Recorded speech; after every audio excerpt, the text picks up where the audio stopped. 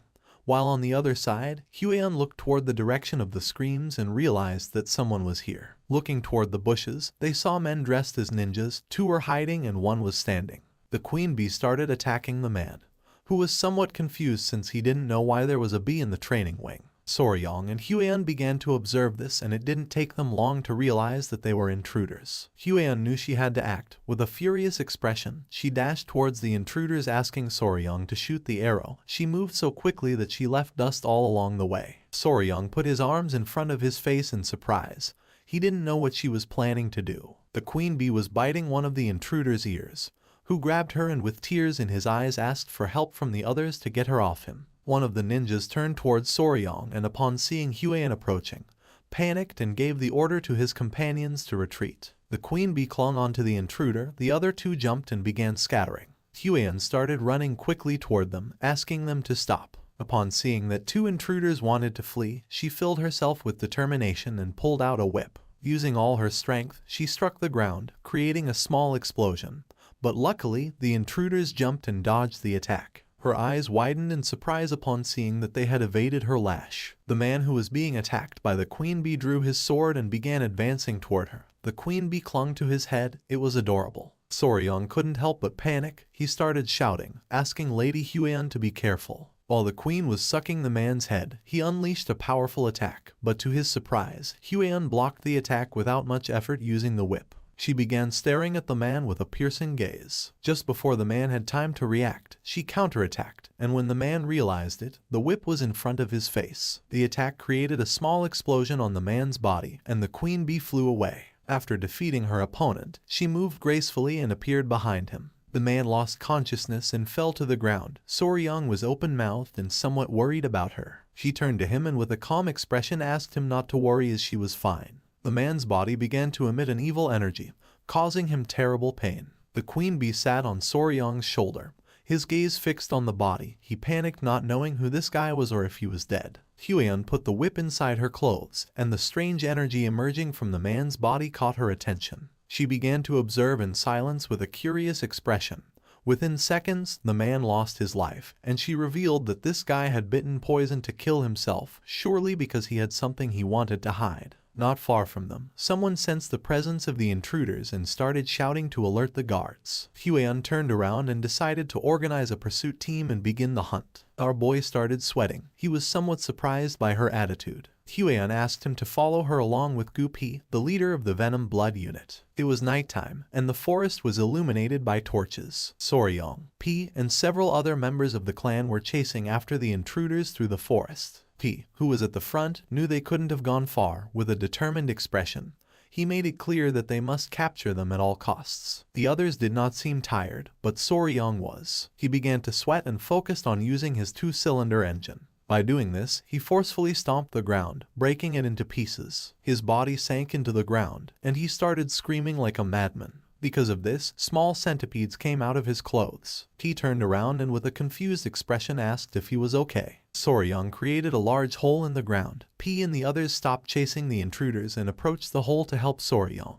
Thanks to their help, he got out of the hole and thanked them since he thought he was done for. He turned his head back and something caught his attention. Beneath him there were a bunch of green snakes, staring at him intently. Soryong couldn't help but start sweating and feeling fear, realizing it was a snake nest. He began observing the snakes and explained that snakes often gathered where the yin kai was strong, particularly during this season. They were unusually aggressive, so he asked Soryong to stay alert. Soryong couldn't help but sweat in fear. One of the snakes opened its mouth, ready to attack. For him, this was strange since tiger-striped water snakes typically weren't so hostile. The sky was filled with black clouds. Soryong admitted it was his fault they had been delayed. He knew it was going to rain, so he suggested moving quickly. T and the other man turned around, thinking he was right. They started running again since they couldn't lose sight of the intruders. Not far from them, a light could be seen. P turned to Soryong, mentioning that they had found them. The masked men were furious. They were in a dead-end alley. Behind there was a rocky mountain. And while the sky was thundering, P and the others arrived, surrounding them. P and the others put their hands inside their clothes, announcing that this was where the escape ended. Soryong remained silent, while on the other side, one of the men's gaze fixed on the intruders, giving the order to the others, tighten the encirclement. The members of Unit Venom Blood drew their kunais, and upon seeing this, the masked men also unsheathed their weapons. Unit Venom Blood began advancing toward them, ready to attack. While the man wielding a sword was moving toward them, two men threw kunais, but one of the ninjas deflected them using his dagger. The man attacked with force and his sword and the ninja's daggers clashed against each other. They were furious to see how strong this guy was. One of the ninjas moved quickly and gave a strong kick to the man's face, making him drop his weapon.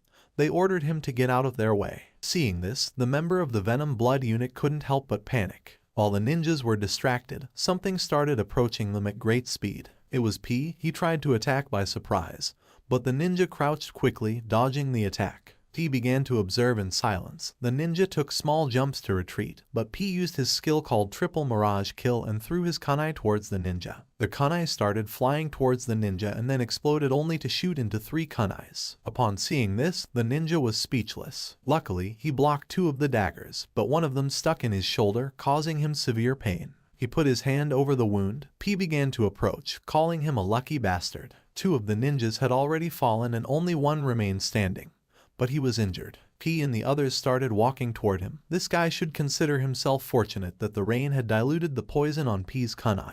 P began staring at the ninja with a furious gaze, but then someone started laughing upon seeing so many pitiful insects gathered together. P and the others stopped in their tracks, somewhat confused. P went on alert and with a serious gaze asked who they were. At that moment, someone descended from the top of the rocky mountain, landing in front of the ninja, shattering the ground into pieces. He was an old man with a beard, with an evil smile. He began to observe Soryong and the others with a murderous gaze. Upon feeling his energy, P couldn't help but go on alert, revealing that he was a martial arts master, giving the order to his men to step back. The old man's body began to emit a malignant energy. He stood up and with a smile started walking towards them. He asked the ninja if they had recovered it. In response, the ninja closed his eyes and took out the book he was hiding under his clothes, explaining that it was not the original but a copy recorded by the Tang clan. This caught Soryong's attention, leaving him somewhat surprised. His eyes widened when he remembered that the great patriarch had told him that the book was something only bad people looked at. His attention fixed on the book, and it didn't take long for him to realize that this was a copy of the bad book his grandfather was reading last time. They had tied up one of the ninja's bodies. Soryong, who was sitting next to him, revealed to P that the book was a copy of Blood Hand Poison Art's secret manual, leaving him somewhat surprised. His eyes filled with rage, causing him to clench his teeth tightly. The ninja handed the book to the old man, who opened it and began reading it with a sinister smile. P clenched his fist out of anger, not knowing what kind of people would dare to covet something so sinister. He wanted the old man to reveal his identity. With a smile, the old man began flipping through page by page. It was just as he had suspected. Since it was a copy, the book contained the forms of the techniques but lacked the critical formulas. Even so, it was more than enough. After reading it, he closed the book. Although it was a bit premature, there was no better way to announce their return. He gave permission to the ninja called Bloody Glory to unleash the martial arts of cultivation, giving him the order not to leave anyone alive. Bloody Glory cracked his fingers and with a gaze full of determination, promised to fulfill the order. Next to him was the corpse of one of his companions. He extended his hand toward it and concentrated. A red energy began to emerge from his hand, and not long after, blood shot out from the corpse toward his hand. P's eyes widened in fear upon realizing what technique this guy was using. While on the other side, Soryong put his hands on his head. He couldn't believe he had just seen something so terrifying. The ninja's eyes began to glow, and with a smile, he started absorbing the blood from the corpse through his hand. In the blink of an eye, the kunai that was lodged in his shoulder fell to the ground, and his wound healed completely. The old man began to smile like a madman. He summoned a ball of energy in his hand, and with an evil gaze revealed that he was none other than an elder of the blood cult, the Blood Hawk Dagger Claw named Lord Guchenak. Soryong clenched his teeth and drew his kunai. Guchenak's attention fixed on him, realizing that he was in good shape. Drool began to emerge from his mouth.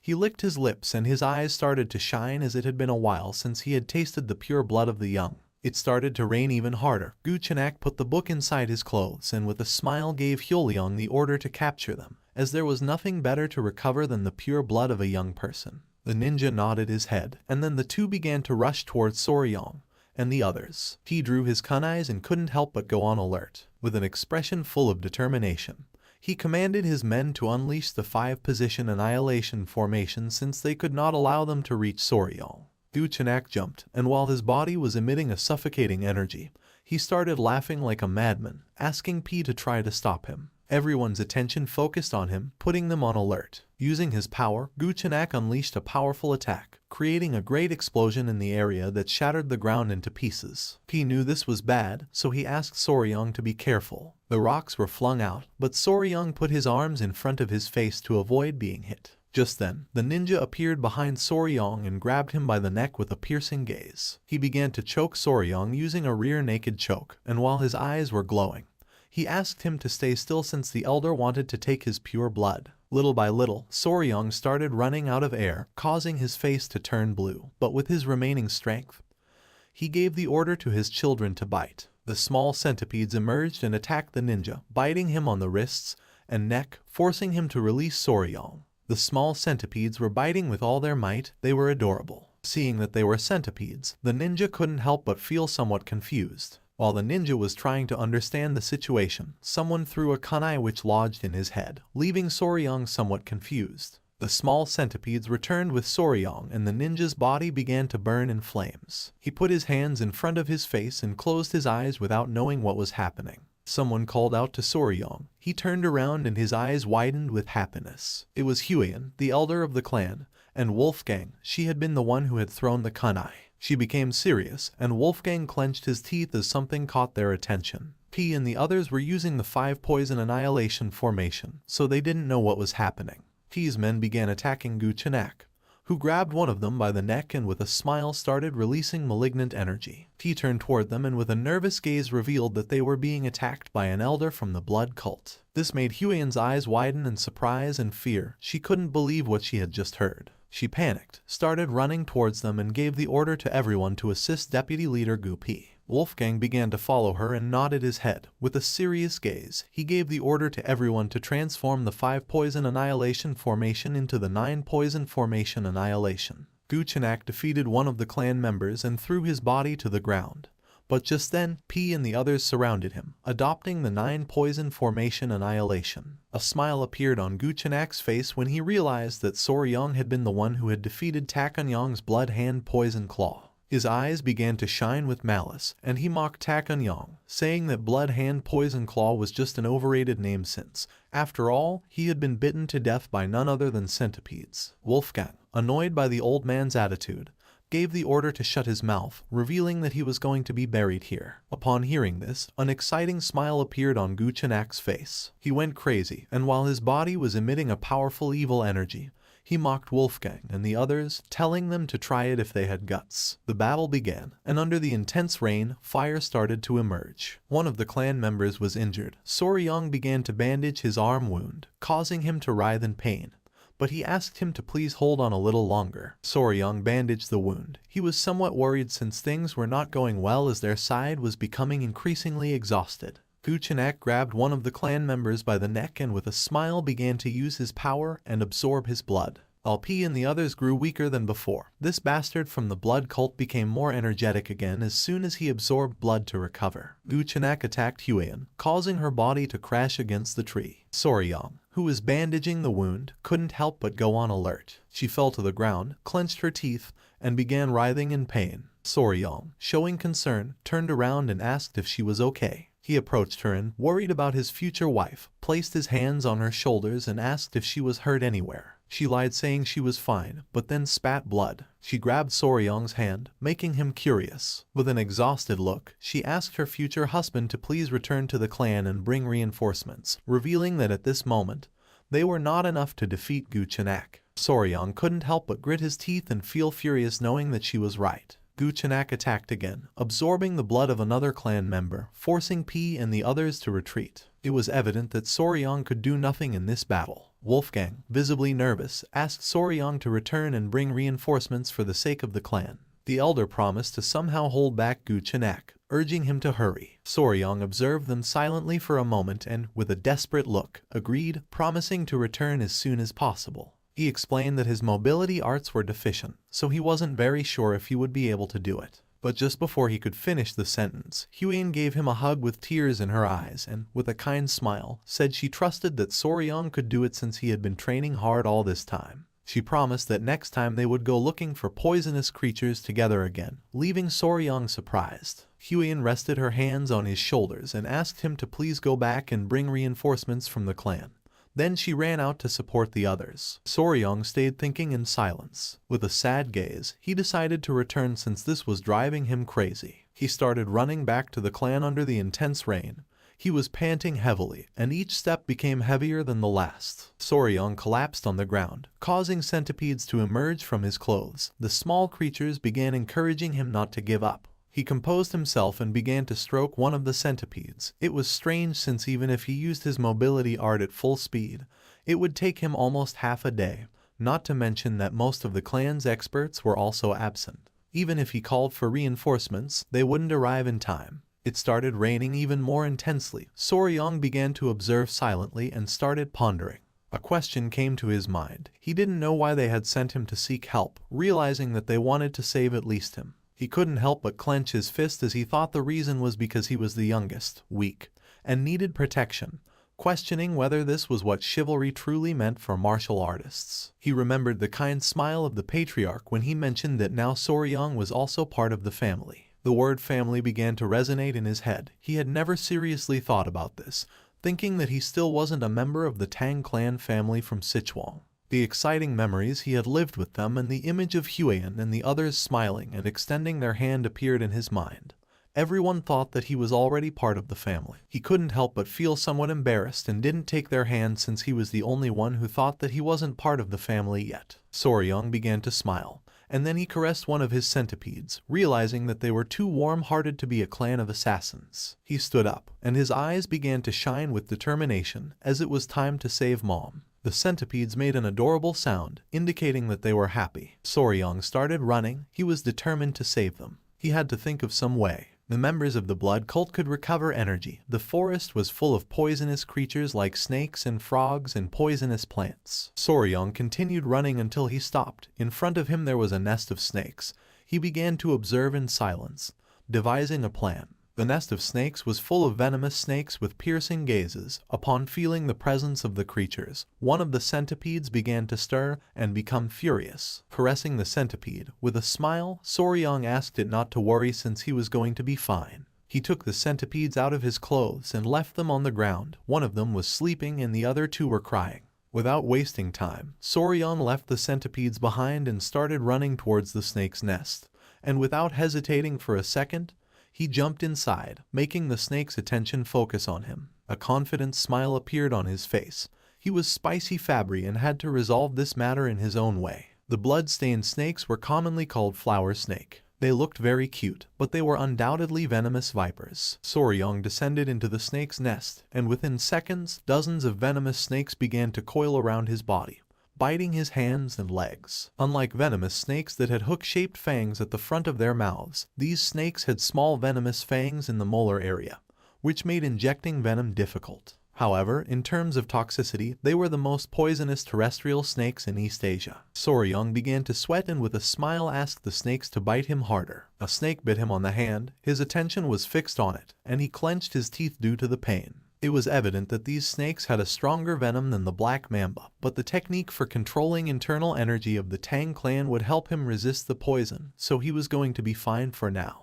The little centipedes, somewhat worried about their father, peeked out and began to call for his attention. Soryang asked them not to worry and told them to stay calm since he would soon leave the snake's nest. Soryang's eyes widened in surprise as something caught his attention. His hand and arm were full of snake bites. Seeing this, he thought that this should be enough. He turned his head and with a calm expression decided to leave this place, but then he could not move, causing his eyes to widen in confusion. Once Soryang looked down, he saw that the snakes had coiled around his legs. He was in shock as he did not expect this to happen. He could not help but clench his teeth and panic since this was not part of the plan.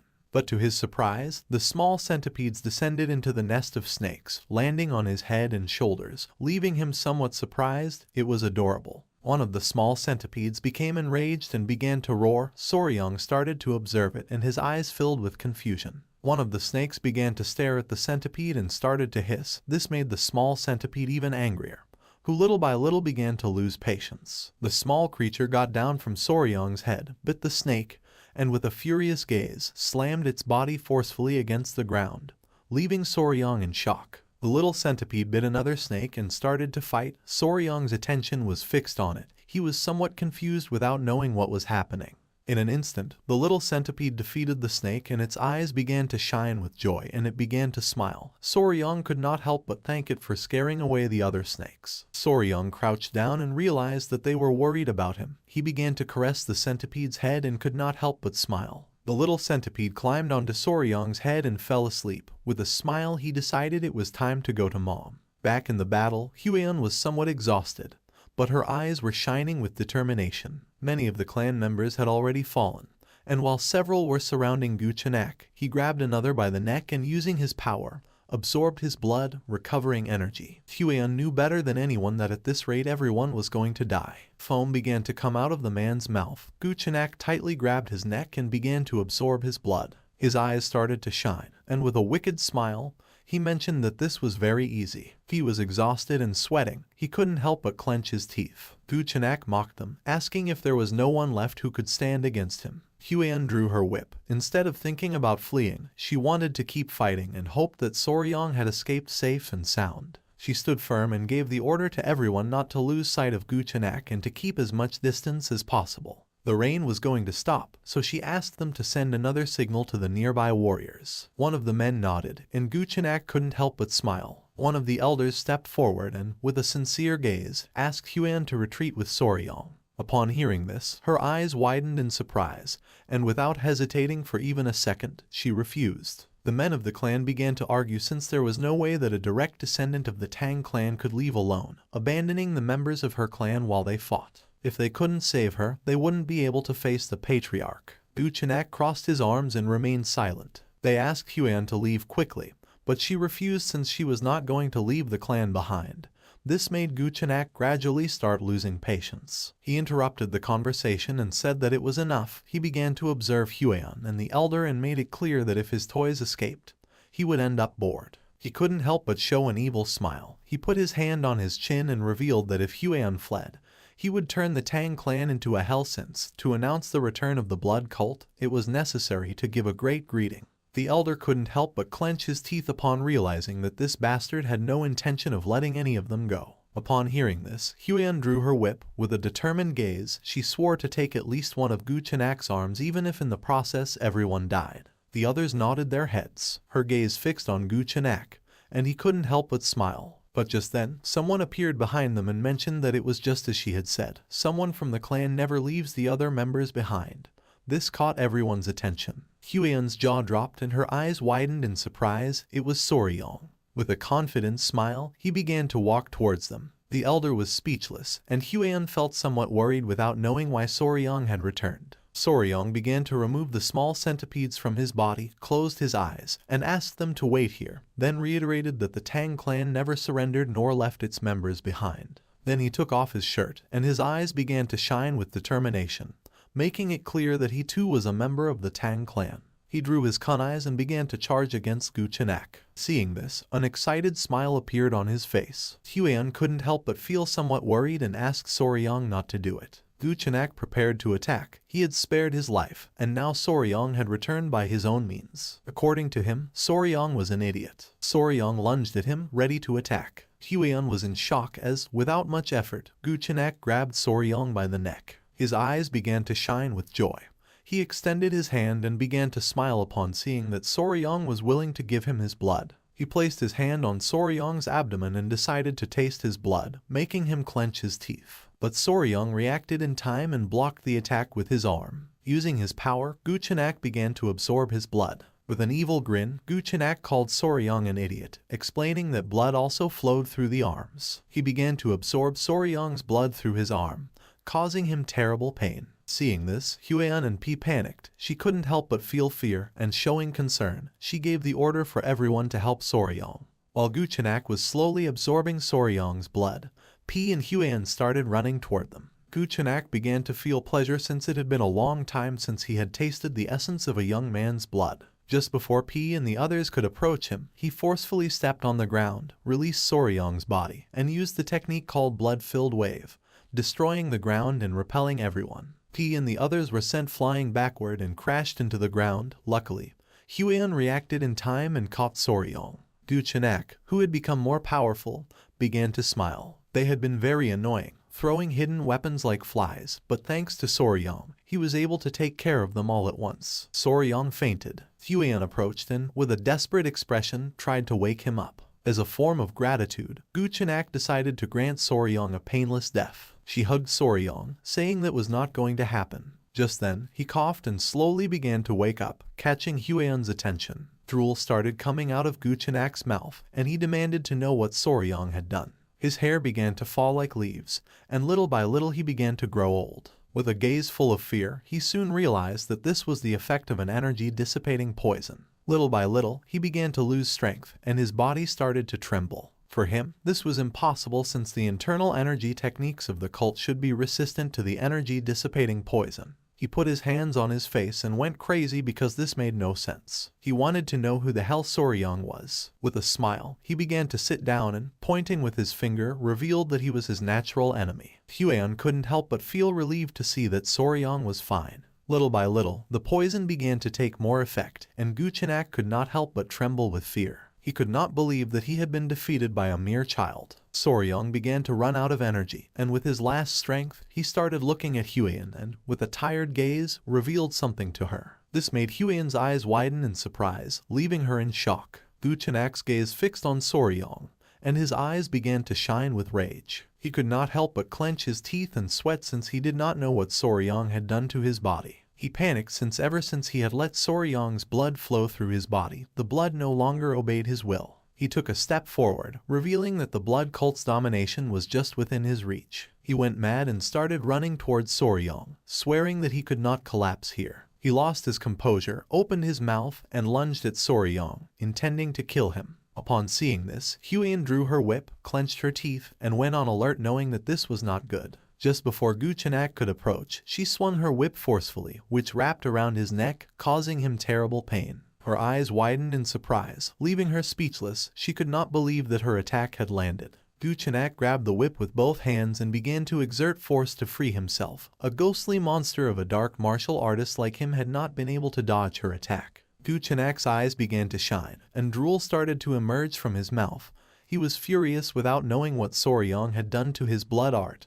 Even if he crushed his bones and drank them, it would not be enough for him to recover. He exploded with rage and started running like a madman towards Soryong, swearing to kill them all, revealing that the blood cult had returned. Huan's eyes widened with concern. She gripped the whip tightly and with a furious expression asked the old man to shut up and die. Just before Gu Chenak could take another step, she tore off his head using the whip. His head shot out and fell near P. His attention fixed on it, and his eyes filled with confusion, and then a joyful smile appeared on his face upon seeing that they had won. Gu Chenak lost his life. The elder of the clan started running towards Soryong and Huan to see if they were okay. The members of the clan began to celebrate since the lady had torn off the head of the elder of the blood cult. With a confused and surprised gaze, she asked Soryong what had happened and how he had managed to weaken Gu Chenak. Soryong caught her attention by calling her big sis. Upon hearing this, she couldn't help but blush and feel embarrassed. Our boy started sweating and dark circles appeared. But even so, he did not stop smiling and said he needed to be bitten by a tiger-striped water snake to treat the poison. Seeing Soryong's condition, Huan panicked and was confused since she did not know what was happening.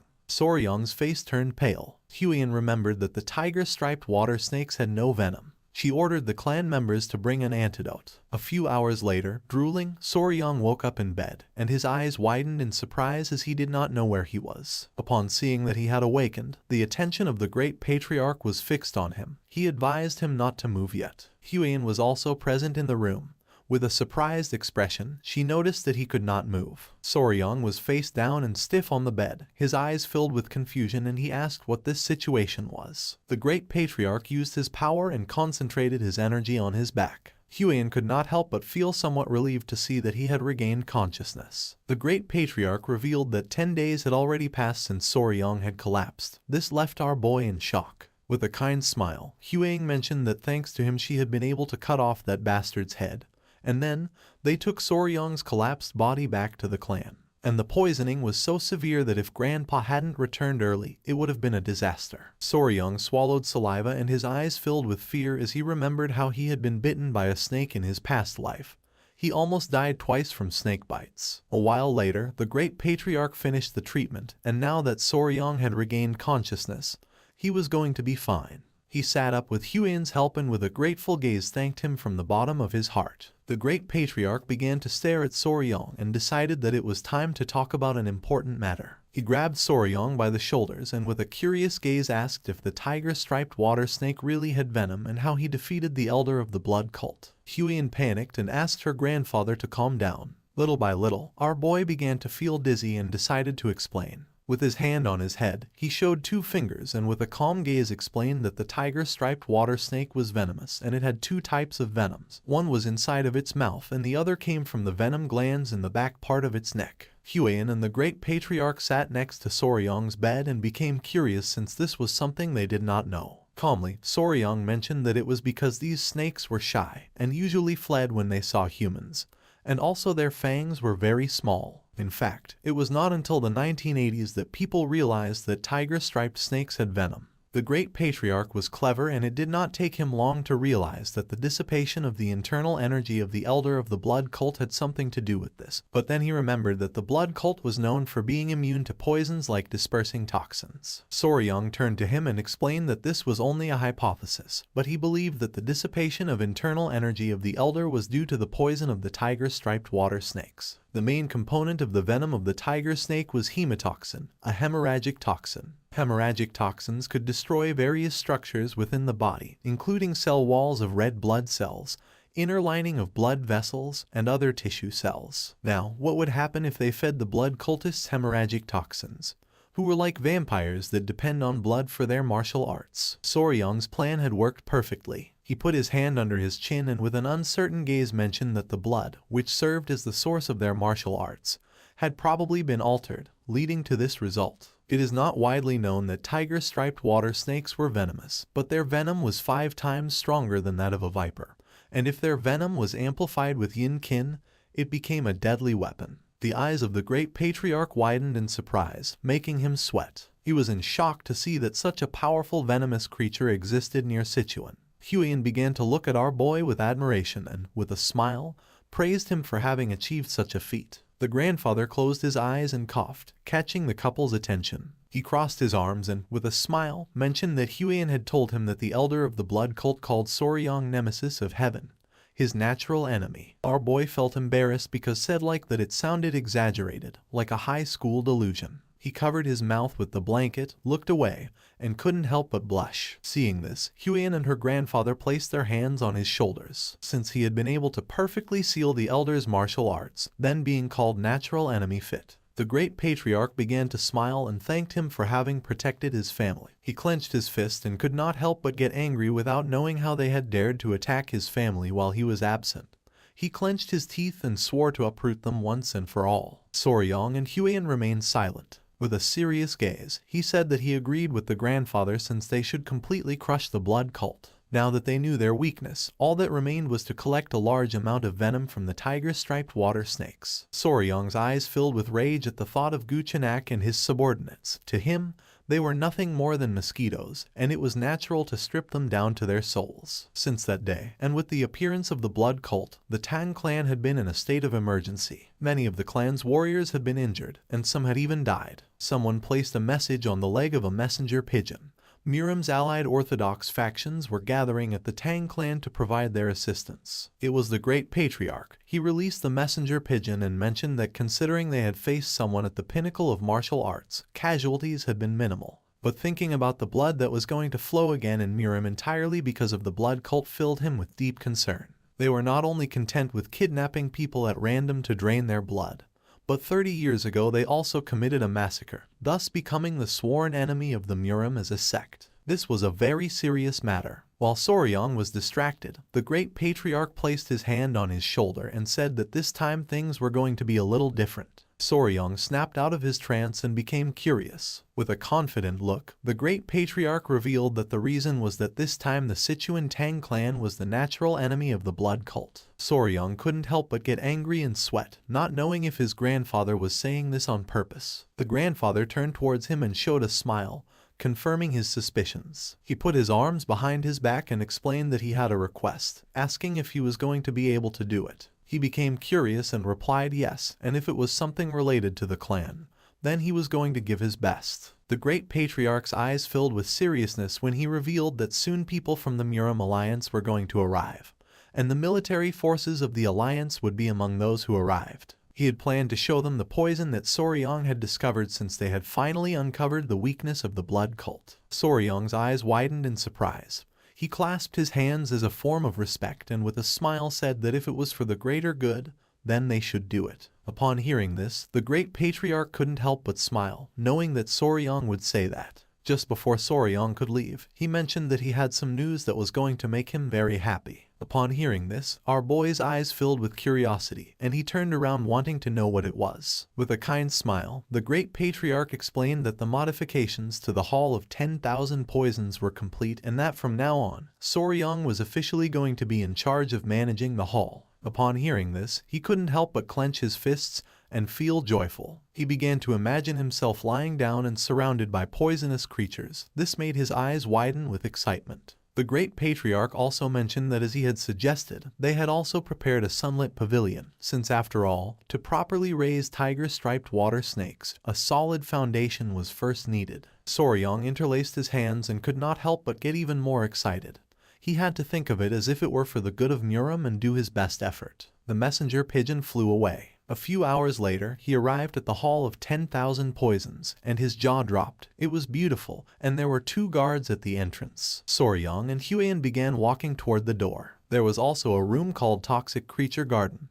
Huiyan's attention was fixed on it. She put her hand on her chest and entered into confusion. Soryong crossed his arms and with a smile explained that it meant a backyard where all the poisonous creatures of the Central Plains gather. She became nervous and asked if he intended to gather all the poisonous creatures. With a confident look, he replied that yes, since as he had promised her someday he was going to gather the 10 great venomous creatures of the Central Plains. This made Huiyan blush like a tomato. She put her hand over her mouth and looked away. Without wasting time, she ran off with the excuse that she wanted to see why people were gathered. Soryong couldn't help but feel somewhat confused. Just then, a member of the clan was pleased to see that they had arrived. It was Gupi.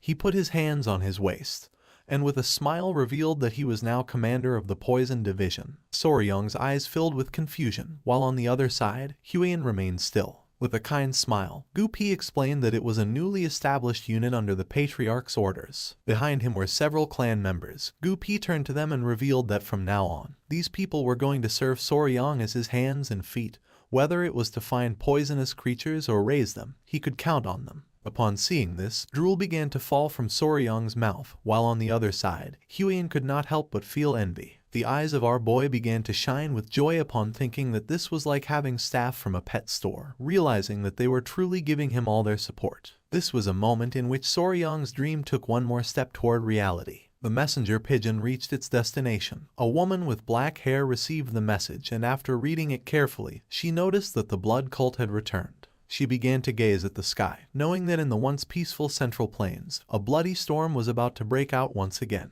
The next day, early in the morning, Jiu and his men set off towards the Tang clan. One of the elders turned around and with a smile mentioned that they would soon arrive and assumed that they would finally have to stay at the Tang clan mansion that night. A smile spread across Jiu's face. He couldn't help but feel happy as it was a relief to escape sleeping outdoors. He began to imagine the leader of the Muram Alliance, the Emperor of the Fist, Ju Yonghak, with his fist clenched and his eyes shining with rage. With a nervous expression, Jiu realized that he had to bring at least one good piece of news.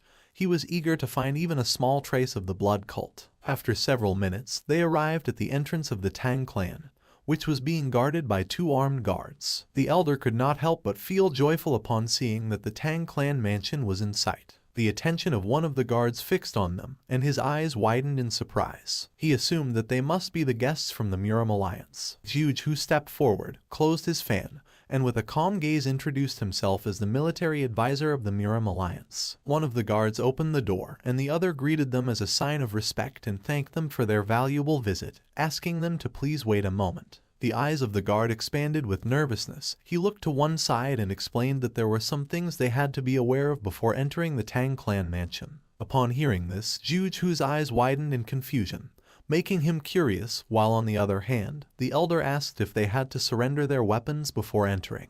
The guard began to touch his chin with his finger and with an embarrassed expression mentioned that this might sound embarrassing, but explained that no matter how small or insignificant a creature might seem, they should never take a life within the Tang clan. Jiuju began to imagine a golden statue of a Buddha and with a surprised expression wondered if the entire Tang clan had converted to Buddhism. The guard became nervous and explained that they would find out when they entered the Tang clan, but he asked them to keep this in mind. Upon hearing this, Jiuju and the leader became serious. Just then someone appeared and felt happy to see that the military advisor had arrived. Seeing this, Jiuju's eyes widened in surprise, making a smile appear on his face. They were Huiyan and Soryong. Both bowed their heads before him and greeted him as a form of respect. Jiuju also bowed his head to them and greeted them back, mentioning that it had been some time since he had seen Huiyan.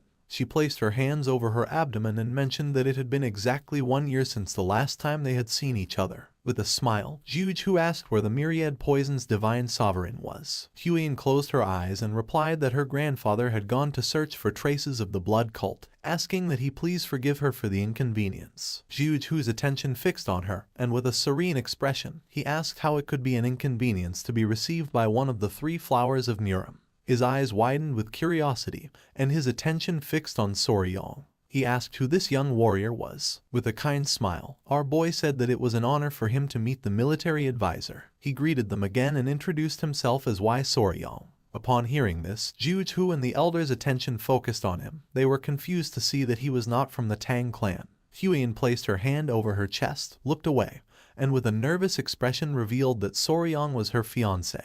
This revelation left Jiuju and the elder in shock. The men who had come with them started losing their minds and feeling jealous upon seeing that one of Murim's 3 flowers had a lover. They clenched their fists, and their eyes filled with tears. For them, this world was unfair, and they did not know where Soryong had come from. Envy also became evident in Jiuju's eyes. He opened the fan, and while gazing at the ground, he asked if they could guide them inside. He knew that at this rate, it was possible that the whole group would request a sparring match with Soryong. Just then, a strange sound spread through the air. The eyes of Zhenghu and the elder filled with confusion and curiosity since they did not know where that strange sound was coming from. The men's jaws dropped. They began to look at the sky, and with a surprised expression, they caught everyone's attention, revealing that there was something in the sky. The sound came from the golden-haired king bees, which were flying around the area. Everyone's attention was fixed on them. They were in shock upon seeing that there were such poisonous creatures as these bees in the Tang clan.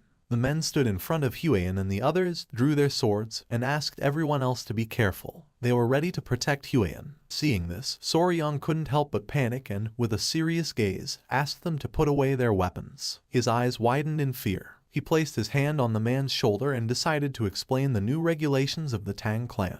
But the man became angry, pushed our boy's hand away, and with a furious gaze asked him to step aside, revealing that the golden-haired king bees were very dangerous creatures capable of killing an ordinary person with ease. Soryong tried to explain himself, but little by little the men began to crush his body. He could no longer contain his rage, pushed the men away, and with a furious gaze revealed that he was raising the golden-haired king bees, asking everyone to calm down. The man couldn't help but go into shock and swallowed hard upon seeing that Soryong was raising such poisonous creatures. One of the bees landed on Soryong's head as a form of love, and upon seeing this, Zhenghu and the others were scared shitless and backed away. With a smile, Soryong began to play with the bees and knew that they had missed him since it had been some time since they last saw each other. Huiyan's eyes widened with joy, and she began to show a smile. The gaze of the bees fixed on Zhenghu and his men. Our boy began to caress one of the bees and with a kind smile asked them not to sting the guests. The man's jaw dropped. He began to sweat upon seeing that Soryong was treating the golden-haired king bees as if they were children. And then, the spirits of the young warriors instantly calmed down. After this incident, Zhenghu and the elder accompanied Soryong and Huiyan inside. Zhenghu's attention was fixed on Soryong. He would never have thought that the young warrior from Hainan Island was the fiancé of the poisonous flower. He was in shock to see that despite being an outsider, Soryong had managed to become the son-in-law of Clan Tang. As they were strolling, something caught Zhenghu's attention. Not far from them, 2 men were sitting and arguing with each other. The black-haired man took out a small vase and, while pointing at it with his finger, with a furious gaze made it clear that a venomous scorpion would be more suitable for the Tang clan. The orange-haired boy took out a small chameleon and, with a gaze full of rage, asked what he was talking about and asked everyone to look at the shape of the chameleon's radiant crest. Jughu's eyes widened in fear. He placed his hand on Soryang's shoulder and, while sweating, asked why all those warriors were taking care of insects and animals. Soryang came out of his trance and became curious. While the men were arguing, our boy explained that they were sentenced to the venomous creature companionship punishment. Jughu started sweating and asked what they had done to deserve such punishment. Soryang put his hand under his chin and began to ponder. A few days ago, at night, the incident occurred. Soryang and Huan went to the training hall. Our boy started training. She got nervous and explained that he had to feel as if he were expelling his internal energy. Our boy concentrated, but it seemed like he was dancing instead of training. Just then, someone appeared and caught their attention, making them curious. It was Commander Gu and his men. They all closed their eyes and became nervous. With a sad gaze, Gu Pi apologized, explaining that this time more than half of the rat pups captured to feed the tiger-striped water snakes had died. Upon hearing this, Soryang turned towards them and his eyes filled with sadness. Huan was somewhat surprised as she did not know what was happening. Soryang crossed his arms, closed his eyes, and let out a sigh knowing that there was not much they could do about it since naturally rats were sensitive, and if things became too noisy, sometimes the mother would kill them. But Gu Pi revealed that the warriors had eaten the rats. Soryang's eyes filled with confusion. Gu Pi explained that they had eaten the rats as snacks while drinking alcohol. His eyes widened in shock. He was speechless upon seeing that the warriors had eaten the young ones as a side dish for alcohol. He was confused, not knowing what was happening. Huan crossed her arms, began to observe Gu Pi, and explained that 3 screeches was a dish where live baby rats were dipped in sauce and eaten. Gu Pi could not avoid feeling embarrassed. He lowered his head again before Soryang and apologized again.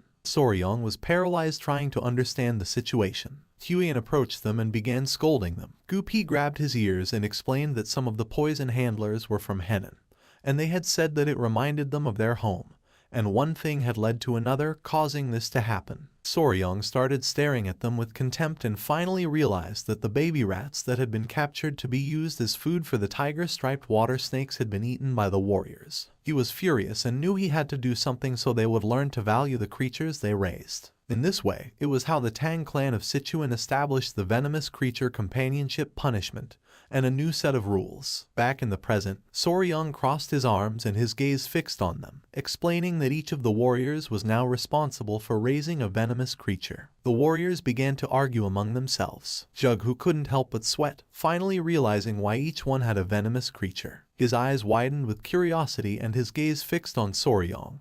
To him, he was someone very interesting. Soryang began staring at the warriors with hatred and sighed, and Jughu finally realized that he was not an ordinary person. At nightfall, the great patriarch arrived, and the 3 sat at a table to chat. With a serious expression, the great patriarch recounted everything that had happened. Jughu closed his eyes and with a smile mentioned that Soryang must be the enigmatic young warrior whom the patriarch of the Tang clan had met on Hainan Island. The great patriarch began to observe him and with a smile asked what he thought about the treasure of the Tang clan. Jughu praised our boy, saying that calling him enigmatic did not do him justice, admitting that the golden-haired king bees were astonishing. Soryang could not help but feel nervous upon seeing that he was being praised. Jughu's eyes began to shine with seriousness. For him, it was worrisome not to have found a single clue about the blood cult. With a smile, the great patriarch turned to Soryang and made it clear that they could not sit idly by and allow the influence of the blood cult to continue growing. Soryang's eyes widened with curiosity, and he turned toward him. The great patriarch asked our boy to bring that. This made Jughu's eyes widen in confusion and curiosity. The great patriarch began to show a finger and, using his power, created a barrier around them. Then, he closed his eyes and with a smile explained that they could not risk any sound leaking out, so for this reason, he had invoked a Kai barrier. Our boy put his hand inside his clothes, and Jughu began to observe the barrier, and his jaw dropped. With a confident smile, Soryang took out a small jar and placed it on the table. Jughu grabbed the jar, began to observe it, and his mind filled with questions. He asked what kind of object required even a Kai barrier to maintain secrecy. With a confident gaze, the great patriarch replied that it was a poison that dissipated internal energy. Jughu argued that the internal energy dissipating poison was quite common and hardly seemed like something that required a Kai barrier. Soryang and the great patriarch looked at each other and nodded with a smile. He revealed that this particular poison, which could dissipate internal energy, only affected members of the blood cult. Jughu's attention fixed on the poison, and his eyes widened in surprise. He panicked, slammed his hand against the table, and asked if this was true. The great patriarch closed his eyes and, with a confident expression, explained that although it was hard to believe, it was true. With a gaze full of hatred, Jughu began to imagine the members of the blood cult, thinking that this was a truly incredible discovery, revealing that the reason they had fought so hard during the blood cult rebellion 30 years ago had been because they had used internal energy dissipating poison against them. The great patriarch began to recall the blood cult rebellion and confirm Jughu's suspicions by explaining that when martial artists like them were poisoned, their internal energy dispersed, leaving them powerless, but the members of the blood cult remained completely intact. With a serious gaze, Jughu asked what the potency of this version of the poison was. The great patriarch's eyes began to shine with confidence, and he responded that according to Huian, the poison was capable of reducing their physical abilities to the level of an ordinary person, revealing that she had defeated a blood cult elder who had been poisoned with a single blow. Upon hearing this, a smile appeared on Jughu's face and his eyes began to shine with joy, realizing that this had the same effect as the internal energy dissipating poison from the past. He greeted the great patriarch as a form of respect and thanked him, since with a gift like this, even the leader of the alliance could breathe more easily. He turned to Soryang and mentioned that if Jughu wished to express gratitude, he should direct it to Soryang since he was the one who had made this discovery. He explained that Soryang had poisoned himself with the poison to lure the elder of the blood cult into absorbing his blood, and because of this, he had been on the brink of life and death for about 10 days. Jughu's eyes widened with admiration, thinking that he had great wisdom and bravery, sacrificing his own body. Our boy began to touch his neck and couldn't help but turn red. Jughu placed his hand on Soryang's shoulder, causing a confused smile to appear on his face. With a grateful gaze, Jughu said that if Soryang had any wish, he could ask him for it. Whatever it was, he would personally tell the leader of the alliance. Jughu started to smile, waiting for an answer. Our boy lowered his head and began to ponder. He started to touch his chin and with a nervous gaze, asked if it would be possible to obtain information about toxic creatures. Jughu was confused to see that Soryang was interested in information about toxic creatures and not in martial manuals, elixirs, treasures of gold and silver. His eyes filled with confusion, and he couldn't help but sweat. Seeing this, the great patriarch began to laugh. Jughu closed his eyes and realized that Soryang was unique since, even in Muram's long history, this was the first time he had seen such an eccentric person. He opened his eyes and, with a smile, explained that it might not be exactly the toxic creature he was looking for. He asked if our boy was interested in a mystical stone lizard. It was daytime, and somewhere on the island, there was a beautiful waterfall. Several men arrived at the area. The long-haired man turned around and told his uncle that they had arrived at the place. His uncle was none other than Jughu. They were on Mount Ganga in Sichuan. With a smile, the nephew mentioned that it was just as their ancestors had described. The waterfall, the turtle-shaped rock, and further in the distance, one could even see the summit of Mount Ganga. Jughu approached the water and touched it gently with his finger. He began to observe the water and, with a sincere expression, admitted that since this water came from the melting of perennial snow, it was freezing cold. He stood up and with a cheerful expression asked his men to stay here and his nephew Chen to stay close and follow him carefully. The men nodded their heads, and Chen's eyes widened with joy, making an excited smile appear on his face. Jughu gained momentum and jumped. Taking small jumps over the water, he began to move towards the waterfall. Chen did not fall behind, and imitating his movements, he started following him closely. A while later, they arrived at the waterfall. Jughu placed his hand on the stone and peeked out. His eyes began to shine with confidence as he remembered that beyond the turtle-shaped rock, if they climbed up the waterfall along the cliffside, there should be an entrance next to the fist-shaped rock. With a surprised expression, Chen mentioned that this matched perfectly with the records. Both looked at each other and with a smile, they nodded. They found an entrance, and Jughu decided to go first, asking Chen to follow him. Chen put his hands on his waist and couldn't help but get excited. They entered the cave, which had walls full of herbs. With a serious gaze, Jughu began to walk carefully, while on the other hand, Chen's jaw dropped as he had never seen a place like this. Using his hand, Jughu pushed aside the lianas and his eyes widened in surprise, leaving him speechless. They reached the heart of the cave, where there was a hole in the ceiling through which sunlight was illuminating everything. Jughu put his arms behind his back and mentioned that they had arrived. Chen's attention was fixed on the precious rocks.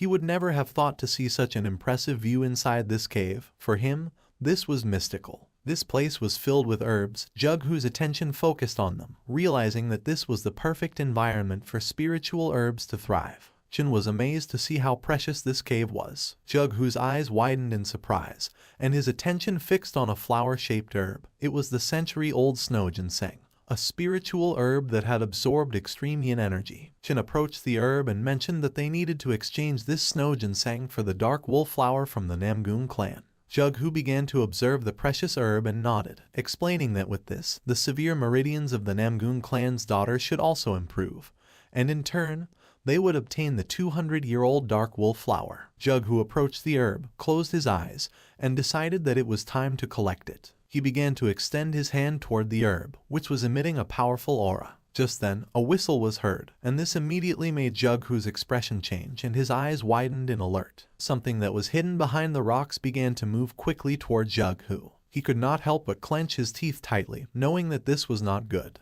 The creature attacked with speed, but luckily, Jughu stood up and using the fan blocked the attack at the last second. Then the creatures started bouncing against the rocks. Chen panicked and asked if his uncle was okay. The creatures started bouncing against the rocks with speed. Jughu's eyes filled with fear. He panicked and asked his nephew to be careful since it was moving extremely fast. The creatures tried to attack Jughu from behind, but he reacted in time, turned around, and blocked the attack again. The tip of his fan froze. His gaze fixed on the fan. He could not help but feel somewhat confused upon seeing frozen Kai. Chen, somewhat worried, approached and asked what was happening and what creature was attacking. Jughu remained silent, and then with a serene gaze revealed that they were being attacked by a lizard. Upon hearing this, Chen's eyes widened in surprise and confusion.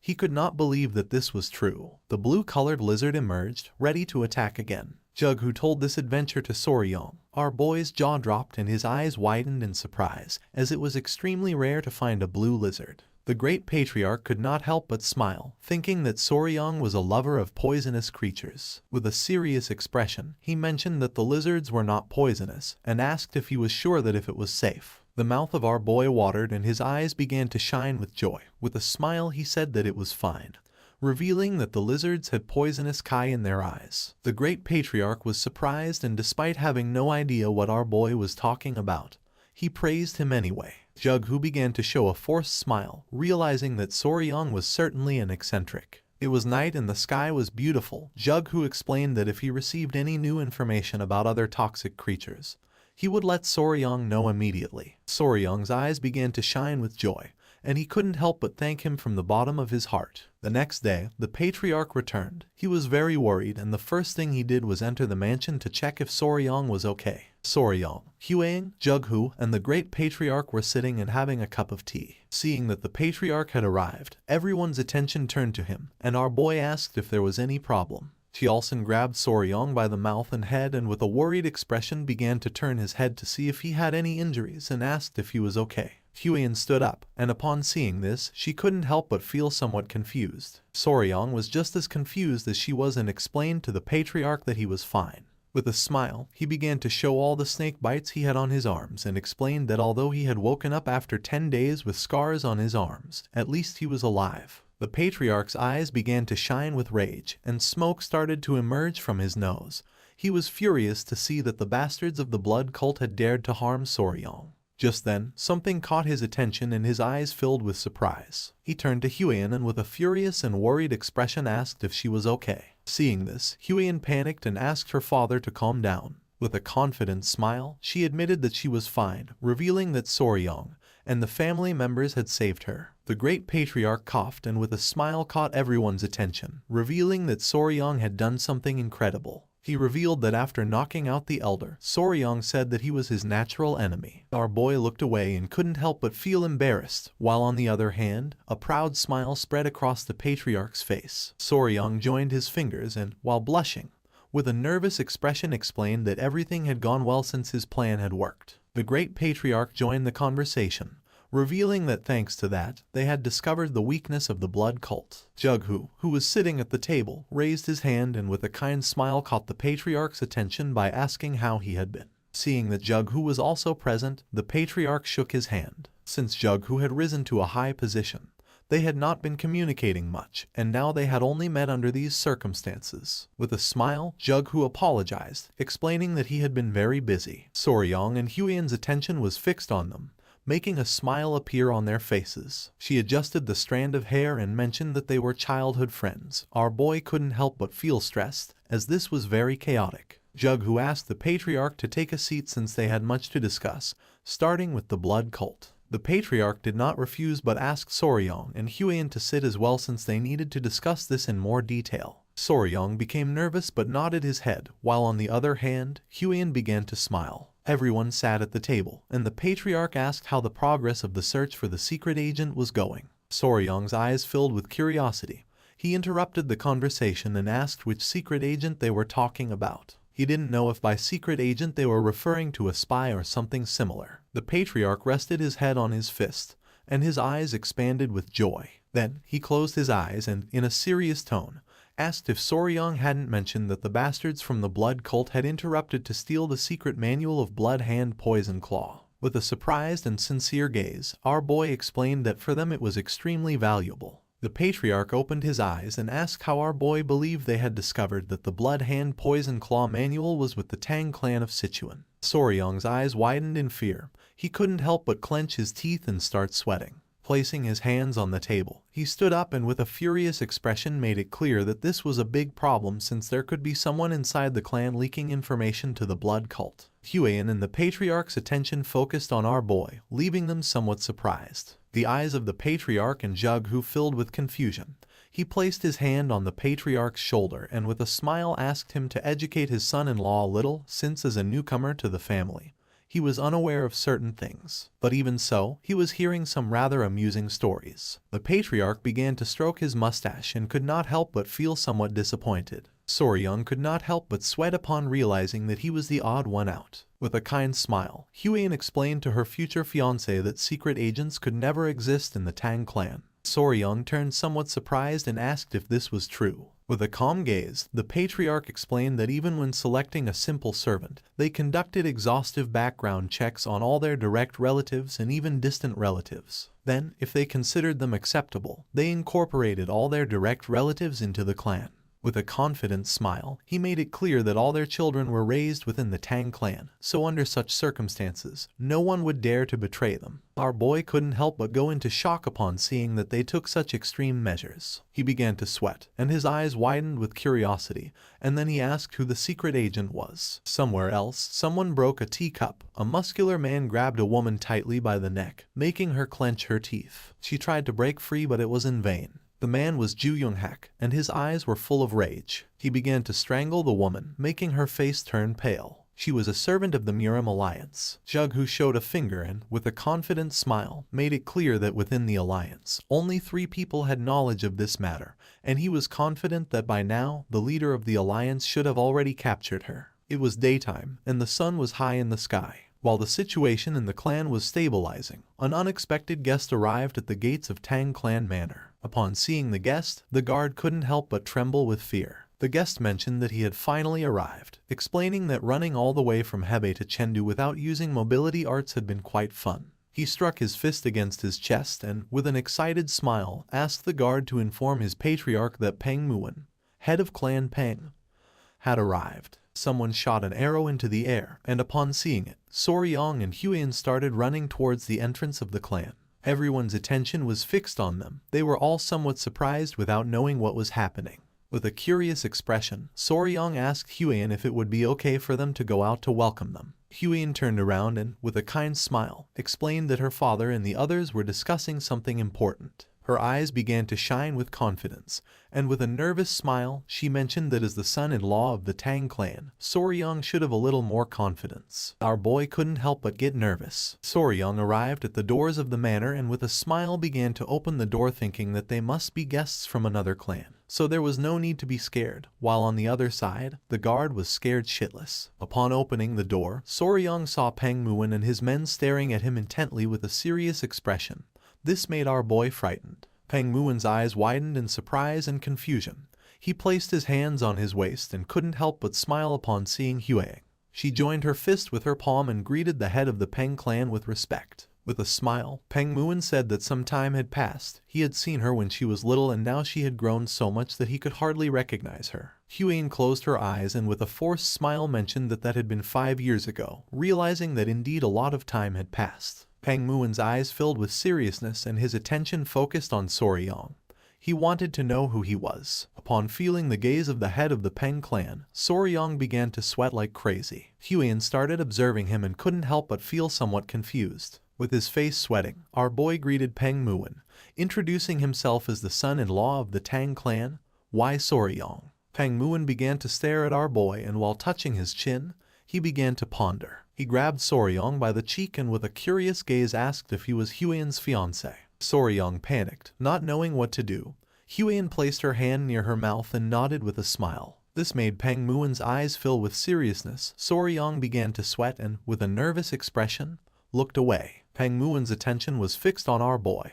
He put his hand under his chin and began to think with a curious gaze. Without wasting time, he touched our boy's private parts, which made Soryong turn as red as a tomato. Meanwhile, on the other side, Huyen's jaw dropped and her eyes widened in surprise, leaving her in shock. With a smile, Peng Muon explained that he was wondering if Soryong was too young, but down there he was a full-grown man. Soryong, who was panting heavily, began to observe Peng Muon and couldn't help but feel somewhat confused. Our boy turned to Huyen without knowing what was happening. Peng Muon placed his hand on Soryong's head, gave a thumbs up, and with a confident smile made it clear that in a few years, Soryong was going to be incredible. Huyen turned as red as a tomato, looked away, and put her hands over her face. She remembered that the people of the Peng clan really didn't like formalities or rigid etiquette, so for this reason, the head of the clan had his own way of evaluating. Peng Muon placed his hand on Soryong's shoulder and began to smile. The attention of his men also focused on him, and their eyes widened in surprise,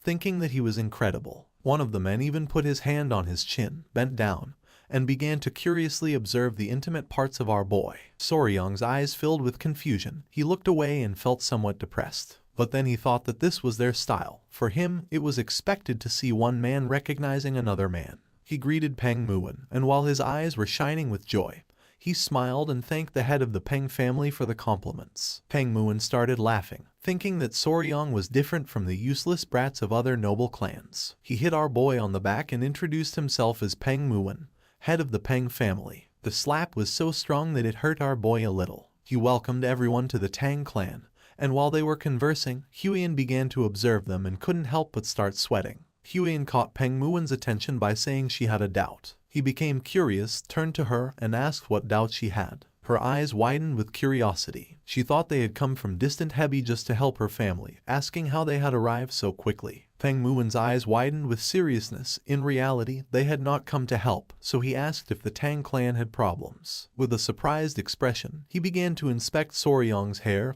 and asked if something had happened. Huyen began to sweat. She was bewildered as she did not know the reason why Peng Muon had come. Seeing her expression, Soryong was confused. A while later, they went to the family mansion and Peng Muon was somewhat surprised to see that the blood cult had appeared. They sat at the table to drink tea and converse. With a calm expression, Huyen informed them that they had already been eradicated. Peng Muon, who had his head resting on his fist, began to observe her and let out a sigh. He was somewhat annoyed and thought that he should have come a little earlier. Jughu, who was sitting beside him, remained silent. With a smile, the patriarch asked what had brought him here. Peng Muon's eyes widened in surprise. He turned to the patriarch and explained that he had been distracted upon hearing Huyen's story about the blood cult, revealing that he had actually come hoping to receive some help from the Tang clan. Huyen and Soryong's attention focused on him. The patriarch's eyes filled with surprise and curiosity.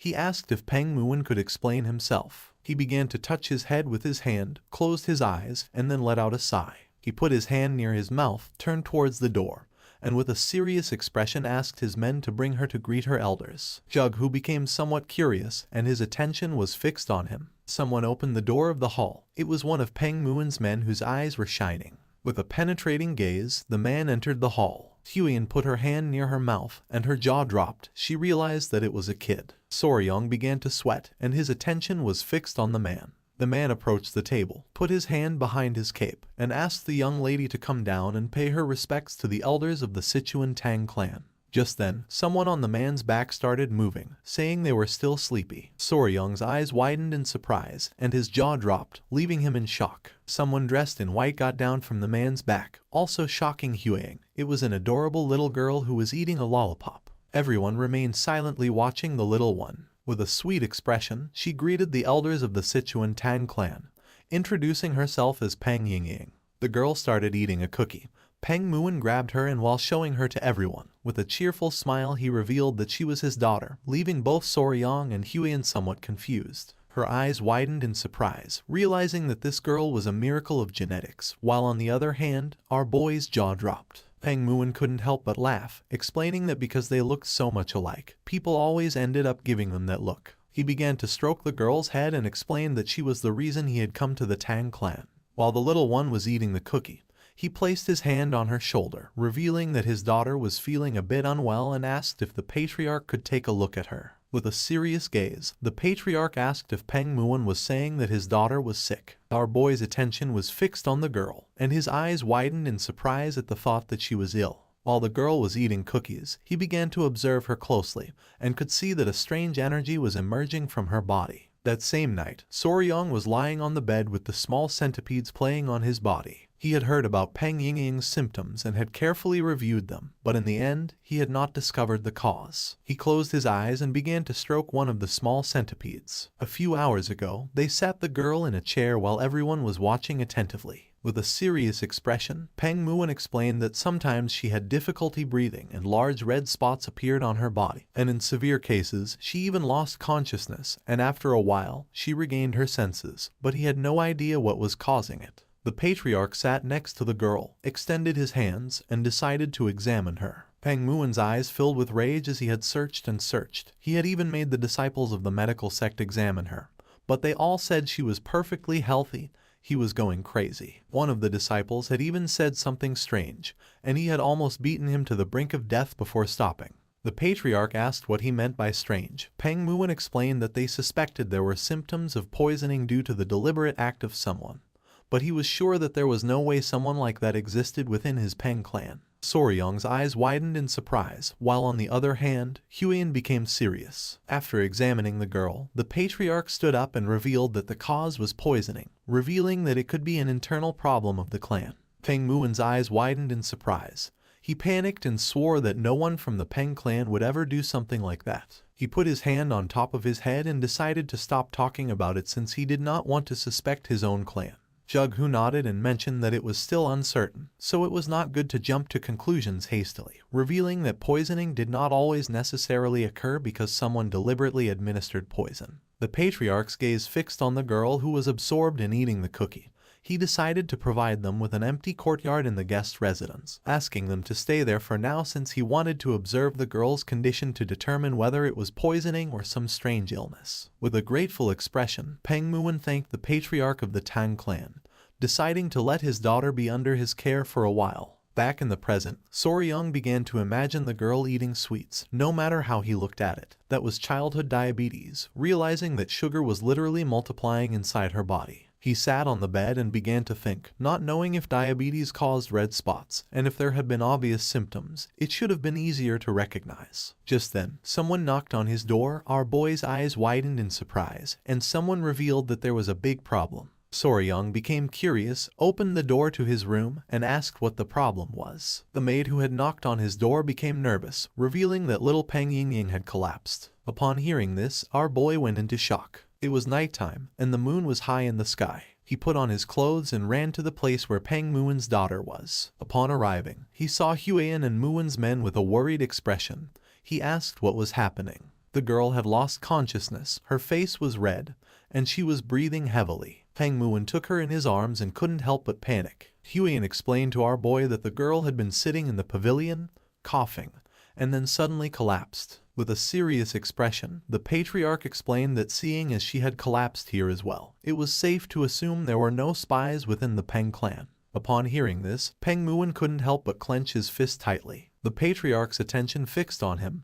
He became confused, not knowing what was happening. Without hesitating for a second, Peng Muin punched himself in the jaw with a powerful blow, leaving the man behind him in shock. The punch was so strong that a tooth flew out of his mouth. With his nose bleeding, Peng Muin closed his eyes and, with a smile, apologized since, even though he had said those words, he could not forgive himself for having suspected even momentarily of his own people. Now he knew that if Ying collapsed again, it had to be for another reason. One of his men put his arm over his face and couldn't help but cry. Meanwhile, on the other side, Soryang's jaw dropped upon seeing that Peng Muin had lost a tooth. Peng Muin's men began to hit themselves in the face because despite being there, they had failed to prevent the young woman from collapsing, admitting that their sin was also great. The patriarch's eyes widened in surprise, and his jaw dropped. He reached out to them and asked them to calm down.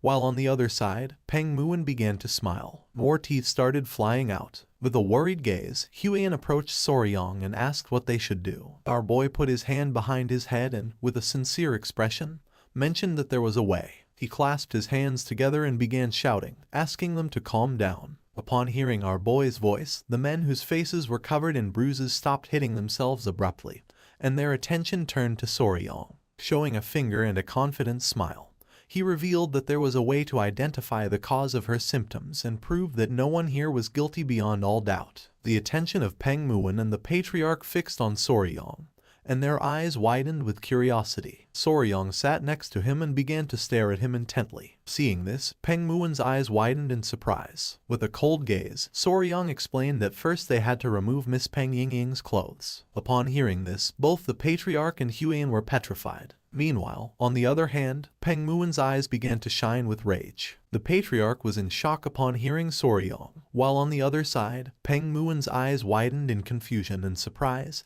He asked what Soryang had just said. Our boy's eyes widened in surprise and curiosity upon seeing their expression.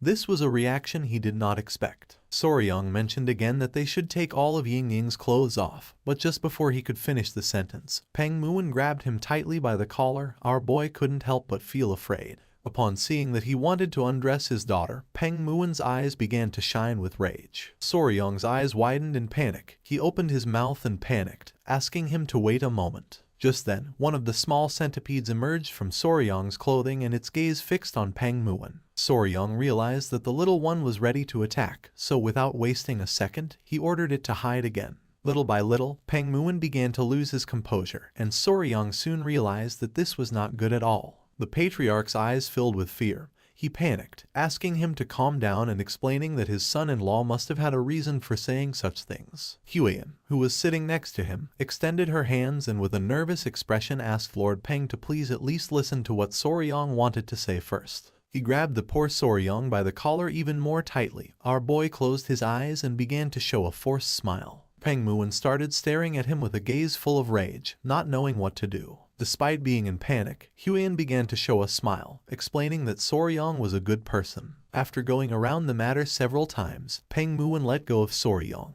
Our boy had dared to suggest stripping his daughter, who had not yet reached her prime, so he decided to listen to any justification that Soryang could offer. Our boy opened his mouth and began gasping heavily, feeling somewhat relieved. He sat on the floor in front of Peng Muin and with a serious tone asked him to please calm down and listen until the end. Peng Muin crossed his arms and closed his eyes, deciding to trust him. Showing a finger and a sincere expression, Soryang explained that what he meant was to take off all of Lady Peng's clothes and change her into something else, as it was possible that something in her clothing or personal belongings was the cause of her collapse. Upon hearing this, Peng Muin's eyes widened in surprise and his jaw dropped. He was in shock, realizing that he had misunderstood Soryang. He lowered his gaze, clenched his fist tightly, and prepared to hit himself again for having doubted the words of our boy. Soryang's eyes widened in fear, making him panic. He began to shake his hand, asking him to calm down. He was sure that his daughter's sudden collapse must have left him shocked. With a kind smile, Patriarch Peng thanked our boy from the bottom of his heart for being able to understand someone else's mistake. Soryang began to stare at Peng Muin and with a serious expression explained that from now on, the young lady of the Peng clan was going to be under the care of the Tang clan, and until further notice, all contact with the Peng clan was going to be restricted. Upon hearing this, the Patriarch and Huiyan were somewhat surprised. Peng Muin began to point at himself with his finger and with a confused gaze asked if he also. Soryang's eyes began to shine with confidence and with a smile nodded his head, since if his daughter experienced the same symptoms under their care, then it would be proven that the cause was not related to the Peng clan. This was the method called controlled environmental adjustment, a technique commonly used by breeders who raised poisonous insects, snakes, and amphibians. In his past life, one day he took his little chameleon out of the terrarium. The little chameleon tried to converse with our boy by asking if he could add some vitamin D to the food. Soryong's eyes expanded in confusion, leaving him in shock. If only the creatures they cared for could tell them this part hurts, things would be much simpler.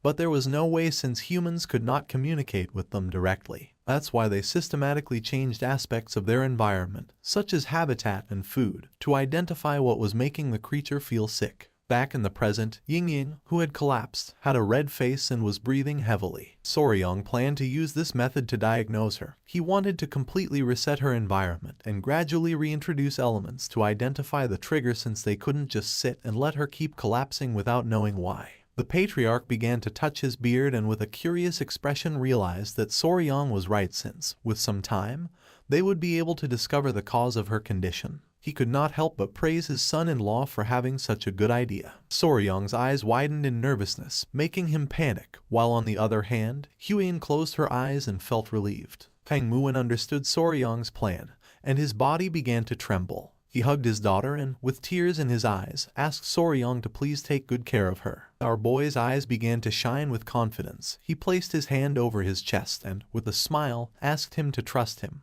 What no one knew was that he had raised countless creatures, and a little girl was nothing in comparison. The next day, little Ying woke up and her eyes filled with tears. This was not going to be as easy as Soryong had hoped. Ying started crying. And upon seeing this, our boy panicked, not knowing what to do. Ying started crying even more. Soryong put his hands on top of his head and his eyes widened in confusion since the moment she had regained consciousness, she had begun to cry. Meanwhile, Lady Huyen and Soryong's mother-in-law were outside gathering essential supplies to care for Ying, so Soryong was left alone with an unpredictable little child. He approached the bed and with a confused expression asked if she was sleepy or hungry. He didn't know what to do. Several minutes passed and Ying did not stop crying. Soryong put his hands together and with a confused smile asked if she was crying because Lord Peng was not here. Pointing outside, he explained that her father had gone to get medicine for her, promising that he would return soon. Still with tears in her eyes, Ying puffed up her cheeks and said that she wanted sweets. Our boy started sweating in surprise upon seeing that she was crying because she wanted sweets, and not because her father was not here. Ying started crying even more since all her sweets were gone and now she was all alone. Soryong remembered that when Huyen had changed her clothes, she had discovered that she had a lot of hidden pockets just for sweets, leaving her somewhat surprised. With a kind smile, he asked her to calm down, explaining that she had just woken up after collapsing so she shouldn't eat sweets right now, advising that for now, she should eat some rice porridge since later he was going to make some sweets for her. Upon hearing this, she stopped crying and with a surprised expression asked if he was really going to make sweets for her. Soryong began to show one finger and explained that if Lady Peng ate her porridge well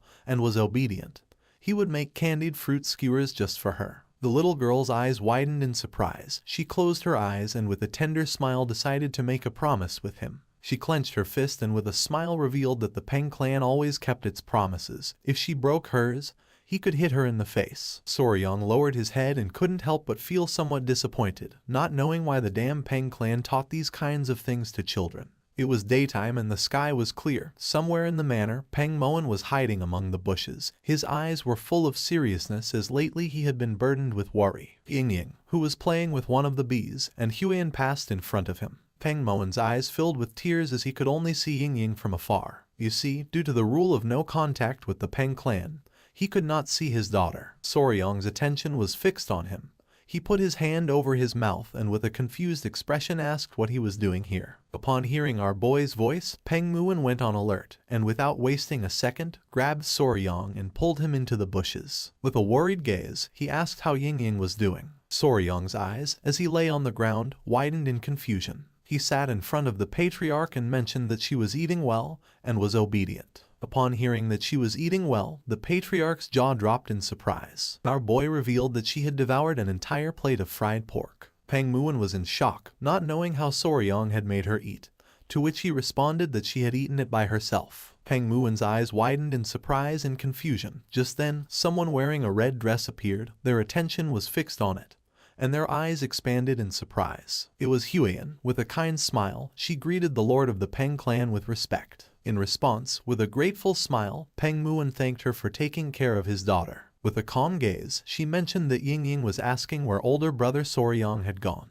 Upon hearing older brother, Peng Muwen couldn't help but feel furious, while on the other hand, Soryang was somewhat confused. Peng Muwen's eyes began to shine with rage since not even he had had a proper conversation with her, without knowing when they had become so close. Seeing his expression, our boy's jaw dropped in fear. Peng Muwen exploded with fury, wanting to know since when she had started calling him older brother. Soryang clenched his teeth and without wasting another second, ran out of the place. Peng Muwen put his hands on top of his head and started going crazy. Huiyan turned towards him and with a cheerful smile asked if he was heading to the training grounds again. Our boy explained to her that after playing a little with the golden-haired king bees, Yingying was more obedient. Soryang started running towards the training grounds, realizing that the golden-haired king bees also felt affection for Yingying. A few minutes later, he arrived at the training grounds where little Yingying was playing with one of the bees. She held the bee in her arms and with a cheerful smile greeted our boy. Yingying started playing with the bee and then more bees began to arrive. One of them climbed onto her head and another started licking her cheek. She couldn't help but smile as she felt ticklish. Soryang's attention, who had his arms crossed, was fixed on her, and a smile appeared on his face since thanks to these little creatures,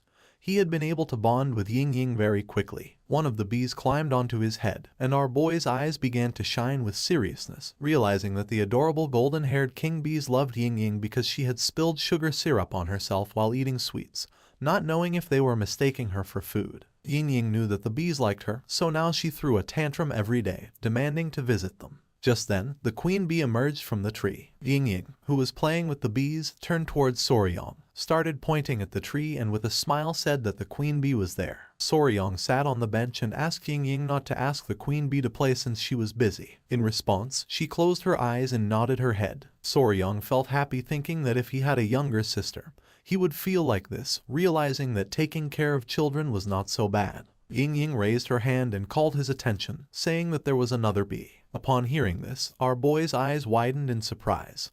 He brought his hand to his mouth and with a worried gaze asked her to be careful since some bees stung. Just then, she started screaming as she had been stung. Soryang panicked and started running towards her, asking if she was okay. She had a small sting on her arm. With a worried gaze, our boy explained that she should be careful.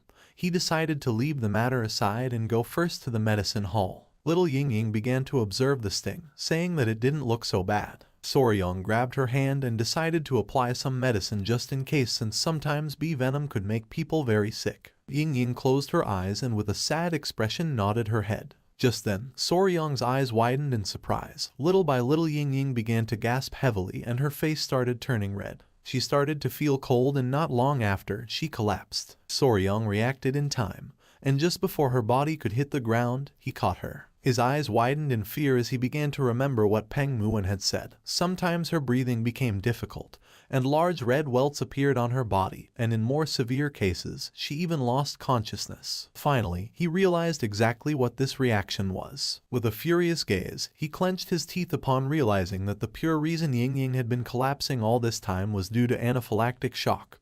More precisely, anaphylaxis. Anaphylaxis is a severe allergic reaction caused by a hyperactive immune response. Usually, when harmful foreign substances or toxins enter the body, the immune system immediately launches an attack to eliminate the threat. When toxins entered the body, they were like thieves entering your house. This causes the cells to run away from the place since the toxins destroy cell membranes. The immune response to these invaders is known as inflammation. The body releases histamine, which dilates blood vessels, allowing white blood cells and antibodies to flood in and neutralize the invader. But the problem arises when the body overreacts to certain harmless substances, widening the vessels even more. When histamine is released in excess and malfunctions due to a hyperactive immune response, the blood vessels throughout the body dilate rapidly, causing a dangerous drop in blood pressure, and since oxygen does not reach the brain and important organs, they stop functioning properly. In extreme cases, anaphylaxis can become lethal. Soryang carried little Yingying on his back and with a determined expression,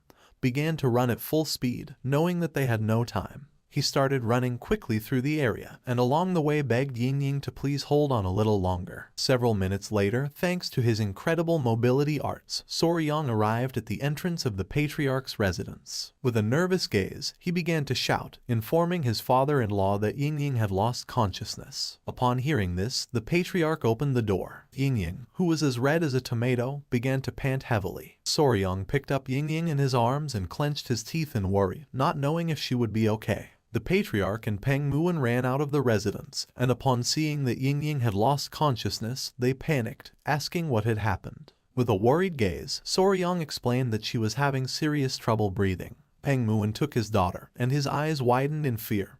He reached out and decided to pour his internal energy to stabilize her. The patriarch sat beside them and remained silently observing. Little by little, the breathing of little Ying began to stabilize, and the red rashes started to disappear. In a matter of seconds, the red rashes disappeared, and Ying's breathing returned to normal. Seeing this, Soryang closed his eyes, fell on his butt to the ground, and let out a sigh of relief, thinking that internal energy was incredible. The primary treatment for anaphylaxis was to stabilize blood pressure and ensure an open airway for breathing.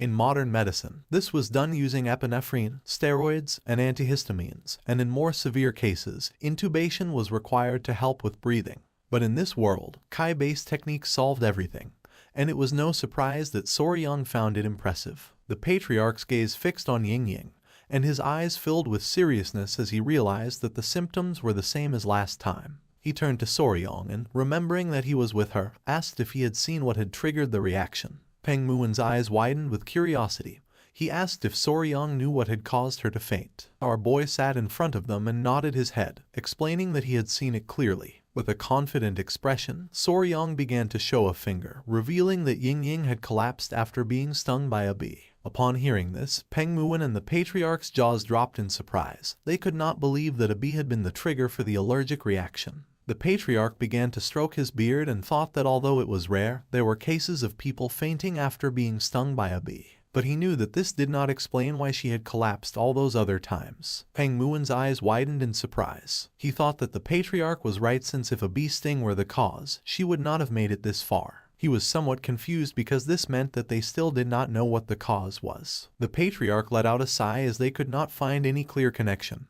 But just before he could finish the sentence, Soryang closed his eyes and nodded with a smile, revealing that he had found what the cause was. The patriarch's eyes widened in surprise and curiosity.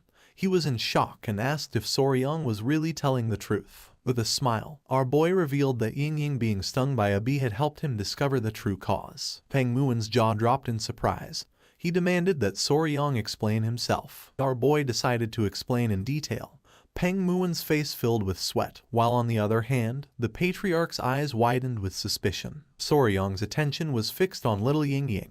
He closed his eyes and with a smile mentioned that first they had to remove her clothes. It was already dusk. Someone closed the door of a room.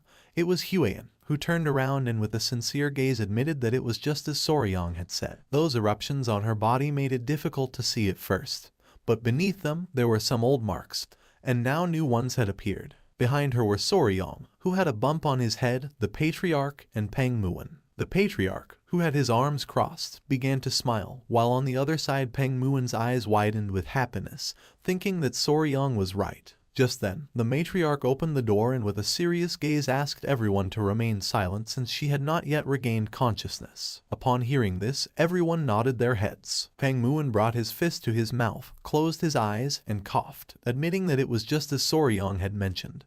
There were additional marks beyond just the rash. Soryang, who had a giant bump on his head, began observing him in silence. With a sad and confused gaze, Peng Muon asked why his daughter had been fainting all this time. With a confident tone, Soryang revealed that it was due to bee venom poisoning. Peng Muon's eyes filled with confusion as he recalled that the patriarch had said that was not the cause. Besides, there was no way they wouldn't notice a bee sting, and their courtyard had no flowers, only stone pavement, so there was no reason for the bees to be there. He wanted to know what made Soryang think it was bee venom. Soryang closed his eyes, started touching his chin, and thought that he was right since a bee sting would have been noticeable. But he had no doubt that her symptoms matched perfectly with anaphylaxis caused by bee venom. Little by little, our boy began to open his eyes, which started to shine. His mind was like a giant bookshelf full of books about poisonous creatures. His eyes began to shine with seriousness. He started touching his cheek and knew that what he needed to find out was another creature that had the same venom as a bee, one that contained melatonin or peptides that triggered swelling and difficulty breathing.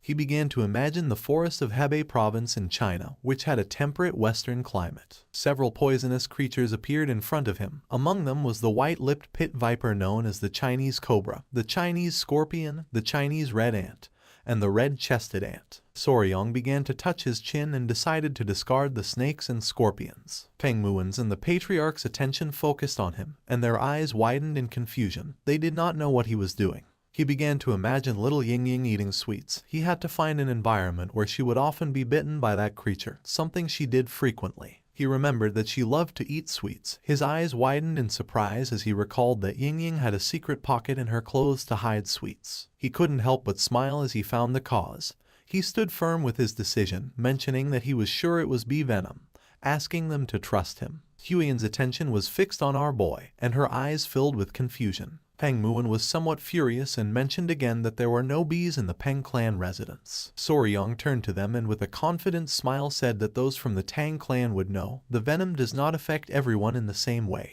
For some, even an infinitesimal amount could be lethal, while others could withstand 10 times that amount without problems. Peng Muin's jaw dropped, and he began to sweat without understanding a single word. The patriarch reached out to him and, with a sincere gaze, argued that Soryong was right since even with the same poison, the effects varied from person to person. Soryong extended his hands, explaining that as they had seen, Ying-Ying was particularly sensitive to bee venom. Huiyan remained silently listening, while on the other side, Peng Muin and the patriarch nodded their heads. Soryong's eyes began to shine with confidence.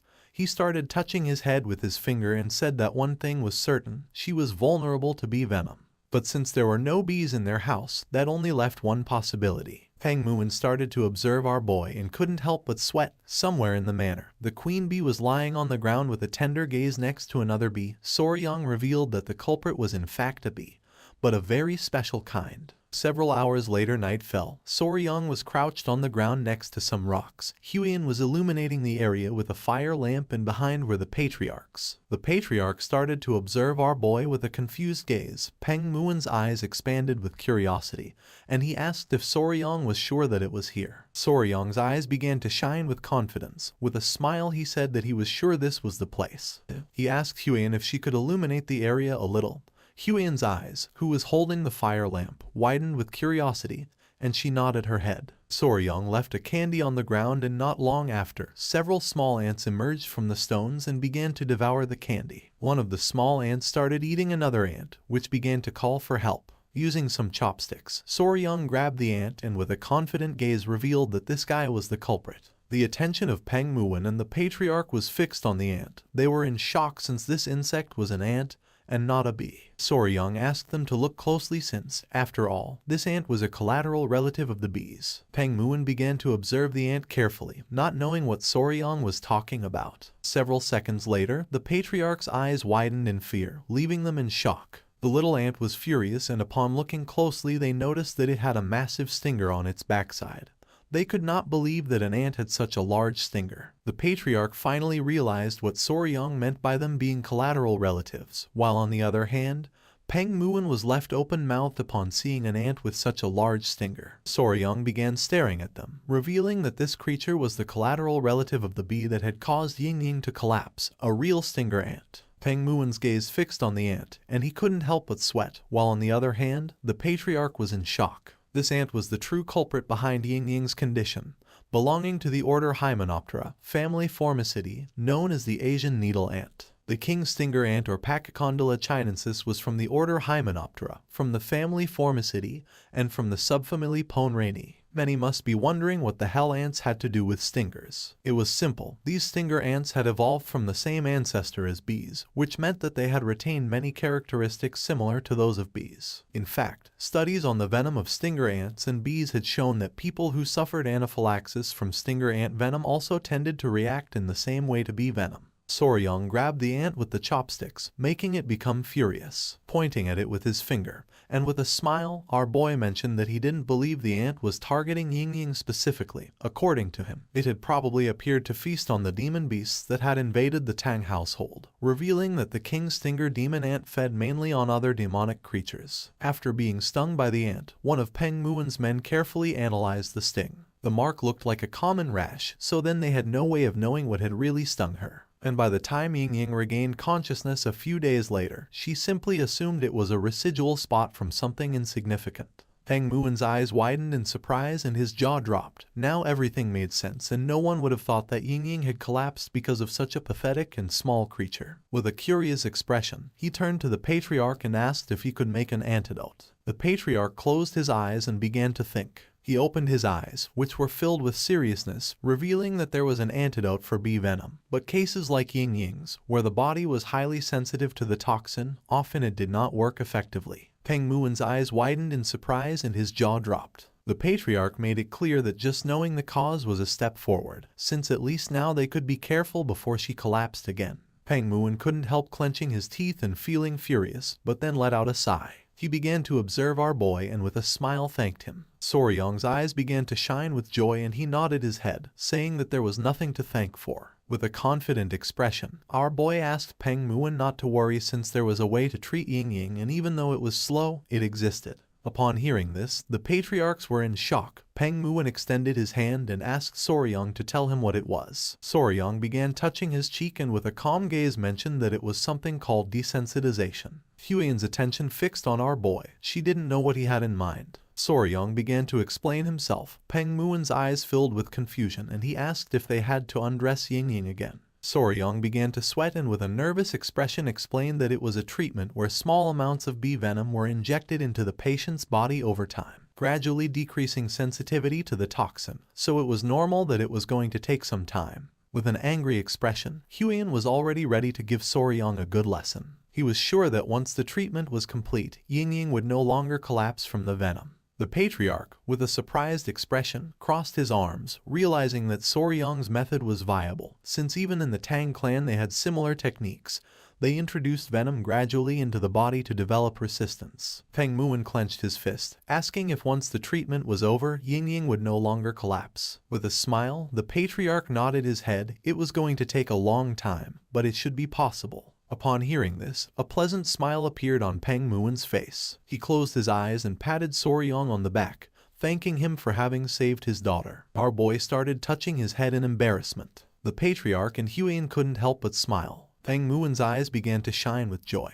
He grabbed our boy by the shoulders. After receiving such help, there was no way he would simply let it pass, so he asked if there was something that Soryang wanted. Whatever it was, Soryang only had to name it and he would grant it to him. Our boy started to sweat, then closed his eyes and felt somewhat confused, not knowing what was wrong with the people of this world.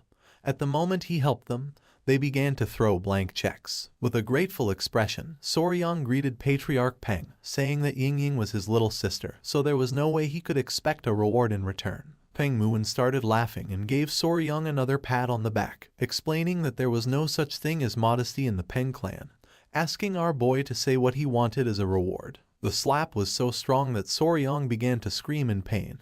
He knew that if he didn't say something right now, he was going to die. Just then, our boy's eyes widened in surprise. With a joyful gaze and mouth watering, he asked if Peng Muen could join him for a mountain tour. Peng Muen became somewhat confused. The next day, Peng Muen, Soryang, Gu Pi and Huiyen went to Mount Gongga, which was in Sichuan province. Everyone's attention was fixed on the beautiful waterfall. No one had seen anything so beautiful. With a smile, Peng Muen mentioned that this was a magnificent mountain. Soryang began to laugh, explaining that it was said there was even a beautiful stone cliff. Huiyen stepped forward and her attention fixed on the waterfall. With a smile, she admitted that according to the general, this should be the place. With a confident expression, Soryang thought that she was right, since this should be the waterfall and the rock he had mentioned. Our boy felt somewhat confused since he didn't know how they were going to reach the cave that was behind the waterfall. Upon hearing this, Peng Muen turned toward them and an idea came to his mind. With a surprised gaze, he remembered that Soryang had said that he had only recently started learning mobility arts, realizing that he was not familiar with the technique of wave-stepping swallow flight.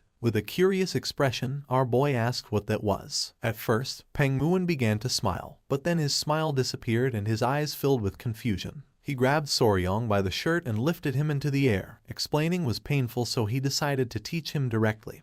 Our boy's eyes filled with fear, causing him to start sweating, while on the other side, Huiyan put her hand over her mouth and couldn't help but go into shock. Using all his strength, Peng Muon threw Soryong toward the waterfall, and upon seeing this, Huiyan panicked. Our boy landed near the waterfall, and while he was gasping heavily, Peng Muon also landed in front of him. He put his hands on his waist and started laughing, thinking that he had a pretty agile body. Our boy fell to his knees on the ground, thinking that this guy was crazy. Huiyan also arrived at the area and with a worried expression asked if Soryong was okay. She helped Soryong sit down, and when looking forward she realized that this seemed to be the entrance of the cavern.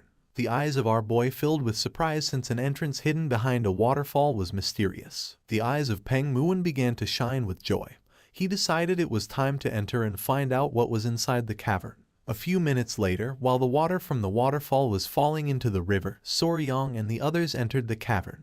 The eyes of our boy and Huiyan widened in surprise, leaving them in shock. With a worried gaze, he admitted that something felt strange. Huiyan, who was beside him, began to observe the place and nodded her head. In front of them were small rocks, and on top there were bright crystals, surrounded by dead plants. They knew there was no way that the general had lied. The interior of the cavern was nothing like what they had expected. Soryong sat next to the crystals and began to observe them carefully. This was how Yeagle, who, the general of the Muram Alliance, had described it. A ray of light falls in the center of the cavern, and the ground is covered with countless nameless flowers in full bloom. It is mysterious and strange beyond words, like another world, a paradise. Peng Muon and the others began to walk around the area. Our boy's attention was fixed on the dead plants. For him this was like hell, nothing like paradise. Huiyan, who was walking behind them, admitted that although light entered through the hole in the ceiling of the cavern, there were no blooming plants. In fact, they all seemed withered and wilted. With a serious gaze, Peng Muon realized that a sacred beast was altering the environment around it. His attention fixed on the rocks, realizing that a cold Kai was radiating from the center rock. With a sincere expression, Soryong admitted that the elder was right. Peng Muon grabbed his sword and asked them to stay behind him. Slowly, Peng Muon began to walk toward the rocks. His eyes began to shine with seriousness, realizing that this was a very serious cold. Just then, a creature let out a powerful roar. Soryong's and Huiyan's eyes filled with surprise. Peng Muon's eyes began to shine with seriousness. He unsheathed his sword, revealing that the creature was ahead, asking them to stay just behind him. Soryong's eyes began to shine with joy, since for him the roar had been amazing. At that moment, a creature with bright eyes began to emerge from the rocks. It began to stare at our boy and let out another roar. Our boy's eyes widened in surprise and amazement, causing his jaw to drop. The creature was a chubby-tailed gecko. The creature began to walk toward them, and its body began to emit a cold Kai. It was approximately 1 foot long. It had small and round yellow eyes and a chubby little tail. Soryong put his hands on his cheeks and his eyes expanded with love. The gecko was so cute that he was about to lose it. Huiyan put her hand near her mouth and with a smile admitted that the blue lizard was very beautiful. Our boy clenched his fists and couldn't help but smile, since he knew she was capable of recognizing its value. While on the other side, Peng Muon began to sweat, but then clenched his teeth as he realized something. Then the gecko began to roar. Upon seeing this, Peng Muon tightly grabbed the sword, revealing that there was another gecko deeper inside. Upon noticing there was another one, Soryong couldn't help but wonder if they were pair. Smoke began to emerge from his nose and his eyes widened in surprise when he thought that they could even have offspring out of this. He explained to Lord Peng that they had to bring them back alive no matter what. The gecko started staring at Soryong with a murderous look and cold Kai began to emerge from its body. Deeper within the rocks, there was another gecko that seemed to be injured. With a worried expression, Huiyan turned to him and asked if there was any problem. Soryong's eyes began to shine with seriousness and his attention fixed on the rocks. He had caught a faint glimmer, but he was sure of one thing. His eyes filled with concern and his gaze fixed on the gecko, revealing that he thought it might not be breathing. The other gecko opened its mouth and began to roar. Soryong decided to leave it to Commander Gupi. If something happened, he had to let him know immediately. The furious gecko was watching the entrance. Gupi, who was hiding, began to show a forced smile, asking Soryong to trust him. If the gecko showed any unusual behavior, he was going to inform Soryong immediately. Soryong left the cavern and decided to retreat for now. During the night, they lit a bonfire near the waterfall. Huiyan and Peng Muon began observing our boy who was standing near the entrance of the cavern. They knew nothing about its habits, and trying something reckless could harm the already injured creature. While the centipedes were playing with Huiyan, she adjusted her hair and with a loving expression asked our boy to come down and eat. Soryong closed his eyes and began to imagine Huiyan as his wife, preparing food for him. He couldn't help but blush since for him this was kinda sweet. Using the campfire, they started cooking the food. Peng Muon sat on the log, and with a curious expression asked if there had been any progress. Soryong, who was sitting next to Huiyan, began to ponder in silence, and then revealed that the creature hadn't moved at all. With a serious gaze, Peng Muon mentioned that when he had checked, the thing hadn't moved even a little bit. He asked if living creatures shouldn't at least be eating something. Soryong's attention was fixed on the campfire. For him it was strange, since usually geckos or common lizards fasted for several days when they were stressed. Especially fat-tailed geckos. They stored energy in their thick tails. If it hadn't eaten anything, it was likely surviving only on stored energy. They were reaching the point where a decision had to be made. With a serious expression, Soryong suggested checking on the gecko that wasn't moving. Peng Muon couldn't help but smile, thinking that they were finally going to catch the gecko. Soryong clarified that they were not going to catch it. He believed that they needed to check where it was injured, and if it got hungry, it could even eat something. He wanted Peng Muon to lure out the gecko that was watching the entrance. Upon hearing this, he couldn't help but feel somewhat surprised. Showing his bicep and a smile, Peng Muon asked if it wouldn't be easier to knock it out with a single blow. That way they would get both the healthy one and the injured one. Our boy started sweating, knowing that the gecko was going to die on the spot after being hit by those muscles. With a forced smile, our boy explained that if Peng Muon smacked it, even the rock thing that repelled General Jekyll, whose men could drop dead on the spot. Lord Peng started laughing, thinking that our boy was right. He gave Soryong a strong slap on the back, mentioning that it was no wonder that a scholar like him, always glued to his desk, had been relegated by a phenomenon like that rock thing. He thought that if he hit the gecko, he could kill it. With a serious gaze, Peng Muon asked if the plan was to subdue the gecko gently. Showing one finger, Soryong said that was the best move. With the help of a stick, Soryong began to draw on the ground, explaining that first, Peng Muon was going to lure out the lively gecko, then he and Huiyan were going to check on the one that seemed to be injured during that time. Huiyan threw some rocks on the ground, explaining that in the meantime, the poison division could block the path to Soryong. The Lord nodded his head, thinking that this seemed to be the best approach. With a smile, Peng Muon asked if there was anything else he should watch out for. Our boy asked him just to make sure it didn't reach the wall, since it could climb it and come over to his side. Peng Muon hit his fist on his chest, and his eyes began to shine with enthusiasm. He decided to move since his body was eager for action. He started running toward the cavern. Soryong panicked and asked him to please go slowly. A smile appeared on Huiyan and Soryong's face. Our boy knew that if the gecko was sick, then it might not have much time left. Peng Muon, who had the sword resting on his shoulder, Soryong and the others entered the cavern. Upon noticing that they had returned, the gecko's eyes began to shine with rage. Soryong brought his hand to his mouth and whispering gave Peng Muon that he could begin. Upon hearing this, an excited smile appeared on his face. Peng Muon drew his sword and while his eyes were shining, began to imbue mana in it. He and his men drew their weapons and began to advance toward the rocks. Upon seeing that they were planning to attack, the gecko's eyes began to shine with rage and it let out a loud roar. It jumped and using all its strength, attacked, but luckily Peng Muon reacted in time and blocked the attack using his sword. The gecko struck hard at the sword using its tail. He couldn't help but smile as he couldn't believe that such a small creature was good enough to be a first-rate warrior of the Peng family. The creature backed away, only to gather momentum and attack again. Upon seeing this, an excited smile appeared on Peng Muon's face and his eyes began to shine.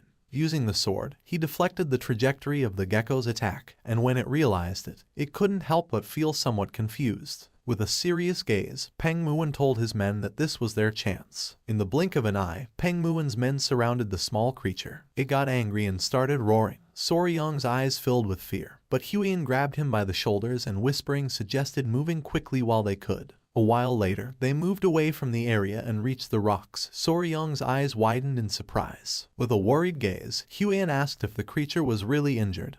He replied that it seemed so. Upon observing closely, he noticed that the tip of the tail was necrotized due to an incomplete shedding.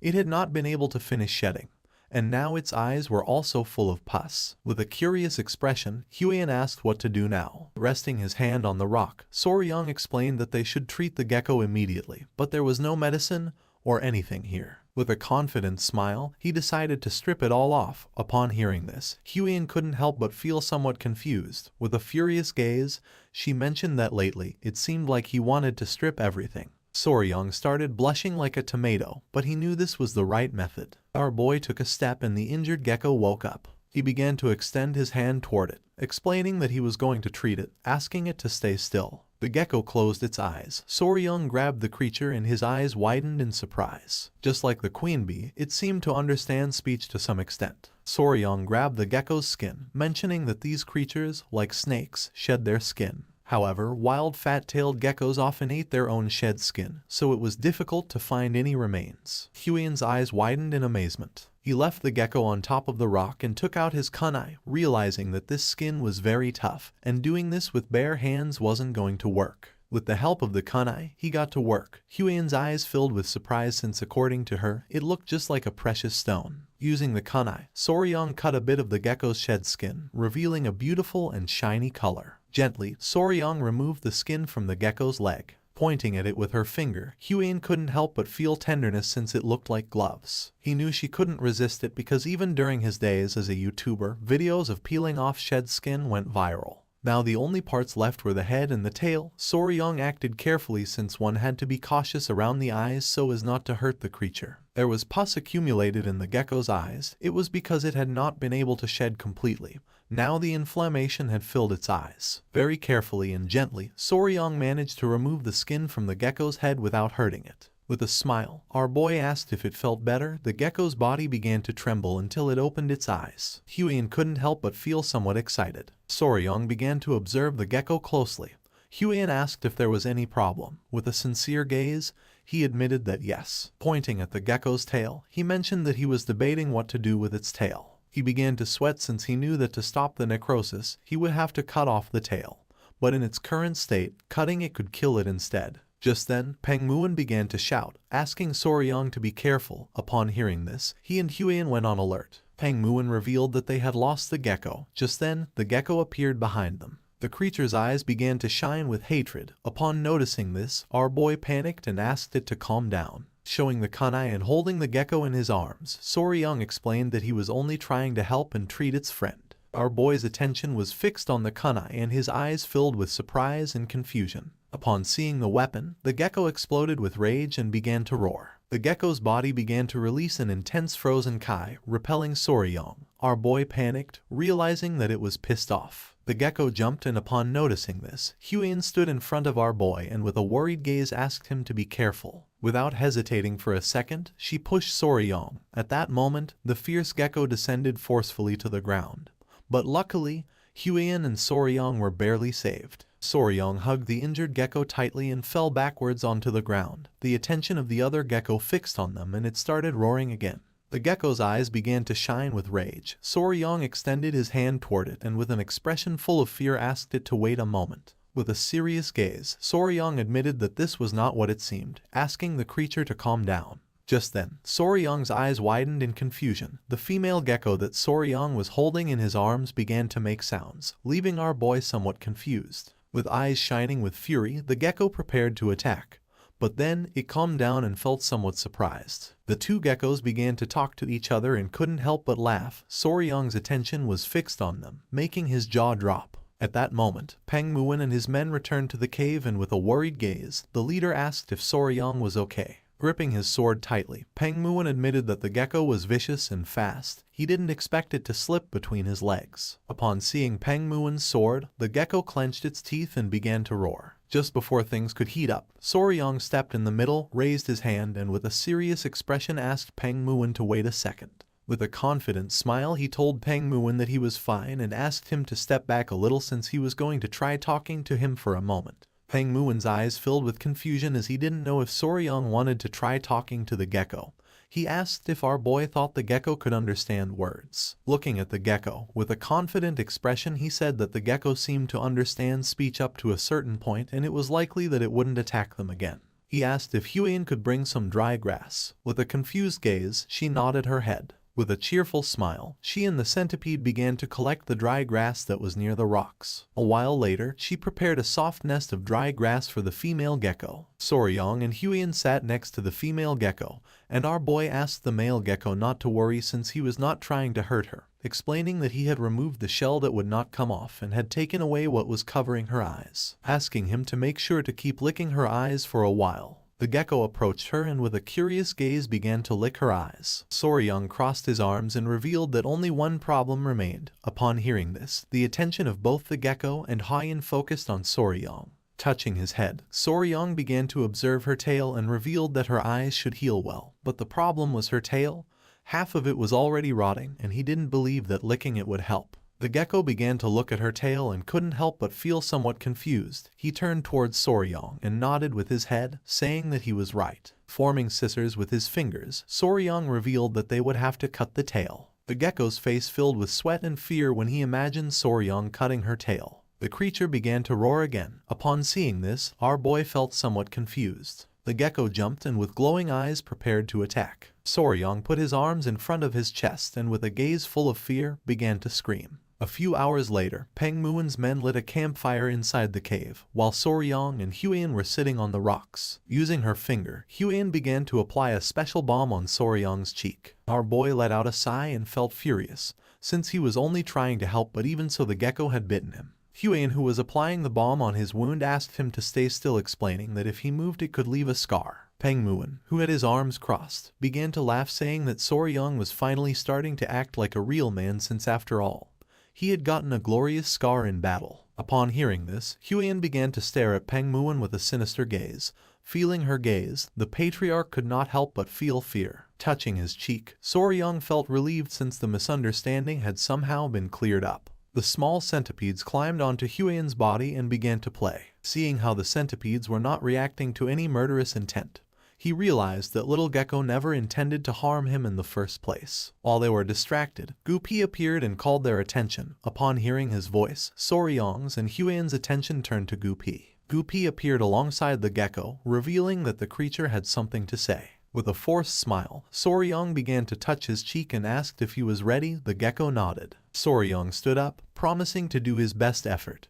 But before that, he wanted to ask something to the gecko. He began to observe our boy and became somewhat curious. Showing a finger, Soryong asked what geckos ate, since if he was going to cut her tail off, she was going to need to eat something nutritious in order to recover well. Taking small jumps, the gecko turned his back on them and began to move away. Soryong panicked and started to follow him. The little gecko moved several meters away and stopped near a small plant. Soryong's eyes filled with curiosity and his attention focused on the plant. Using his mouth, the gecko pulled out the plant and began to show it to Soryong. Our boy took the small plant in his hand. Peng Muon and Huion began to observe it closely.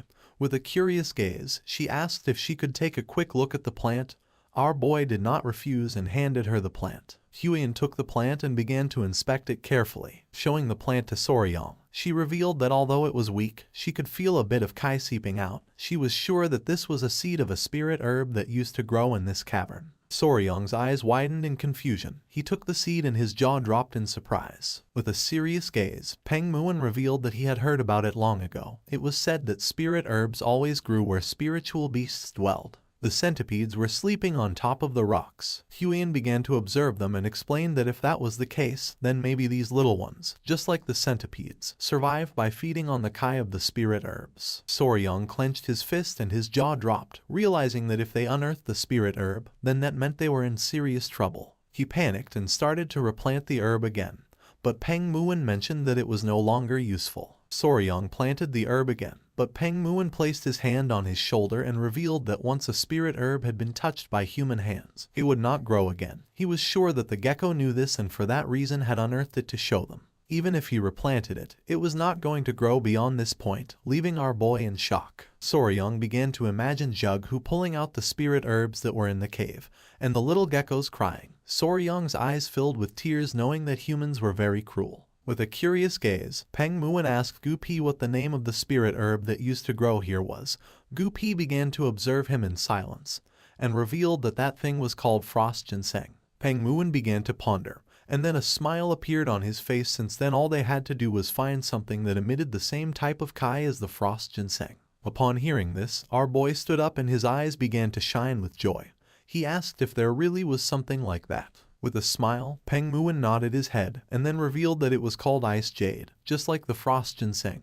It contained the essence of cold kai. Touching his chin, he mentioned that the problem was how to obtain the ice jade, since even with money, it was not something that could be obtained easily. While they were distracted, Huiyan stepped forward, capturing their attention. With a serious gaze, she said that if they were talking about the ice jade, then she knew someone who had it. Upon hearing this, a curious smile appeared on the faces of Soryong and Peng Muin, since for them this was good news. With a curious gaze, Soryong approached her and asked who had the ice jade. She panicked and asked him to calm down. She began to sweat, not knowing what to say. Seeing this, Soryong and Peng Muin became somewhat confused. Huiyan swallowed saliva, then began to touch her chin and with a sincere gaze revealed that they were some other weed. Upon hearing this, our boy's jaw dropped in surprise, while on the other hand, Peng Muin became even more confused. With a serious gaze, she let out a sigh. Soryong's eyes widened in fear as he did not know what was happening. Peng Muin and Soryong began to observe Huiyan, not knowing what she had in mind. Even Peng Muin felt confused. Huiyan began to show a confident smile, and upon seeing this, Soryong's eyes filled with fear, and he couldn't help but sweat. He put his hand on his face and let out a sigh. He didn't know why his father-in-law had to say something like that at that moment. He remembered that in this world girls were called weed. Peng Muin crossed his arms and asked who was that other weed who supposedly had the ice jade. Soryong came out of his thoughts and his jaw dropped in surprise, leaving him in shock. Huiyan began to show a confident gaze. Showing a finger, she revealed that one of the 3 flowers of Muram was known as the Flame Queen Peony. Her real name was Namgung Xiao, the daughter of the Namgung clan. From what she had heard, Xiao had the ice jade, but she really didn't need it. Upon hearing this good news, a smile appeared on Peng Muin's face, while on the other hand, Soryong's jaw dropped in surprise. While they were conversing, the little gecko appeared and started making chirping sounds to get Soryong's attention. Upon hearing the gecko's voice, our boy became curious and turned around. The little gecko's eyes filled with tears and sadness. Huiyan asked what he was saying, and Soryong revealed that he was asking them to quickly treat the injured gecko. Soryong reached out his hand and decided to save the rest of the conversation until after treating the gecko. Huiyan nodded her head, noticing that the little gecko was nervous. She thought that was for the best. Soryong peeked his head between the rocks and saw the little gecko sleeping. He took her out of the nest and began to examine her carefully. The other gecko's eyes began to shine with concern. With a confused look, Huiyan remembered that geckos could cut off their own tails. She didn't know why it had held on until things had gotten so bad. With a sad expression, Soryong admitted that she was right, but also revealed that there were some geckos that weren't like that. Upon hearing this, Huiyan's eyes widened in confusion. When a lizard cut off its own tail, it was called autotomy, and depending on the species, the traits were different. Soryong began to observe the gecko carefully, remembering that there were some who could perform autotomy but couldn't regenerate. Some could both shed and regrow, and others couldn't do either of those things, so he couldn't assume anything and had to examine it properly. Soryong started to touch the gecko's tail. Once they confirmed it, they would find the detachment segment and press it with a finger to trigger the separation. Huiyan's eyes filled with confusion since she didn't know what that was. With a smile, our boy explained that although it seemed like the gecko's tail could be cut anywhere, in reality, the point where it breaks was predetermined. That was what they called the detachment segment. Huiyan was in shock since she didn't know much about geckos. Because they weren't poisonous, she didn't know how Soryong knew so much. According to her, this was amazing. The gecko was sleeping in Soryong's hands. He had sounded confident when he said it, but the tail was already very decayed, so he wasn't sure that the surgery would go well. Soryong grabbed its tail and his eyes began to shine with determination. He had to try anyway since he was spicy Fabry. A few minutes later, Soryong and Huiyan began performing the surgery. Peng Muin, who was sitting on a rock, realized that this was taking longer than he had thought. With a serious gaze, he started staring at Soryong, and the little gecko began to emit chirps. A few minutes later, with the gecko sleeping in his arms, Soryong appeared. Lord Peng Muin asked what had happened to the gecko. Huiyan began to show a smile, while on the other side, with a joyful gaze, Soryong revealed that fortunately the surgery had gone well. As long as they took good care of her, she should be fine. Upon hearing this, the little gecko couldn't help but cry and show a grateful smile. Our boy sat next to the gecko and felt happy to see that he was so happy. Peng Muin's gaze fixed on our boy. The more he looked at him, the more incredible he seemed. The pair of geckos returned to the nest. Now that the surgery had been completed, Soryong and the others decided to stay nearby and monitor its condition for a few days. A few days later, with a curious smile, Soryong and Huion returned to the cavern and began to run toward the rocks. Near the nest was the pair of geckos playing happily. Seeing that her condition was better, Soryong couldn't help but smile. The little geckos began to show tender looks. Soryong clenched his fists and couldn't help but feel excited, realizing that they had gone from being kittens to being lizard puppies, knowing that if this had happened in his past life, it surely would have gone viral. Soryong's attention was fixed on the female gecko, realizing that the injured girl had also regained some strength. Now that her condition was better, Soryong decided it was time to leave. Upon hearing this, the gecko's eyes widened with sadness. With a smile, Soryong explained that they were not going away forever. They were just going to get some food for them and then come back. Until then, he asked the gecko to make sure to preserve the seeds Kai. The two geckos nodded their heads. Soryong turned around and with a confident gaze told Huion that it was time to return to the Tang clan. With an excited gaze, he clenched his fist and thought that it was time to obtain the ice jade. A few hours later, they returned to the manor of the Tang clan and sat down to chat with the patriarch. Back in the Tang clan, leaving behind the geckos, a few pieces of news had arrived, and among them, without a doubt, the biggest incident had been the matter related to the blood cult. The patriarch interlaced his hands and with a serious gaze decided to speak about that matter. After the identity of a spy infiltrated in the Murim alliance was revealed, their warriors followed the owl that an assistant had raised. A man with a mustache hid behind a tree, and when he peeked out, his eyes widened in surprise and fear. The owl arrived at the hideout of the blood cult, which was filled with ninjas. Coincidentally, a squad had just returned to the Murim alliance, and they had sent them poison extracted from tiger-striped water snakes, which had played an important role when they raided the hideout. Showing a letter, the patriarch revealed that the leader of the alliance had personally sent a handwritten letter of gratitude. He was very proud of Soryong. With a forced smile, Soryong coughed. The patriarch asked if he had caught that mysterious gecko. He decided to stop by the toxic creature garden himself to see how it looked. Soryong began to sweat and with a nervous gaze mentioned that one could say they had half caught the gecko. Upon hearing this, the patriarch felt somewhat confused. Just then, with a serious expression, Huion decided to explain everything that had happened so far to her father. The patriarch put the cup of tea on the table. He began to stroke his beard and started thinking about the ice jade. Resting her hands on the table, Huion stood up and explained that for that reason, they had planned to go together to Anhui province to visit the Namgung clan. After thinking, with a calm gaze, the patriarch gave them permission to go. For him this was very convenient since he needed them to deliver something along the way. The timing wasn't the best because of the blood cult, but if Soryong was with her, he could be at ease. Soryong let out a sigh and his eyes filled with confusion since he didn't know if that had been a stealthy way of assigning him a task. Just before they could leave, with a serious expression, the patriarch asked them to wait a moment. He closed his eyes and revealed that some disturbing rumors had been circulating lately about the Namgung clan. Soryong and Huion began to look at each other and their eyes widened in surprise. It was nighttime and near the Namgung clan was Yellow Mountain. Two men were walking around the area. The bald man's eyes filled with surprise and he couldn't help but sweat when he asked if his friend was joking. With a confident gaze, his friend said that he was telling the truth. He again mentioned that the young lady from the Namgung clan was not normal. With an angry gaze, the bald man asked his friend to stop saying nonsense and not to make up dirty and scandalous rumors. His friend's attention was fixed on something. Not far from them there was a man lying on the ground. Upon seeing this, their eyes widened in fear. They began to run toward the man without knowing why someone had collapsed here. The friend placed his hand under the man's head without knowing if he was dead. Just then, the man began to smile. Their attention was fixed on the man and they could not help but feel even more confused. The man had not collapsed. Blood was coming out of his nose. He was red like a tomato and gasping heavily, as if he were in love. The men began to look at each other and felt even more confused. They carried the man on their back and decided to take him to the village thinking that he must be drunk. Not far from them, there was a woman hidden behind a tree, watching everything. The woman's body began to release a strange aura. Her shadow became larger. She was like a spider hanging from its web. It was night and under the light of the moon, a woman was practicing with the sword. She concentrated and her eyes began to shine with determination. With precision and elegance, she swung the sword several times, cutting the leaves of the trees. At that moment, her body began to tremble, and the woman began to gasp heavily and felt frustrated. She had not managed to cut all the leaves, so she thought that she still needed more training. A woman with pigtails who was holding a lamp appeared and addressed the woman as Unnai.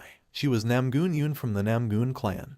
With a serious expression, she suggested returning now, since if they arrived late, they were going to be caught. Yoon knew that her father was going to scold her if they were caught this time. She admitted that the sword handling was great, but as the eldest daughter of their family, Unnai had to take better care of herself. Unnai began to observe Yoon in silence. Using her hand, she took off her hat and with a sincere gaze admitted that Yoon was right. She was the eldest daughter of the Namgoon clan, also known as the Flame Queen Peony or Soul. At that moment, she began to cough strongly. Seeing this, Yoon's eyes filled with concern since she did not know if Seul was okay. Unnai clenched her fist and her face turned pale, since she suffered from the disease called overflowing Kai deviation.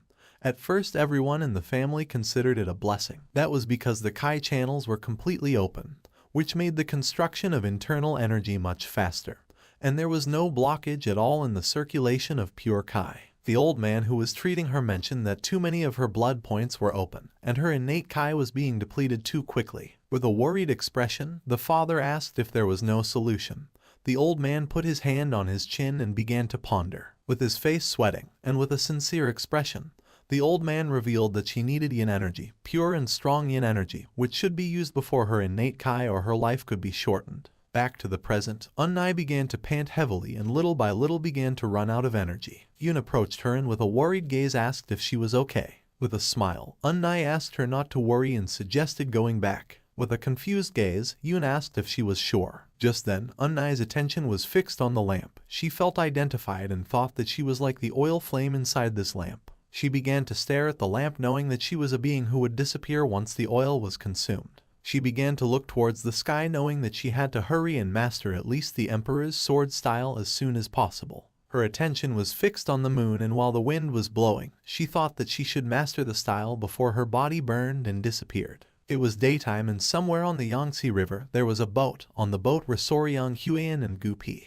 Gupi began to point towards the water and asked Soryang to look, since the Beiji dolphin had appeared. Upon hearing this, Soryang's eyes widened in surprise, realizing that it was the Yangtze River dolphin. The dolphin emerged from the water and began to play. Soryang was in shock, since he could not believe that he was seeing with his own eyes a species that had gone extinct. And even though he liked insects and reptiles, dolphins were something different. With a smile, Huan mentioned that if they followed the Yangtze River, they would reach Wuhan, where the Muram Alliance was located. Soryang's attention focused on her. With a smile, he explained that according to his father-in-law's orders, they had to stop in Wuhan and deliver the red-necked keelback's poison. After that, they could get off the boat at Angyang, which was considered a safe zone. Huan began to show a smile and said that at this speed they could arrive at a much earlier hour. Soryang sat next to her and with a worried expression revealed that there was something he was concerned about. Huan sat next to him and with a curious gaze asked what it was. Our boy knew that if the ice jade was really so precious, then the Namgoon clan would not hand it over easily. He extended his hand and explained that this fact kept bothering him, no matter how he thought about it. She started laughing and asked him to trust her. She started imagining Unnai and revealed that the ice jade was of special use for the young lady Namgoong Seol. She needed to be able to eat it, but the ice jade could not be eaten. She started to point at our boy, being sure that now that they had that, they were going to trade it for the ice jade, since after all, that could be eaten. Soryang put his hand into his clothes. Then he started to touch his chest and mentioned that she was not entirely wrong about that. He felt worried since he did not know if this ice jade was safe. He also remembered that lizards were cold-blooded, so normally they hated everything that was cold. He did not feel good feeding them, something he was not sure about. With a serious gaze, he called Huan's attention and remembered that she had said that the ice jade contained cold yin energy. He asked what that was, since he had heard about yin and yang energy before, but for him it was still difficult to understand. Huan turned towards him, and while her eyes were shining with joy, she started to show one finger and began to smile. Because it was important for martial arts cultivation, she decided to explain, but asked our boy to listen carefully and remember. The yin kai was the kai that created the yin fire, and among the kiss of heaven and earth, it referred to the kai that sank downwards and gathered. With a serious expression, she revealed that normally, yin energy suppressed the activity of living beings.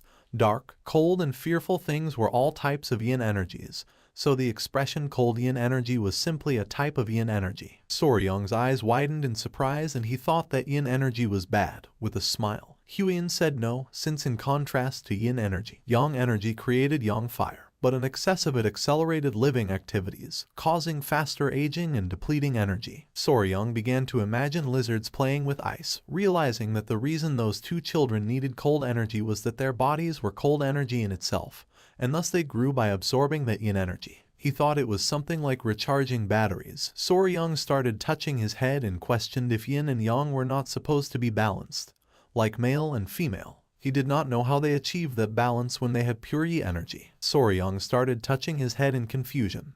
Huiyan's gaze fixed on him and she could not help but blush like a tomato. With a nervous expression, she looked away and said that she did not know. She started shouting, saying that they were going to discover how to find that balance between yin and yang later. Upon hearing this, our boy could not help but blush and his mind filled with confusion. She put her hands on her face and felt embarrassed. Just then, Gupi appeared and announced that they had arrived, asking them to get ready to disembark. Their ship docked at the port of Wuhan. Once the ship stopped, Soryang and Huiyan got off. She introduced herself and revealed that they had brought the object he had requested. The man with a ponytail extended his hand and with a smile said that the general was already waiting for them. They started walking across a bridge and Soryang felt amazed. He was in shock to see how grand the Muram alliance was. Not far from the area, a woman grabbed a man by the ear, making the man start to scream. With his face full of sweat, the man asked the woman named Sword Phoenix to stop since he was about to teach that guy a lesson. With an angry gaze, she made it clear that he could not be dueling against his own allies. With a sincere expression, the other man told Xianghu that she was right since he had acted too hastily without verifying the facts first. Xianghu said that he was only defending the honor of the young lady. At that moment, something caught Xianghu's attention. His gaze fixed on Huiyan and he soon realized that she was the poisonous flower. Huiyan turned around and recognized the man with a white bandana as Slaying Dragon, the woman as Sword Phoenix and Xianghu as Spear Dragon. With a smile, she remembered that it was the first time they met since the Dragon Phoenix meeting. She asked how everyone had been. Xianghu could not help but smile since it had been a long time since he had last seen Huiyan. They began to talk among themselves and Soryang remembered that in Muram, only those with remarkable skills received titles like Dragon or Phoenix, realizing that all of them were elite martial artists. Sword Phoenix said that she had something to ask her, revealing that there was a strange rumor circulating about her. Upon hearing this, Huiyan felt somewhat confused. She revealed that there was a rumor circulating that she had a lover. Huiyan's eyes widened in surprise. Our boy started sweating and felt confused. With a confused expression, she asked if it was true that this rumor was circulating about her. With a nervous smile, Xianghu said yes, revealing that all the warriors were gossiping about it. He was about to challenge him to a duel in her honor for spreading nonsense. They were comrades who fought together, so he wanted to defend her honor. Our boy noticed that he had a crush on her. Huiyan looked to the side and made it clear that this rumor was false. Xianghu felt furious and decided to find the warrior who was spreading the false rumor and give him a good beating. Huiyan stepped forward and decided to correct that rumor. She grabbed Soryang by the arm, leaving him somewhat confused. She began to show off Soryang and with a proud smile revealed that she did not have a lover, but rather a fiancé. She introduced Soryang as her fiancé.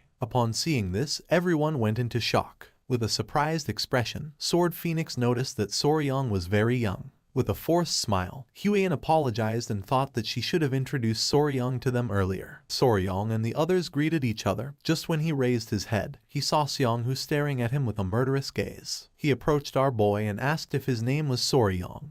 With a face full of fear, Soryang said yes. Xianghu knelt before our boy, leaving everyone in shock. He introduced himself as Yang Xianghu, the spear dragon of the Yang family of Xincheng. Our boy started sweating like crazy. With an angry expression, Xianghu challenged Soryang to a duel. Xianghu asked Soryang to accept the duel, leaving them in shock. Sword Phoenix and Slaying Dragon let out a sigh and felt somewhat disappointed upon seeing Xianghu's attitude. With his face full of sweat, Soryang asked if he really wanted to challenge him to a duel. With eyes shining with rage, Xianghu said that he wanted to have a duel man to man. Just then, Sword Phoenix grabbed Xianghu by the collar and pulled him, leaving him somewhat confused. With an angry gaze, Huiyan asked what Xianghu was doing, suddenly asking for a duel. With eyes shining with rage, Sword Phoenix began staring at Xianghu and asked him to take things seriously. Soryang's eyes began to shine with confusion. He couldn't believe that Xianghu wanted to have a duel with him as soon as they had met. He didn't know why he kept meeting strange people. At that moment, someone wearing white clothing approached them and asked why they were making such a fuss. This man was none other than the military advisor, Junju. Soryong closed his eyes and greeted the military advisor with respect. Upon seeing this, Seongwoo's eyes filled with fear, and he couldn't help but panic. Junju hit Seongwoo in the face with the fan and with a furious gaze demanded to know what he was doing to the guests. Upon receiving the blow, poor Seongwoo panicked. With a kind smile, Junju suggested going together to the Heavenly Martial Pavilion where the leader of the alliance was. Soryong's eyes widened in surprise and he nodded his head. Junju, Soryong, and Huan went to the Martial Pavilion. Seongwoo clenched his fist and his eyes began to shine with rage since he wanted to have a duel with Soryong. Seeing his expression, his friends felt somewhat confused and suggested that it was better to leave. It was daytime and next to the Heavenly Martial Pavilion there was a beautiful river. Huan decided to wait in the guest hall. Soryong, who was walking beside Junju, did not refuse and nodded his head. A girl who was in the guest hall began to sweat and with a nervous expression started pointing out the way, saying that first they had to go greet the leader of the alliance. Soryong's attention focused on her and he soon realized that she was a rookie and seemed a little lost. Junju began to smile and mentioned that they had caught that guy thanks to Soryong and explained that she was the one they had brought to replace the previous maid, who had turned out to be a spy, and because she was new, she was still somewhat inexperienced. Our boy began to show a forced smile. The maid closed her eyes and informed the leader that the general and the young warrior from the Tang clan had arrived. Upon hearing this, the leader gave them permission to enter. The door of the hall opened. The leader of the alliance was standing on the balcony enjoying the views. Junju and Soryong bumped their fists against their palms and bowed their heads to him as a sign of respect. Our boy introduced himself as Y Soryong from the Tang clan of Sichuan. Upon hearing this, the leader's eyes filled with surprise. With a kind smile, he asked them to come in since he knew that Soryong must be tired from such a long journey. Just then, something caught his attention, putting him on alert. He began pointing at our boy with his finger and with a serious expression questioned whether those little guys on his wrist and waist didn't bite just anyone. With a surprised expression, our boy said that they didn't bite just anyone. The little centipedes were sleeping under Soryong's clothes. He remembered that it was said the leader was one of the top 3 martial masters in all of Murim. He couldn't believe that he had instantly noticed the poisonous creatures wrapped around his body. They sat down to chat, and the leader got straight to the point and asked if Soryong had brought the venom from the tiger-striped water snakes. Soryong said that he had, and with a smile revealed that he had prepared as much as possible just before leaving.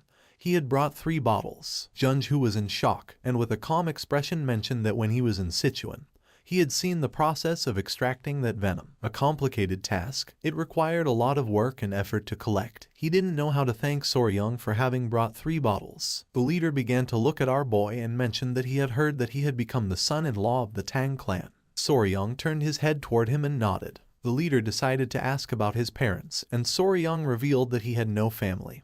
He was alone in this world and had no one to trust. Junju interrupted the conversation and with a serious tone said that he had heard that Soryong had lost all his memory in an accident, and before being taken in by the patriarch of the Tang clan, he used to live alone on Hainan Island, hunting snakes and selling them. The leader crossed his arms and it didn't take long for him to realize that Soryong must have lived a lonely and difficult life on his own. With a cheerful smile, Soryong began to touch his head and mentioned that he wasn't completely alone. The leader decided to change the subject and talk about the reason why he had summoned Soryong. He knew that our boy had played an important role in the recent blood cult incident and wanted to grant him a reward. The eyes of our boy widened in surprise. With a nervous gaze, he mentioned that he had already told the general what he needed the last time. Junju began to show a smile. What Soryong had discovered was something enormous, enough to ensure that those disgusting leeches from the blood cult would never set foot on the Central Plains again. And according to him, this kind of service deserved more than just a simple reward. With a nervous expression, Soryong began to shake his hands in denial, revealing that it had been something he had stumbled upon while trying to save his people from them. If it was that gift which had already been promised to him, according to him that was more than enough for him. The eyes of the leader and of Junju began to shine with seriousness. The leader placed his hand on the table and asked if he had really stumbled upon it while trying to save his people. He stood up, crossed his arms, and couldn't help but smile, as he had been wondering why he felt a sense of closeness with Soryong. Now he had realized that it was because they were alike. Soryong's eyes filled with confusion, and the leader clarified that he wasn't talking about their faces. With a serious gaze, he revealed that he had lost both his clan and the one he loved because of those bastards from the blood cult. He was struggling, doing everything possible to save even a single remaining member of the family, and at some point along the way, he reached enlightenment and achieved martial mastery. The leader began to observe our boy and mentioned that he had heard that Soryang had thrown himself against an elder of the blood cult while he was poisoned in order to save his people from the Tang clan. With a smile, our boy said it was true. A smile appeared on the leader's face since he had done the same thing 30 years ago. He began to walk towards Soryang. Despite being imposing, he had thrown himself in completely, with nothing but desperation in his heart. He placed his hand on our boy's shoulder, leaving him somewhat confused. With a smile, as a reward, he decided to grant our boy his unique martial art, called Iron Coffer Technique. The jaws of Soryang and Junju dropped in surprise. The leader couldn't help but smile and with a confident gaze revealed that he had never taken a disciple before. And when he died his martial art would disappear with him. He had no intention of pretending to be his master, so he decided to let the Tang clan know they didn't need to worry. Junju stood up and his face was covered in sweat. Our boy was open-mouthed and sweating like crazy. From the bottom of his heart, he thanked the leader and swore to make sure not to bring shame to his great name. Upon hearing this, a kind smile spread across the leader's face. Once night fell, Soryang was walking around the area carrying a heavy book. He held the book tightly. The alliance leader was granting him his own martial art. For now, Soryang had to keep it secret from everyone except for the elders of his clan, since if it were found out, he could become a target of the blood cult. He decided to return to the guest hall and thought that if he told Huyen she would be delighted. Just then, a man appeared and began watching him in silence. The man asked our boy to wait. With a curious gaze, Soryang turned around and saw the furious Xianghu staring at him. Soryang couldn't help but tremble. Xianghu took a step forward and with a serious look said that he had heard that Soryang had passed through the heavenly martial pavilion.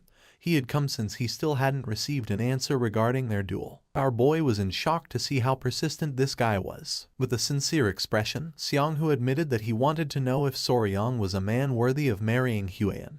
He wanted Soryang to prove it. With a nervous gaze, Soryang said that a duel was very dangerous. Pointing at the spear with his finger, Xianghu explained that he shouldn't worry about that, since he was going to remove the tips from his spear. With a piercing gaze, Soryang revealed that he was worried because he was afraid that Xianghu could end up dead. Both remained silent for several minutes, looking at each other. Soryang's words made Xianghu angry. He grabbed Soryang by the collar and with a furious gaze demanded to know what he had just said. Just then, something that was hidden in our boy's clothes started to move. Xianghu's attention fixed on it, leaving him somewhat confused. With a furious gaze, the small centipedes emerged from Soryang's clothes and lunged at Xianghu. At that moment, our boy caught the centipedes and asked them not to bite Xianghu. The arrogant Xianghu fell on his butt to the ground, his face filled with sweat and fear since he didn't know what was happening. Soryang approached him and with a smile mentioned that as he had told him it was dangerous. Soryang sat in front of Xianghu, making him start to sweat like crazy. With shining eyes, with an arrogant expression, Soryang made it clear that he had already forgiven him once. Xianghu began to pant heavily with fear and realized that Soryang was not joking. If our boy had not stopped the centipedes, he really would have died. Soryang stood up and began to show a penetrating gaze. Xianghu realized that he was a fearsome man. In Yan Xianghu's eyes, Soryang was like a monster. Our boy asked if he was okay, and at that moment, Hayan appeared and with a confused gaze asked what they were doing. Upon hearing her voice, Soryang's eyes widened in surprise, making him panic. With eyes shining with rage and a murderous intent, she questioned whether Xianghu was planning to harm Soryang. Resting his hand on Xianghu's shoulder, with a forced smile, Soryang explained that there had been a misunderstanding. He had gotten lost after leaving the pavilion, and at that moment Xianghu had appeared and offered to show him the way, so for this reason, they were together. Huyen began to ponder in silence. She did not know whether to believe that Xianghu had offered to show Soryang the way. Upon observing closely, she saw that the centipedes were restless. With a nervous gaze, Soryang placed one of the small centipedes on Xianghu's head and mentioned that after chatting he wanted to show the centipedes to Xianghu. So he had asked Xianghu to release a bit of killing intent and this was what had happened. Our boy explained that he was only joking with Xianghu. Xianghu was confused, but decided to play along with Soryang. He stood up and placing his hand on his shoulder, with a smile mentioned that Soryang was right. Huyen's eyes filled with suspicion. She didn't know if they were telling the truth. She thanked Seonghu for guiding Soryong and decided it was time to return to the reception hall. With a nervous smile, Soryong nodded and started running. Seonghu put his hand on top of his head and let out a sigh of relief since he had narrowly avoided getting into trouble. While Soryong was walking away, he turned around and with a smile made it clear that he had saved Seonghu's life twice. After saying this, they left. Seonghu's jaw dropped in confusion. He didn't know what was happening. The next morning, the ships began to arrive at the port. Soryong, Huian and Gupi got ready to leave. With a smile, she greeted Seonghu and the others by bowing her head and explained that they had something to do, so they had to go, thanking everyone for their kindness. Slaying Dragon asked both of them to take care. Just before they could leave, with a curious gaze, Sword Phoenix asked Soryong to wait a moment. Then, she placed her hand on Seonghu's shoulder with eyes full of nervousness. He bowed his head to Soryong as a sign of respect. Sword Phoenix mentioned that she had heard what Seonghu had done and thanked Soryong for his generosity. Soryong's eyes widened in confusion. Seonghu started touching his head and with a nervous gaze thanked our boy, explaining that after talking with Sword Phoenix at night, he had realized how foolish he had been. A proud smile appeared on the faces of his friends. With eyes full of tears, he clenched his fists and revealed that he had convinced himself when he saw Soryong's great tolerance, who had covered up his bad manners. According to him, Soryong was the most suitable as Huian's fiancé. He asked our boy to take good care of her in the future. Soryong said goodbye to them and couldn't help but smile. He had heard that they would meet again at the Phoenix Dragon Conference, so there was no need to become enemies. Once Soryong and the others boarded the ship, Seonghu and the others bid them farewell with a smile. They departed in the sky filled with birds. Late at night, in the village below Mount Huang there was an inn. Soryong and the others stayed at the inn and sat down to eat. A maid brought them food and left. They had left Wuhan and arrived in Anqing. Gupi suggested that it was better to rest in this place since it was late. Mount Huang could be rough, and it took half a day to reach the Namgung clan. Soryong began to eat calmly. They decided to spend the night at this inn after hearing Gupi's words. Huian's eyes filled with confusion, leaving her in shock. She couldn't believe that Soryong had received the secret manual of the Iron Coffer technique, the exclusive martial art of the Fist Emperor. Soryong mentioned that he had said they looked alike and asked if that was a good thing. She nodded because although it was said that training for the Iron Coffer technique was painful, once he mastered it, it could even block swords and Kai-based attacks. With a cheerful gaze, she revealed that it was the exclusive martial art of the very Emperor of the Fist himself. Some even said that it rivaled Shailin's indestructible diamond divine art, and since it was an external martial art, it was not heavily influenced by internal cultivation methods, so Soryong wasn't going to have any problem learning it. Soryong was in shock as he knew that if he mastered the technique, he would gain bulletproof defense. He knew that he had inherited an incredible technique. With a kind smile, she offered to help him train, as she had heard that the first emperor used to whip his own body every morning as part of the regimen and she could do this for Soryong. Soryong's jaw dropped upon hearing that the first emperor used to whip his own body, clenching her fists.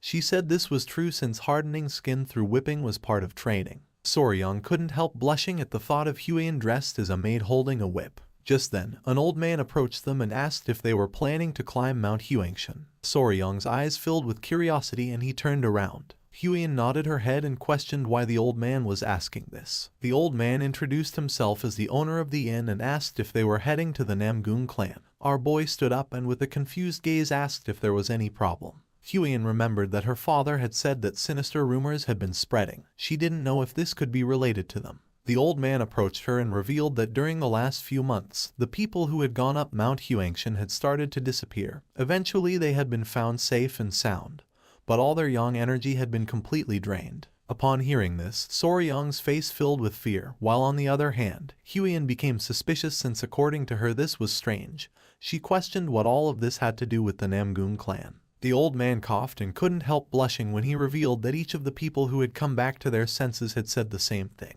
The person they had spent the night with was none other than Lady Namgung Xiao of the Namgung clan. Upon knowing this, Huian's eyes widened in confusion, leaving her in shock. She began arguing with the old man saying that this was absurd. According to her this must be a trap, a malicious slander. Soryong asked her to calm down. The old man panicked and with a nervous expression revealed that everyone had reacted like her. It was night and the moon was high in the sky and not far away was the manor of the Namgung clan. Xiao was sitting in her room sewing. Just then, a maid opened the door to her room, making her curious. The maid informed that the patriarch had summoned her to the patriarch's hall immediately, leaving her somewhat surprised. Without wasting any more time, she left her room and began heading toward the patriarch's hall. She did not know if her father had found out that she had been secretly training fencing at night. Once she arrived at the patriarch's hall, her eyes filled with surprise. In front of the patriarch there were several men kneeling. When he saw that she had arrived, the father's eyes began to shine with seriousness. He gave the order to all the men to raise their heads, and asked everyone to say if the one they had seen was really his daughter. With a face full of fear and trembling, one of the men raised his head, and the others began to ask for mercy. With a furious gaze, the father gave them the order to speak the truth at once, leaving Xiao somewhat confused. With a serious expression, he asked if Xiao had been secretly going out to Mount Huangshan at night. He revealed that these men were saying that she had drained their yang energy. Her eyes widened in fear and confusion. Her face filled with fear and she couldn't help but cry. The father began to point at her and asked her to speak clearly. With a sincere gaze, she admitted that it was true that she had been training with her sword in the valleys of Mount Huangshan the last few days, but swore that aside from training with the sword, she hadn't done anything else. The father turned toward the men and said that his daughter had declared herself innocent, so they must provide solid evidence of what they claimed to have seen. With eyes full of tears, the fat man swore that they only spoke of what they had seen with their own eyes. They did not intend to insult the young lady. The other man began to cry since he didn't know what was happening in this world, nor if everyone had gone crazy or been possessed by spirits. Upon hearing this, the fat man's eyes filled with surprise.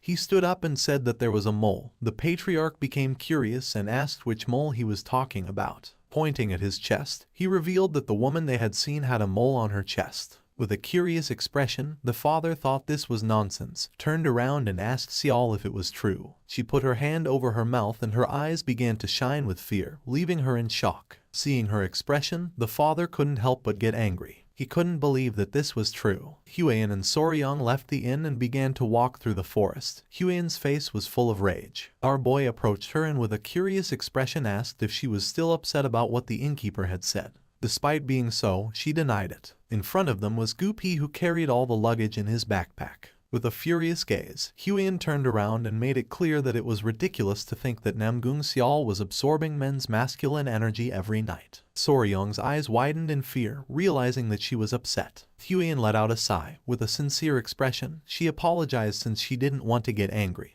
But according to her, those rumors were nonsense. She revealed that Namgung Xiao could not have contact with men, leaving Soryang in shock. With a face full of sadness, Huiyan revealed that Xiao had a strange illness, and if she didn't constantly receive yin energy, her life expectancy would shorten. Due to that type of body, yang energy was like poison for her. That's why she was careful not to let any man get close to her. So spending each night with men was something impossible for her. With a confused gaze, Soryang realized that this scenario was like that of a fantasy heroine. He didn't know if this was going to end well. Several hours later, they arrived at the entrance of the Namgung Manor. With a serious gaze, the guard began looking at Soryang and asked what they had come for. Huiyan began whispering and her eyes started shining with seriousness, realizing that the family atmosphere in the Namgung clan wasn't good. So it was possible that the guards wouldn't allow them, and if they said they came to see Xiao without any reason. So she asked our boy to make something up. With a curious expression, Soryang decided to listen to her. Our boy approached the guards, coughed, and with his eyes shining with confidence said they had come to make a deal. The guards said nothing, and upon seeing this, Huiyan panicked since she didn't know what Soryang was saying.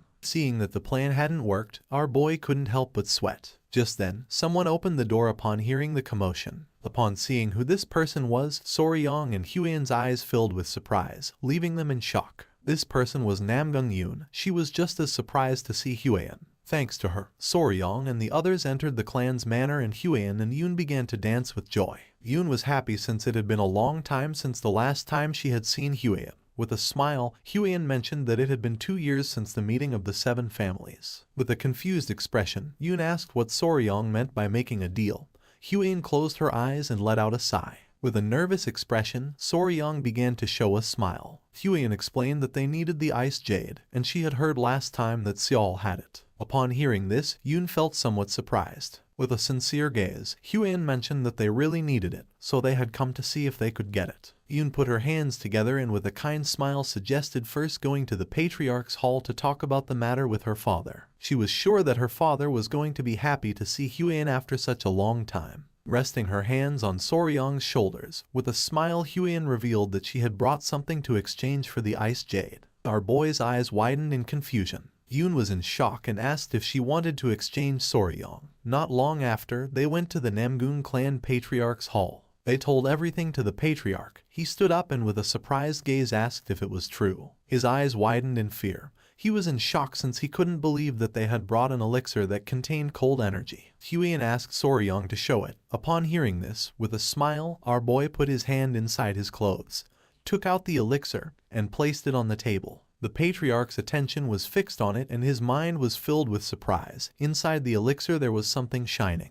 With a curious gaze, the patriarch asked if he could take a closer look, and with a smile Soryong gave him permission. Soryong couldn't help but sweat. It was an elixir that he had brought very carefully, keeping it in his arms. He hoped that they would accept this exchange. The patriarch began to examine the elixir carefully, and mentioned that the purity of cold kai was very high. With this, she could endure at least 10 years. With a curious expression, Yoon asked if really it was so incredible. Because it was so valuable, the patriarch decided to exchange it for the ice jade. Upon hearing this, a joyful smile appeared on the faces of Huan and Soryong. Pointing at it with his finger, the patriarch noticed that there was something inside and questioned what it was. With a forced smile, our boy said he couldn't tell him that. The patriarch realized that it could reveal the place where the elixir had been found and decided not to ask further. With a smile, Soryong coughed and thanked him, but then his face filled with fear since he knew that wasn't the real reason behind it. A few days ago, Soryong was in the clan walking with the grandfather. Our boy began to feel something cold in his clothes. The old man's attention fixed on him and he asked if there was any problem. Our boy took it out of his clothes and his eyes widened in confusion. It was a tail. Soryong handed the tail to the grandfather and mentioned that there was a strange thing similar to an ice crystal in the gecko's tail that he had kept as a souvenir. With a curious expression, the grandfather began to examine the tail carefully and noticed that it had cold kai, knowing that it was going to be good material for those who had mastered ice martial arts or cold kai martial arts. Soryong began to touch his chin and remembered the small geckos. He thought they stored nutrients in their tails, like fate-tailed gecko. He would have never thought that it was actually cold kai. With a smile, the grandfather asked if Soryong wanted to try turning the tail into an elixir. Back in the present, our boy was in shock since he knew that a withered gecko's tail wasn't even worth mentioning. With a cheerful gaze, the patriarch asked Yoon to go tell her sister to exchange this elixir for the ice jade. Upon hearing this, she nodded. Now that they were already here, he asked them to rest a little. He had to organize a party to welcome the guests of his clan.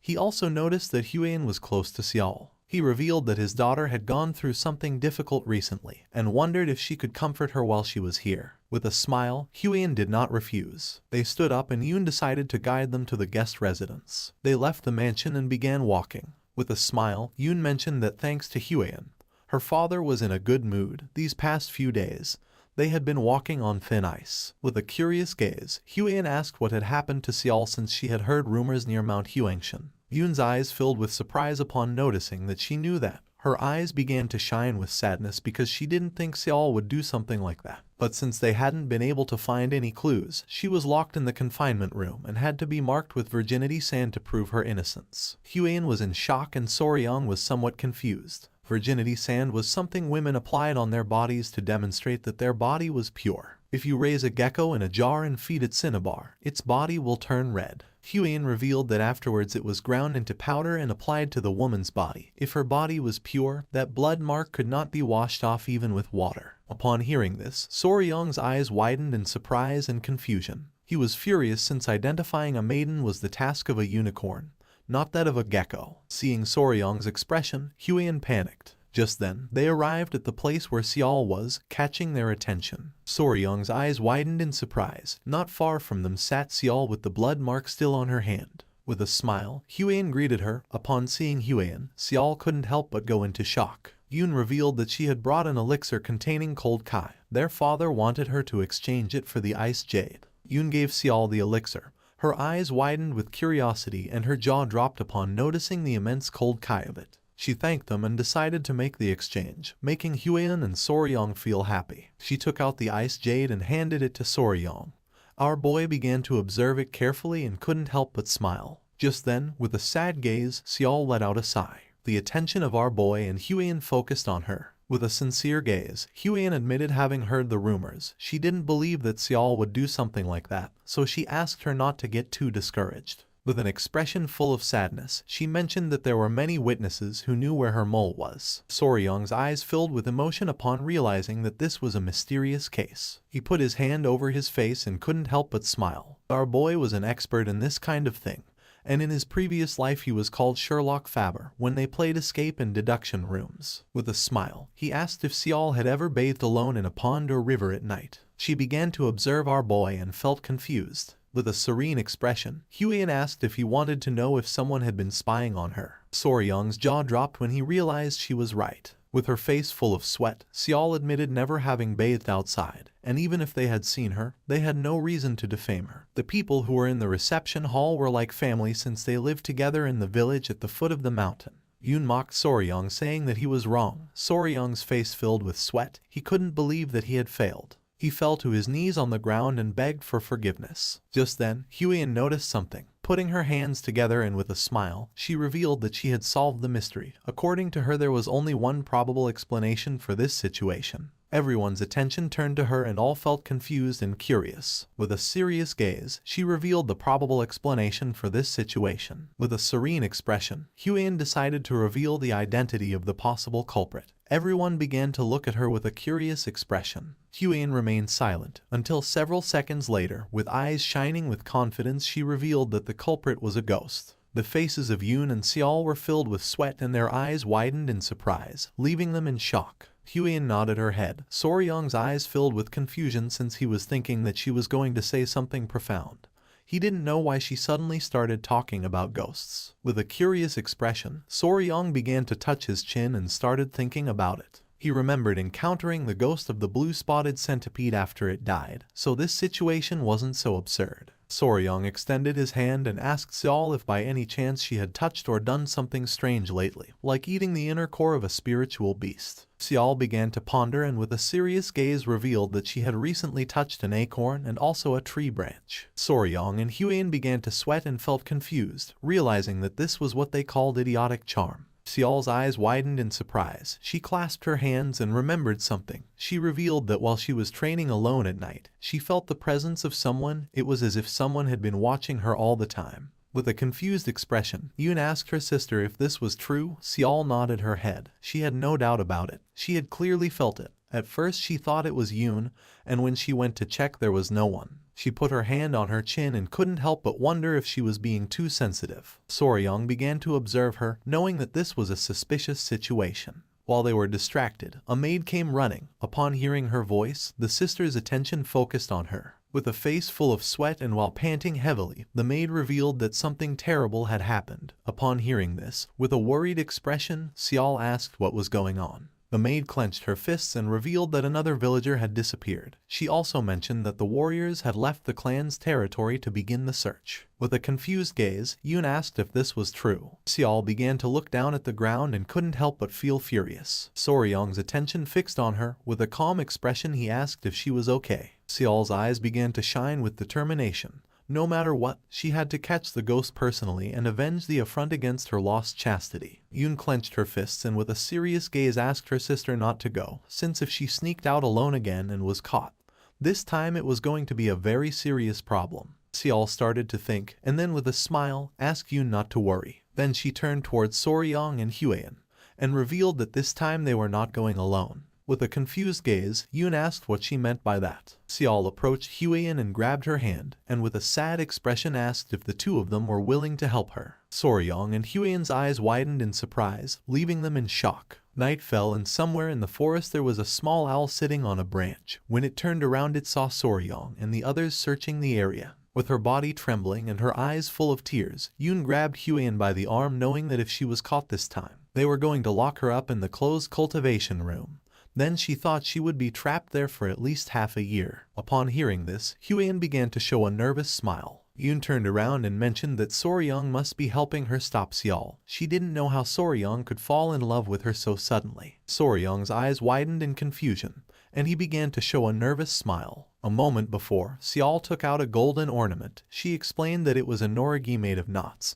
The central piece was designed so that an ice jade could be inserted. Our boy and Hwayun remained listening in silence. With a serene gaze, Seol mentioned that although she wasn't very sure why they needed the ice jade, if they were looking for something to carry with them, this wasn't a bad option. Soryong and Hwayun began to observe it closely, and their eyes widened in astonishment. She split it in half, revealing that even it could be split in half, it could serve as a symbol between the two. She promised to give it to Soryong if he helped her. Our boy went into shock. Their attention was fixed on the bright ornament. Back in the present, our boy began to think silently. He placed his hand over his chest and made it clear that, as he had already said before, it wasn't because he wanted the norigi. He simply wanted to protect Lady Seol's honor. Yoon's face filled with rage. She knew that Soryong was lying. Seol began to stare at her sister and asked her not to be so impulsive. While Hwayun was showing a forced smile, Yoon began to lose her mind since she didn't know what she should do. Several minutes later, they stopped walking. This was the area where she had felt someone's presence. There could be some kind of trace, so she decided to thoroughly check the area. Hwayun approached her and with a worried expression asked what they were going to do if the culprit really was a ghost. Seol began to show her sword and promised to cut the ghost with her sword imbued with the energy of destroying evil and revealing justice. Soryong began to observe carefully, realizing that this was intense. Just then, his eyes widened with curiosity and surprise as something caught his attention. Out of nowhere, fog began to appear in the area. Now none of them could see. Soryong began to look from side to side and became confused, not knowing what was happening. He began to shout and call for Seol and the others. He began to walk around the area without knowing if they had been separated. Just then Soryong's foot bumped into something. He became confused, not knowing what was happening. When he looked closely, he realized it was a spiderweb. He grabbed it in his hand and noticed that the thread was very thick, realizing that the creature that had created the web was enormous. At that moment, screams began to be heard. With a gaze full of fear, our boy turned around. He panicked since the voice was Yoon's. He didn't know what had happened to her. Our boy called the little centipedes, Grace and Myra, and asked them if they could find their mother. The little creatures began to smile. They jumped from Soryong's clothes and began to run. Soryong entrusted them with the mission of going and protecting Hwayun. Our boy began to run through the forest, realizing that they were being dragged deeper and deeper into the forest. He didn't know why there were spider webs. He began to pant heavily, remembering that spiders were divided into two types, sedentary and wandering. The sedentary ones built a web and stayed in one place, while the wandering ones roamed like vagabonds. The forest was full of spider webs. He knew that no way, none of them wove flat webs on the ground, which meant this was not an ordinary spider. Red fog was all over the forest, and once the fog began to clear, with a serious expression Soryong decided to hurry and find Yoon and the others. Several seconds later, our boy stopped walking. The trees in front of him were full of cobwebs. He began to observe this and his eyes widened in confusion since he didn't know what was happening. At that moment he heard Yoon's voice, and when he lifted his head his eyes widened in fear. She was wrapped in spiderwebs and stuck to a tree. Upon seeing this, our boy panicked. With a surprised gaze, Soryong turned around and saw a woman sitting on top of a giant spider. The woman began to smile. It was Seol, with her eyes shining with evil. She started staring intently at Soryong. With eyes shining with evil, Seol began to show a smile. Soryong's face filled with fear. He was in shock since he couldn't believe what his eyes were seeing. The area was covered in webs. It was a type of ground spider that our boy had never seen before. It wove its thread on the ground, not the air, so he thought it was a new species. Soryong clenched his teeth and began to stare at Seol, who was sitting on top of the giant spider. He finally understood everything that had happened. What was in front of him, under the form of Namgung Seol, was a pedipalp disguised as the spider. A pedipalp was, in essence, a sensory or manipulation appendage of spiders, often mistaken for a leg but actually being a specialized organ attached to the head, used for touch, mating or prey capture. He observed how, with a slight slide, it was revealing its shoulders and acting seductively to attract him, and thought that this must be the result of evolution to attract male prey. Soryong began to blush and thought there was no need for that, since he had already been captivated. Yoon regained consciousness and tried to free herself from the silk that was wrapped around her body. Her attention was fixed on Soryong. She was furious to see that even he had fallen into the trap. Without hesitating for a second, our boy began to walk toward her. Seeing this, a smile appeared on the spider's face. With his face full of love, Soryang mentioned that she was very beautiful. Without wasting another second, he hugged the spider, leaving her in shock. Her eyes began to shine with evil, and with a smile, she prepared to attack Soryang. At that moment, our boy gave the order to one of the centipedes to bite. In the blink of an eye, the small centipede emerged from Soryang's clothes and bit the spider on the neck. She opened her mouth and began to scream in agony. Soryang moved away. The little centipede jumped and returned with our boy. With eyes full of tears, the spider reached out to Soryang and tried to ask for help. Her expression was too realistic, and for our boy it was not surprising that people fell into her trap. She put her hand on her neck and began to feel dizzy. Not long after, she collapsed to the ground. Soryang began to pant heavily and his eyes widened in confusion. He did not know if the poison had paralyzed her. Using a stick, Soryang began to touch the body of the spider. The venom of a centipede was a neurotoxin intended to paralyze other insects. He thought that although centipede-type insects had quite strong venom, the size of this creature should correspond to its toxicity, so it would be fine. He began to pet the spider and asked it not to be upset since he had saved it from being captured and killed by the villagers. Soryang's eyes began to shine with excitement, and without hesitating for a second, he began to hug the spider. He was happy because the spider had a bright red body, 4 large spots on its back, soft and dense fur like velvet. He began to pet it again. According to him, it was like a scarlet spider. With a curious expression, he decided to see how pretty the spider's face was. He wanted to know what shape it had, and thought that it maybe had big fangs like those of a tarantula. Soryang lifted her skirt, and at that moment, Huiyan appeared and with a furious expression gave him a powerful kick in the face. Our boy's eyes filled with confusion, leaving him in shock. Soryang's body flew off and crashed against a tree. With eyes shining with seriousness, Huiyan made it clear that the spider was a monster. She asked him to try to breathe while circulating his internal energy, asking him to do it slowly. She put her hand over her face and her eyes filled with fear, realizing that she had not controlled her own strength when attacking. Soryang began to gaze toward the sky. He seemed to have lost consciousness. Several minutes later, he stood up. With a worried gaze, Huiyan asked if he was okay. Our boy became somewhat confused. With eyes full of fear, she revealed that the mist surrounding the forest was clearly the work of the spider. Inhaling the mist made men's desires increase so much that it was like an aphrodisiac. She inhaled a little and was very surprised, so she forced the mist out of her body with her internal energy, and then came to where Soryang was. With a serene expression, Soryang revealed that he had not felt anything strange. He put his hand on his chin and came to the conclusion that the villagers acting as if they had been possessed was the work of the mist. He did not know if it was some kind of pheromone that spiders released. He started to touch the spider and asked Huiyan what this monster was. It could release mist and was gigantic and poisonous. Huiyan couldn't help but feel afraid when she saw that Soryang was touching the spider. She began to look at the ground and apologize to Soryang. She put her hands over her face and started blushing like a tomato. She had thought that Soryang had been seduced by the spider. Soryang was confused, but she was right. In a different sense, he really had been seduced. Soryang began to pet the spider's leg, explaining that he was only trying to observe the shape of the spider. According to him, the leg was very fluffy and cute. With her face full of sweat, she asked Soryang to stop petting the spider. She couldn't help but blush and, with a surprised look, began to remember something. A bright red body, 4 large spots on its back, and soft dense fur like velvet. Soryang's eyes widened in confusion. He didn't know why she was so nervous. Just then, someone coughed, making both of them turn curiously. With a confused gaze, Soryang turned around, and not seeing anyone, he couldn't help but wonder if the spider had made that sound. The voice started to sound again, making Soryang's eyes widen in surprise. It was Yoon, who still had her body wrapped in silk.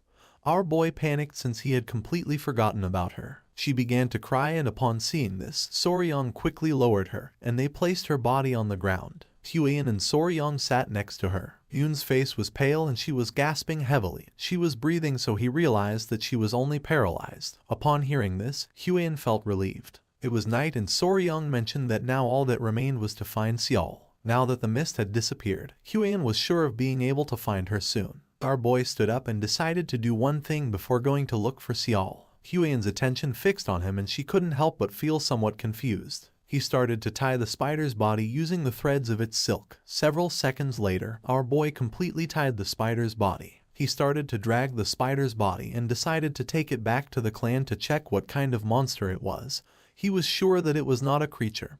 Huiyan did not refuse. Not long after, Xiao began to make her way through the forest and move toward them. Upon noticing this, Huiyan's eyes filled with surprise. Xiao's eyes began to shine with worry upon seeing that Yun was lying on the ground and gasping heavily. Her eyes filled with tears and rage. The spider had not only dared to stain her honor, but had also dared to hurt her little sister. She began to draw her sword and prepared to kill the spider. Seeing this, Soryang panicked and asked her to wait. Without hesitating for a second, Soryang started running and stood in front of the spider. Seeing this, Xiao stopped. She began pointing at the spider with her sword and with a serious gaze asked our boy to get out of the way. With an expression full of determination, Soryang stood firm in his decision and refused to step aside. Upon seeing this, Xiao felt confused. Soryang began to point at himself with his finger and made it clear that he had been the one who had caught the creature, so now it was his. Huiyan's eyes widened in surprise, leaving her in shock. Xiao began to gaze toward the ground in silence, not knowing what to do. She let out a sigh, and while her eyes were shining with rage, she began to stare intently at Soryang and asked what he had just said. With a furious expression, Xiao asked what Soryang had just said. Our boy swallowed hard. According to him, killing the small creature was too much. He remembered that first she had killed a salamander with a poisonous chant, and now wanted to kill the spider. Huiyan grabbed Yun in her arms and asked Xiao to wait, revealing that she was still alive. She was only paralyzed. Upon hearing this, her eyes filled with relief and surprise, and she asked if this was true. Huiyan confirmed it and asked her to calm down. Huiyan understood Lady Namgung Xiao's feelings, but warned that if the hosts were killed and the mimicry broken, it would change into another form, and then there would be no way to clear Lady Yun's name ever again. Looking at the spider with a serious expression, she asked Xiao to think about it. If she took the spider and showed it to her family members, her grievance would be cleared. Besides that, it had been Soryang who had caught that host. He found the elixir that would be delivered to her and even saved Lady Yun's life. It was Soryang who helped clear Lady Yun's grievance, therefore Xiao should not wield her sword recklessly. Soryang and Xiao's eyes filled with surprise. She let out a sigh and began to think about it. She put away her sword and apologized to Soryang, explaining that she had not considered the kindness he had shown her. With a confused gaze, Soryang began to wave his hands, saying that this was not important. With a smile, he gave Huiyan thumbs up and could not help but praise her for being able to think so logically in a situation like this. Observing the spider carefully, Xiao asked what Soryang planned to do with the creature. Our boy explained that, for now, he planned to forgive it and take it back to the Tang clan. Soryang began to caress Xiao's head and with a face full of emotion mentioned that she was very cute. Upon hearing this, Xiao's eyes filled with surprise and she couldn't help but blush like a tomato. She misunderstood the situation, started touching her fingers and got nervous mentioning that Soryang already had Lady Huiyan. Huiyan let out a sigh and with an exhausted gaze explained to her that Soryang hadn't said it with that intention. He was only referring to the fact that the host spider itself was cute. It was red, its fur was soft, and it possessed unique abilities, which is why Soryang had expressed that he found it adorable. Upon hearing this, Xiao's eyes filled with fear. Soryang's attention, who was caressing the spider, focused on her, leaving him somewhat confused. It was night, and when he asked what the two of them were talking about, they changed the subject. At dawn, the spider and Lady Namgung Yun were safely transported with the Namgung family. Everyone was in shock since they had never seen such a large spider before. The patriarch panicked and began to draw his sword, furious upon learning that this creature had stolen his daughter's appearance and insulted her. Our boy asked him to calm down, explaining that now the misunderstanding about the lady would be cleared up and the rumors corrected. Upon hearing this, the patriarch decided to calm down, and Soryang realized that he and Xiao were alike.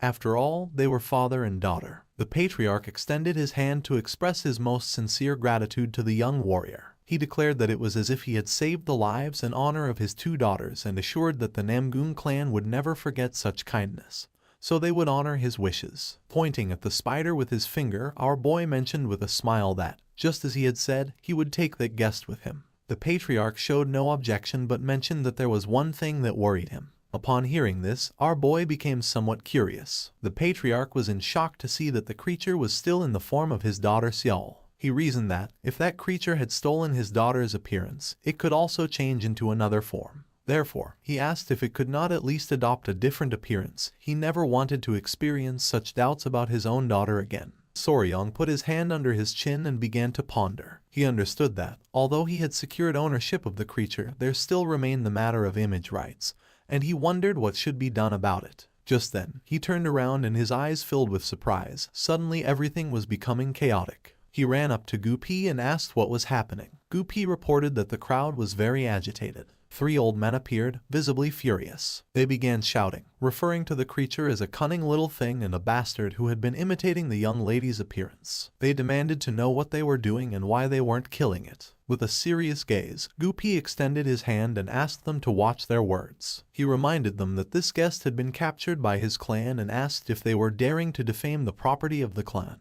Upon hearing this, the old men panicked and begged for forgiveness. Soryung crossed his arms. Now that the misunderstanding was already cleared up and it seemed that almost everyone who needed to see it had already done so, he explained to Gupi that they should not accept anyone else, as he was concerned that the creature could be hurt if this continued. Gupi nodded his head and gave the order to the guards to close the entrance. Once the people left, the guards closed the entrance. But just then, someone appeared and asked them to wait. It was a bald old man with a cane, who was gasping heavily and whose eyes were full of fear. He began to cough and asked if he could take a quick look. The guard explained that he had orders from above and couldn't do anything about it. With his face full of sweat, the old man explained that he was just going to take a look for a moment. The guard started touching his head and mentioned that it wasn't allowed. With a smile, our boy asked the guard to show him, since he realized that he had come a long way despite his poor health. The old man's eyes filled with surprise and with a grateful expression, he thanked our boy. The old man approached the spider and began to observe it carefully. Soryong and the others remained silent. The old man's eyes filled with tears, and upon seeing that it was true, the spider's attention focused on him and its eyes widened in surprise. The old man turned around and asked if Soryong was going to kill the spider as the others said. With a calm expression, Soryong replied that he would by no means do so. He explained that it was a precious creature and he planned to take it to Sichuan to raise it properly in the Tang clan. Although its diet might seem unusual, it was simply a guest. According to him, this was something predetermined by the heavens, and it wasn't the little creature's fault. The old man's eyes filled with tears of joy, since he had never heard anyone say something like that. He decided to trust him. Without wasting any more time, the old man began to untie the ropes that were around the spider. Seeing this, Soryong and the others panicked. With eyes shining with concern, our boy revealed that this was very dangerous. After untying the spider, the old man began to caress it, and the spider's eyes began to shine with joy. With a confused gaze, Soryong let out a sigh. For him it was not surprising, since from the beginning he had felt that a familiar aura emanated from him. He began to observe the old man closely, realizing that he was a kindred spirit. There was no doubt about it, he was an enthusiast. The old man revealed that the name of the spider was Yowa. He explained that one day, after losing his entire family to the plague and falling into despair, he had found the little creature, who at that time was only about as big as his fist, and they started living together. That had been more than 20 years ago. When he still had vitality, he personally fed her with his yonkai in order to raise her. However, as his strength waned and he could no longer provide her with his yonkai, these kinds of things had begun to happen. He turned around and revealed that she had ended up doing something terrible to the young lady of the Namgung clan, and it was all his fault. Soryong's eyes filled with surprise. The old man couldn't help but cry, confessing that he didn't know what to do. He had been wandering in anguish, but now that a gentleman as kind as him had taken her in, he could finally rest easy, so he begged him to please take good care of his Yowa. Soryong greeted the old man with respect, bowed his head before him and promised to raise her well. With tears in his eyes, the old man explained to Yowa that he was already old and could no longer take care of her. He asked her, please, to follow Soryong and live a long life. Yowa and the old man gave each other a hug, and the creature's eyes filled with tears. Soryong felt moved and couldn't help but cry, amazed that a pet could understand human speech and respond to emotions in that way. He wondered how much time they must have spent together, realizing that the old man had truly treated and treasured her like a daughter. He reached out his hand and asked the old man to please stop. He asked if he would consider following them to Sichuan, suggesting that it might be better for them to go together instead of simply parting ways. The old man refused and, with tears in his eyes, explained that he deeply appreciated his words, but he was no longer young enough to endure such a long journey. Besides, his family's graves were here, so it was impossible for him to leave this place. Soryong began to touch his head and, with a smile, asked the old man if he could share the experience he had acquired raising Yowa, explaining that it was the first time he dealt with a creature like that. The old man promised that he would answer anything he asked to the best of his knowledge. Our boy began to blush and, with a nervous expression, admitted that what aroused his curiosity the most was undoubtedly Yong-kai, and asked how it was provided. The old man extended his finger and Yoa began to suck on it. He decided to show him directly how it was done, explaining that the finger was simply inserted in that way. He added that apparently even just sleeping together was enough to transmit Yong-kai. The form of the host began to change and everyone's attention was fixed on her. The old man revealed that when Yong-kai was transmitted in this way, the creature would transform into the form it considered most beautiful in the eyes of its owner. Yoa took the form of a beautiful woman. It was the appearance of the old man's late wife when she was young. He had wanted to see that face before dying and, upon achieving it, he felt relieved. With a curious gaze, the old man asked if Soryong wanted to try. Our boy approached her and began to ponder silently. Our boy inserted his finger into Yoa's mouth, and not long after, her form began to change again, causing Soryong's eyes to widen in surprise. His eyes began to shine with excitement as he wondered what form it would take, assuming that, naturally, it would be Lady Huiyan's. The spider began to change shape, and upon seeing the form that it had taken, the old man and Soryong went into shock. Gupi's and the patriarch's eyes filled with fear and surprise. They asked if that new form was to her liking. The spider began to change shape and took the form of a wooden doll. The old man's eyes widened in confusion and surprise. According to him, this form was, without a doubt, the appearance that Yoa had shown only once before taking human form. Gupi panicked and asked Soryong why she did not appear as Lady Huiyan. Our boy was not very sure. Soryong began to sweat and feel dizzy. He understood that the reason why Yoa, or rather, the creature, had been able to maintain Namgung Xial's appearance all that time was because most of the villagers considered her the most beautiful woman. However, now it was about the most beautiful woman in all of the Central Plains, Tang Huiyan the poisonous flower. He himself had given his Kai Yang to the creature and yet Yoa had not transformed into Lady Huiyan, which made no sense to him. Soryong turned his back on them and started to run.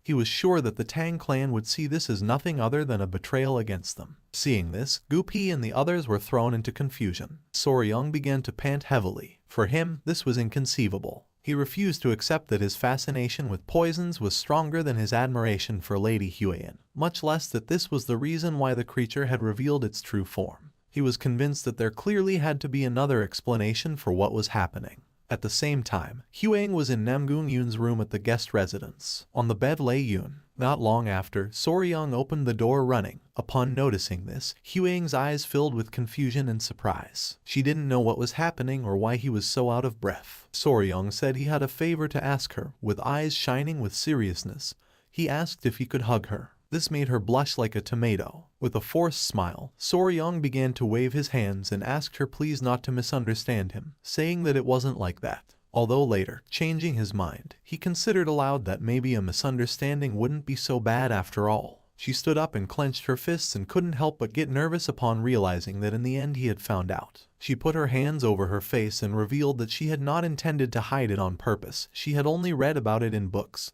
so she was not sure herself and, consequently, had not been able to say anything. Soryong became confused since he did not know what she was talking about. She began to gasp and decided to talk about that spider, revealing that it was one of the 10 great venomous creatures of the Central Plains, the human-faced spider. Our boy was paralyzed, not knowing how to react. His eyes filled with surprise. He could not believe that Yoa was one of the 10 great venomous creatures of the Central Plains. With an embarrassed look, Huiyan began to touch her fingers and swore that she had never intended to deceive him. She had only thought it would be better to be sure first, because of the promise they had made in the past. Soryong began to observe her carefully, realizing that this was the reason why she had been hesitating. She began to approach Soryong knowing that a promise was a promise. Without hesitating for a second, she gave our boy a hug. Soryong couldn't help but blush like a tomato, but then someone coughed, making his eyes widen in surprise. It was Yun who was awake and, with an embarrassed expression, asked if she should give the two of them some space. Seeing that she was awake, our boy panicked, and upon seeing his expression, she got nervous and started to gaze off to one side.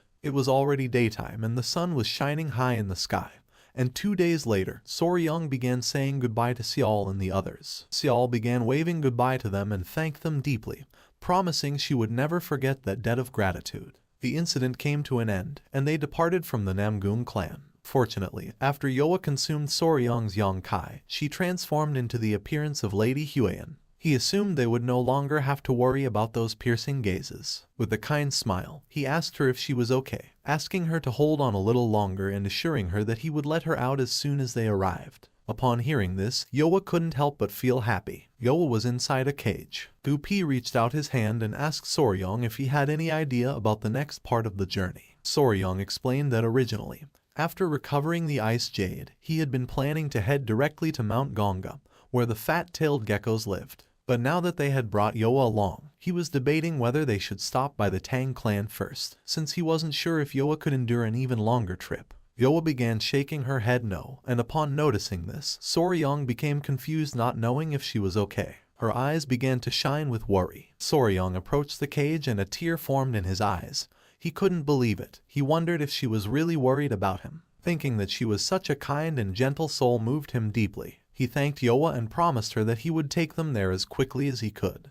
With a confident look, Soryong turned around and decided to go directly to Mount Gonga as planned. They would take the fat-tailed geckos and Yoa and return together to the Tang clan. Gupi nodded his head. They began sailing down the river. The sky was full of seagulls, and our boy was enjoying the views. Two people who were on the ship began to talk to each other. One of them asked the other if he had heard the news that, apparently, the leader of the alliance had personally led the Blue Dragon unit on an expedition this time. The other mentioned that he had heard that the guys captured during the recent raid on the Blood Cult base had revealed information about the locations of other fortresses. With a worried expression, the boy with a ponytail revealed that he had heard there were barely any casualties in that battle, which seemed quite incredible to him. It was said that someone had managed to create a poisonous mist that only affected members of the Blood Cult. Soryong was in shock since they were talking about him. With a curious gaze, the boy with the ponytail asked his friend who had accomplished such an incredible feat. The friend mentioned that since there was a possibility that the cult could retaliate, the alliance had decided not to reveal his identity. Whoever it was, he was nothing less than a hero, and he had decided to admire that person from that moment on. Soryong felt excited as he began to remember his past life where he was a YouTuber. While he was distracted by the avalanche of compliments, before they realized it, they had arrived at Mount Gonga. They got off the ship and reached the area where the waterfall was. With a sincere gaze, Soryong explained that he wasn't very good at Lightfoot techniques, so he wouldn't be able to cross by himself. Therefore, he asked if Lady Huan and Commander Gupi could go and bring back the little ones. He knew there wasn't anyone there this time to throw him across to the other side. Gupi began to touch his head. He was not sure if the geckos would follow them without Soryong. With a sincere gaze, Huang admitted that Gupi was right. She told Soryong that it would probably be better if he went in person, or else she asked him if she should try to extend a wild kudzu vine to the other side. With a confused expression, one of the warriors began to point toward the sky and asked Soryong to look. Our boy became somewhat confused and turned around. Yoa was climbing the mountain. Soryong panicked and asked her to come down. At that moment, the spider decided to use its silk and made a beautiful jump, passing over Soryong. She landed in front of them. The eyes of Soryong and the others were full of surprise. Yoa began to stretch her arms, and Soryong's attention was fixed on her. He wondered if that was ballooning and if Yoa was telling him that she could also fly because she was a spider. Ballooning. Most people didn't know it, but spiders, despite not having wings, were insects that could fly. By giving their body to the wind, they could fly dozens or even hundreds of kilometers. This phenomenon was called ballooning. Sometimes, while walking down the street, if one suddenly felt like they had walked into a web suspended in the air, that was the trace left by ballooning. His eyes widened in amazement upon realizing that Yoa could also do ballooning. An idea came to his mind. Not long after, Yoa hugged Soryong, and with a jump and using ballooning, they reached the waterfall. Our boy was happy to see that this had worked. He couldn't help but hug Yoa since, according to him, she was incredible. He didn't know how she could be so ridiculously versatile. Yoa began to show a smile. With an annoyed look, Huang approached them and expressed her discomfort with the hug to Soryong. She explained that, since Yoa had her appearance, the situation made her feel as if it were herself who was being cradled, which felt strange to her. Soryong got nervous and stopped hugging Yoa. He asked them to wait a moment and decided to go bring the geckos. Our boy entered the cavern. Sunlight was coming in through the hole in the roof, and in front of Soryong were the geckos. He started to show a smile and caught their attention. The geckos turned around, and upon seeing Soryong they felt somewhat surprised. They jumped and Soryong started running toward them. He was worried and wanted to know if they had been okay and if they weren't hurt anywhere. The geckos started licking our boy's face, and he couldn't help but smile. He realized they had become even more affectionate during his absence, and was very happy to see them looking healthy. He began to show the ice jade, and promised to take good care of them if they came with him. The geckos began to watch it closely. They started to show a smile. Soryang decided to name them. He called the female Snow and the male Ice. Carrying the geckos in his arms, Soryang decided it was time to go to their new home.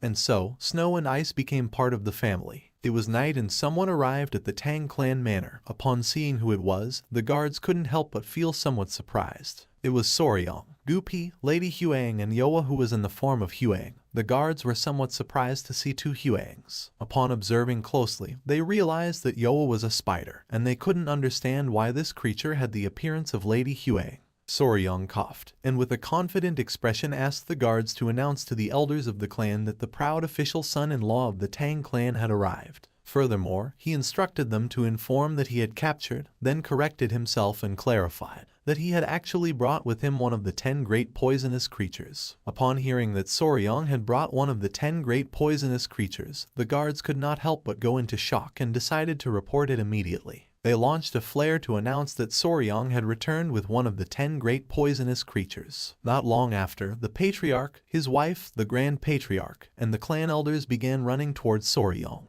The Great Patriarch remembered that Soryang had said he would go look for food for the lizards, questioning with disbelief how, instead of this, he had ended up bringing a spider. The Patriarch demanded to know where Soryang had been and what he had been doing. The eyes of the Patriarch and his wife widened in surprise and confusion upon seeing that the spider looked just like their daughter. With a pleasant smile, Soryang explained that they had found the spider by chance when passing through the Namgung clan, leaving the Patriarch somewhat confused. The elders were somewhat confused. In their entire lives, it was the first time they had heard of someone encountering one of the 10 great poisonous creatures by chance, and they could not understand how a human-faced spider, which was said to be so fierce, could have been captured. They couldn't help but smile. With a proud expression, the Grand Patriarch mentioned that Soryang was always doing incredible things. After clearing his throat, he stated that at least in this way, one could truly be called the son-in-law of the Tang family. The Patriarch began to laugh, declaring that Soryang was officially their son-in-law. Huang's mother began to show a smile and mentioned that now the promise between Soryang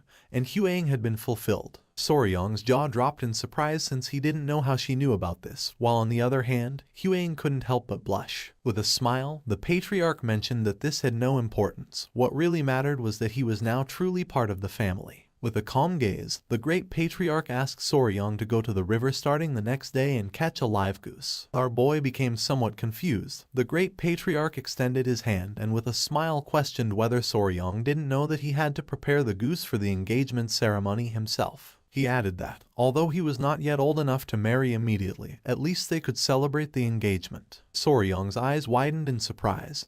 He didn't know what to say. The Patriarch began to show a finger and explained that once this was done, even if one day he stopped liking Huang, he wouldn't be able to run away. Huang became nervous and couldn't help but feel embarrassed. She asked her father to stop talking about the subject. They began to chat among themselves. A smile spread across Soryang's face. He caught everyone's attention, making them turn around. Soryang greeted them with respect, and upon noticing this, a proud smile spread across their faces. Huang couldn't help but clench her fist and feel excited. With a confident smile, Soryang declared that, as a member of the Tang clan of Sichuan and as the official son-in-law of the Tang clan, he hoped to get along well with everyone from now on. Thus, once they arrived at the Tang clan, the first thing Soryang did was assign places where the children could stay. First, Yoa chose as her residence a large tree next to the well within the village of the Tang clan. Because lizards behave similarly to dogs, he didn't want to separate them, and instead of sending them to the garden of poisonous creatures, he allowed them to stay in his room. Once everything was more or less organized, Soryang sat down with them to chat. When our boy asked if they liked this place, the geckos began to show a smile and Yoa nodded her head. Then, he told Yoa that if she was hungry, she could come directly to where he was, asking her if she would know how to get there. She began to show a smile, and then started pointing at the spiderweb with her fingers. Soryang's attention focused on it, making his eyes widen with curiosity. She had spread the spiderweb all over the place. If someone bad came, she would punish them and send out an alert with her web. Huang was somewhat confused, while on the other side, Soryang's eyes widened with joy. Showing a finger, he asked if what she meant was that, in case someone suspicious invaded, he should touch the spiderweb and she would come running. She started clapping. With eyes shining with joy, the geckos began to look at our boy. Soryang understood that they also wanted to say that he shouldn't worry because they were going to protect him. He put his hand over his mouth and couldn't help but cry with joy. He got ready to give them a hug, realizing that they were very trustworthy.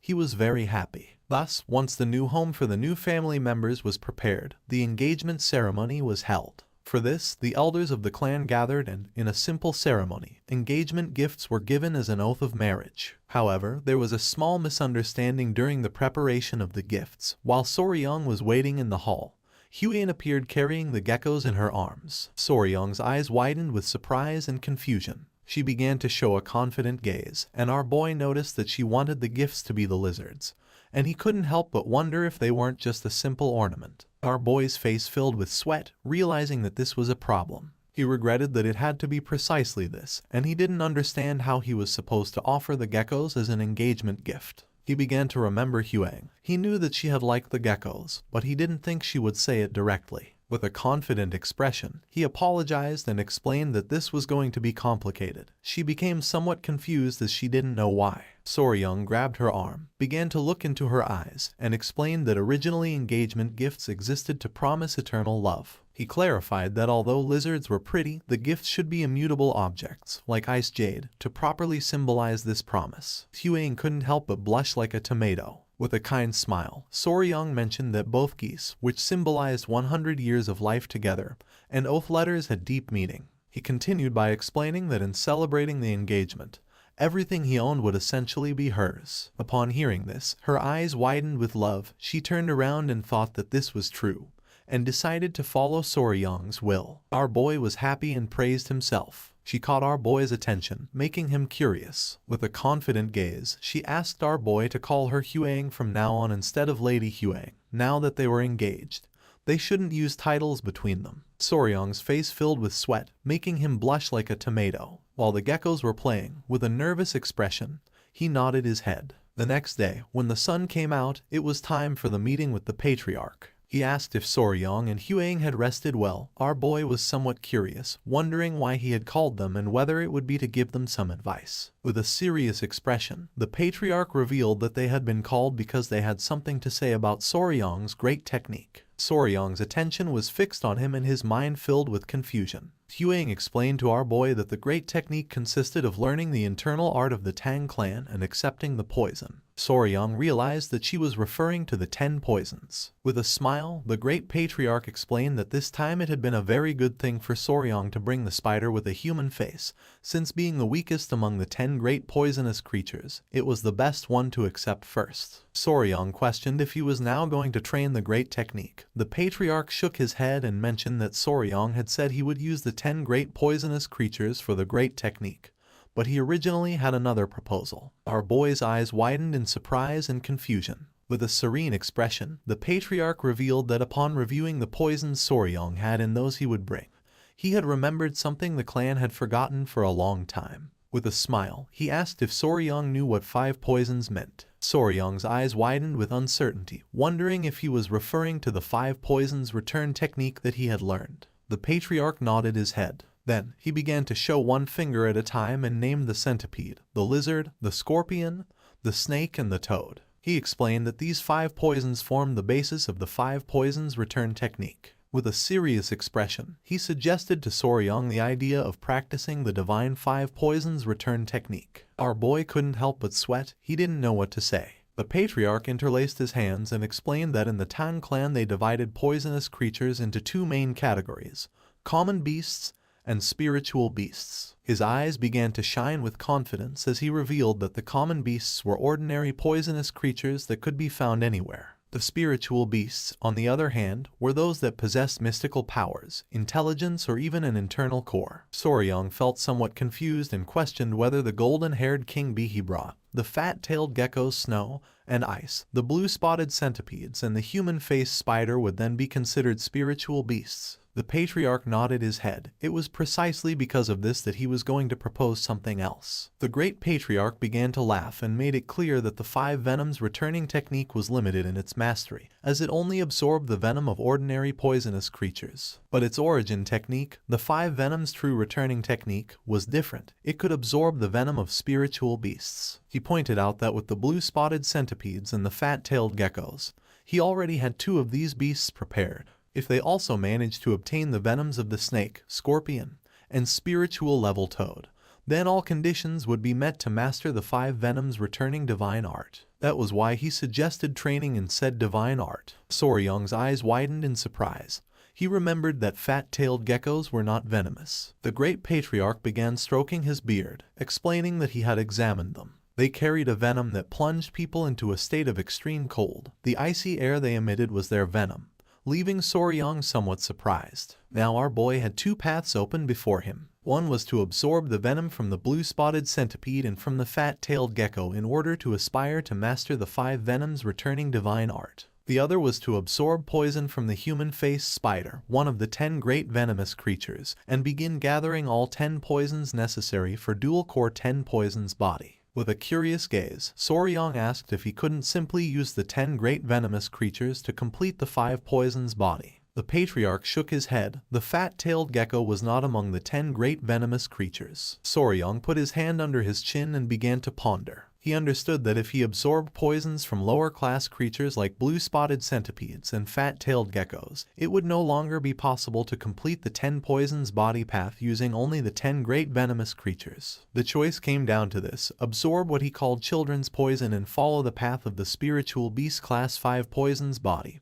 or collect the 10 great venomous creatures and fully commit to the 10 poisons body path. Huang began observing our boy closely, not knowing what he had in mind. Soryong realized that this was like choosing a skill tree in a game. He remembered well from his past life, when playing RPGs, that the most important thing was always the skill tree. This choice determined whether one became a useless character or a god-level character. The patriarch asked our boy to think it over carefully. He explained that the 5 venoms returning divine art was an incredible martial art, and without truly heavenly luck, not even he would encounter the 10 great venomous creatures, much less tame them. Soryong came out of his thoughts and couldn't help but get nervous, not knowing what to do. He was torn between taking the easy and fast path of the 5 poisons body, or the arduous and punishing path of the 10 poisons body, one that would allow him to reach even greater heights. Our boy started going crazy, falling into a spiral of indecision. A few hours later, Soryong was still thinking about what to do. Huang's attention turned to him, and she couldn't help but feel somewhat confused. She called his attention and mentioned that if it was because of that promise, he didn't have to tie himself to the 10 poisons body. The 5 venoms returning divine art was more than enough, since it was an incredible martial art in its own right. While her eyes were shining with concern, she asked our boy not to rush into a decision out of anxiety. She assured him that, no matter which path he chose,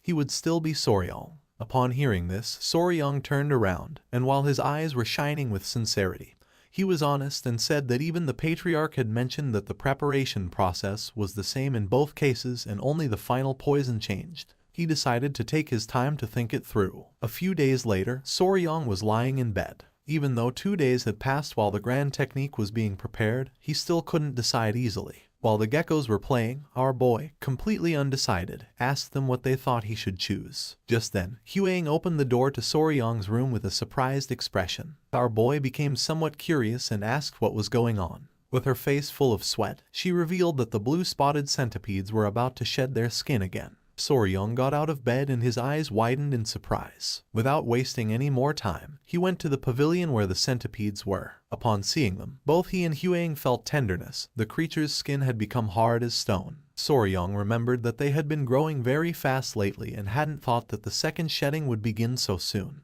With a curious smile, Huang asked if the appearance of the blue-spotted centipedes would change again. With a confident smile, Soryong nodded his head, revealing that this time, blue spots would start to appear on their bodies. Our boy's eyes filled with excitement. Just the idea that they were becoming like their mother made his heart race wildly. Huang began to show a kind smile. She was very eager to see how the centipedes would change. Soryong was sure that they were going to be even cuter than before. Just then, his eyes widened in surprise and his attention focused on them. Suddenly he realized that this was not something to celebrate. What if they didn't manage to finish drying their bodies in time for the day when the grand technique would take place? Soryang put his hands on top of his head and couldn't help but feel worried. He knew that ordinary centipedes took an entire day to dry their bodies, and based on the last molt, this process would definitely take even more time. Huang's attention was fixed on our boy and she couldn't help but feel somewhat confused. Soryang knew that the venom of fat-tailed geckos was special and needed proper preparation before it could be extracted. He had debated between using the venom of the blue-spotted centipedes or Yoa's for the first dose. But if this happened, then he could no longer use the venom of the blue-spotted centipedes. Our boy began to think. He understood that if he tried to forcefully extract the venom now, something would go wrong. However, he also couldn't just sit around waiting for their bodies to harden. He started imagining Yoa, the gecko, and the centipede in a ring, with Yoa raising her fist. It was then when he realized why in hell he had been tormenting himself over these past few days. 2 days later, the grand technique prepared for him was finally carried out. The ritual took place in the grand technique hall, deep within the hall of 10,000 poisons of the Tang clan. He had considered postponing it for the sake of the blue-spotted centipedes, but the preparation for the grand technique was so meticulously complex that delaying it simply wasn't an option. The process was elaborate. First, hundreds of decoction cauldrons were used, each to boil different herbs and extract their medicinal essences. Then, these extracts were cooled and gathered into a massive jar. This constituted the first step. Next, into that jar, a precise mixture of various poisons and blood from poisonous beasts was added. Although this might sound simple, working with hundreds of herbs, poisons, and blood, each with its own volatile properties, and managing them all at once in perfect harmony was an extraordinarily difficult undertaking. In addition to this, with the slightest delay, all the medicinal liquid they had worked so hard to prepare would become useless and would have to be completely discarded. Because of this, sitting idly by waiting was not an option either. His mind was already made up. He would accept Yoa's poison, one of the 10 great venomous creatures. Soryang began to observe the liquid closely, realizing that the color was incredibly dark. The great patriarch approached our boy and informed him that they would now begin the grand technique, ordering him to take off his clothes and enter the jar. Soryang came out of his trance and nodded. Soryang took off his clothes, first put his foot into the jar and then began to insert the lower part of his body. His eyes widened in surprise, as for him, this felt strangely familiar, like an herbal bath. While the great patriarch's eyes were shining with joy,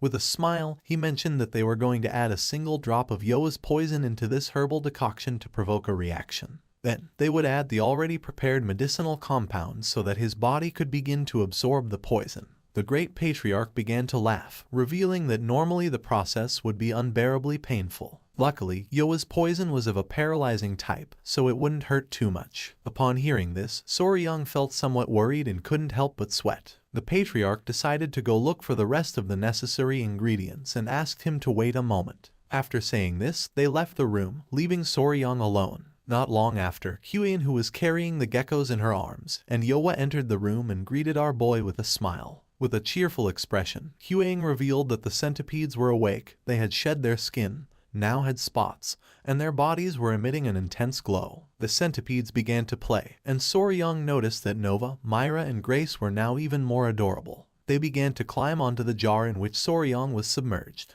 The change was not as drastic as he expected. In fact, their appearance now resembled that of pillow-shaped stuffed animals, which, in a strange way, made them even more adorable. The centipede's attention was fixed on the liquid. Soryang started laughing since he realized that it must be strange for them to see their father inside there. He knew it was dangerous, so he asked them to stay with Huang.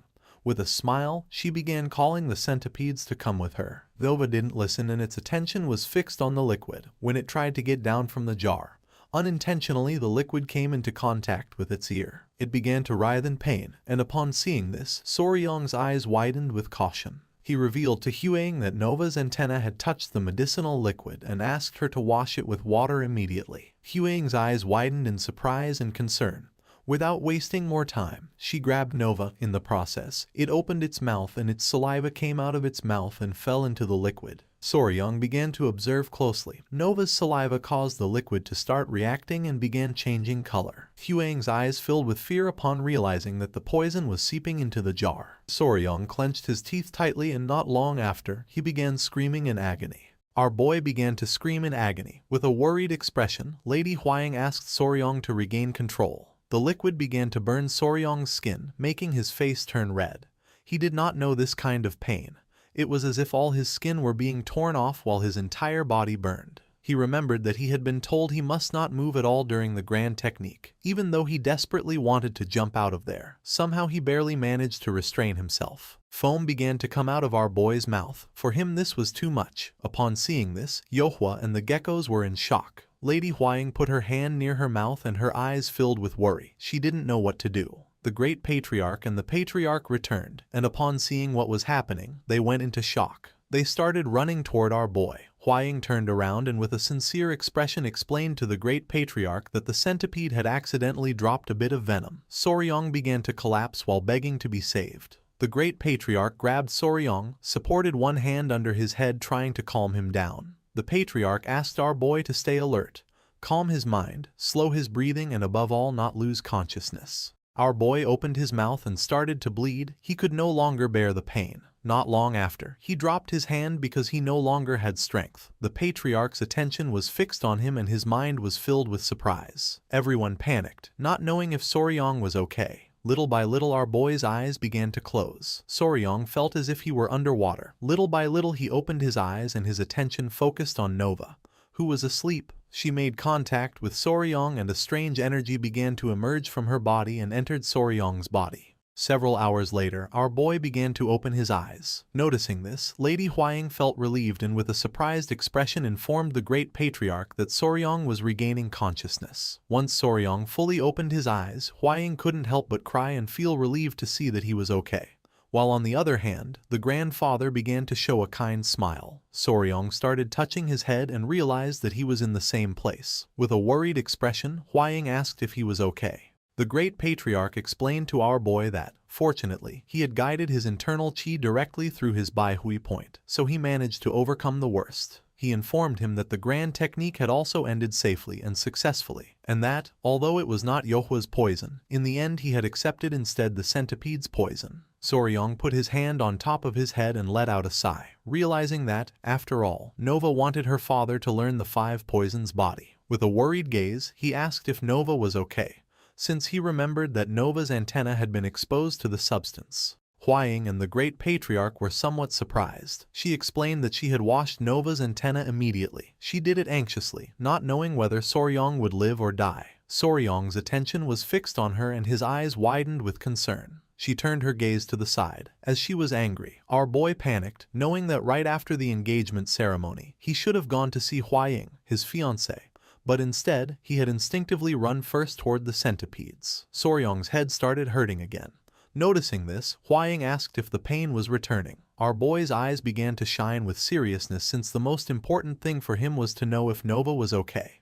The great patriarch and Huaying were in shock as they couldn't believe that he was more worried about Nova than about his own well-being. She noticed that our boy had not yet fully regained consciousness. The great patriarch decided to call the physicians. Our boy let out a sigh of relief, since his movement had been swift. 2 days later, the grand technique finally came to an end. Once all the medicine in the jar had dried up, Soryong met with the great patriarch, who asked our boy if he was really okay, suggesting that maybe they should examine him a bit more thoroughly. Soryong promised that he was fine. With a serene gaze, the great patriarch mentioned that, in any case, whether he wished it or not, he had now begun the path of the 5 venoms returning divine art, so he would hand him the corresponding martial arts manual. Soryong remained listening in silence and his eyes filled with surprise. The great patriarch revealed that there were 5 martial techniques in total: centipede's poison fang claw, venomous snake's life-grabbing hand, scorpion tail rapid leg, lizard wall climbing body step and toad's explosive palm. He began to stroke his beard and explained that each of the techniques belonged to a specific category: claw technique, hand technique, leg technique, step technique, body technique, and palm technique. This martial art allowed one to reach a realm where one became poison, and poison became oneself, achieving a true unity between being and poison. Soryong's eyes widened with excitement and joy. Seeing our boy's expression, the great patriarch realized that he liked it. Soryong nodded his head, although he admitted to being surprised. They were not poison arts or assassination techniques as he had expected. The great patriarch coughed. According to him, Soryong had been perceptive in noticing it, since the truth was that this martial art did not originally come from his Tang clan. He closed his eyes and revealed that the 5 venoms returning divine art, and these 5 poison techniques were the martial arts of the 5 poison sect, which had already been annihilated.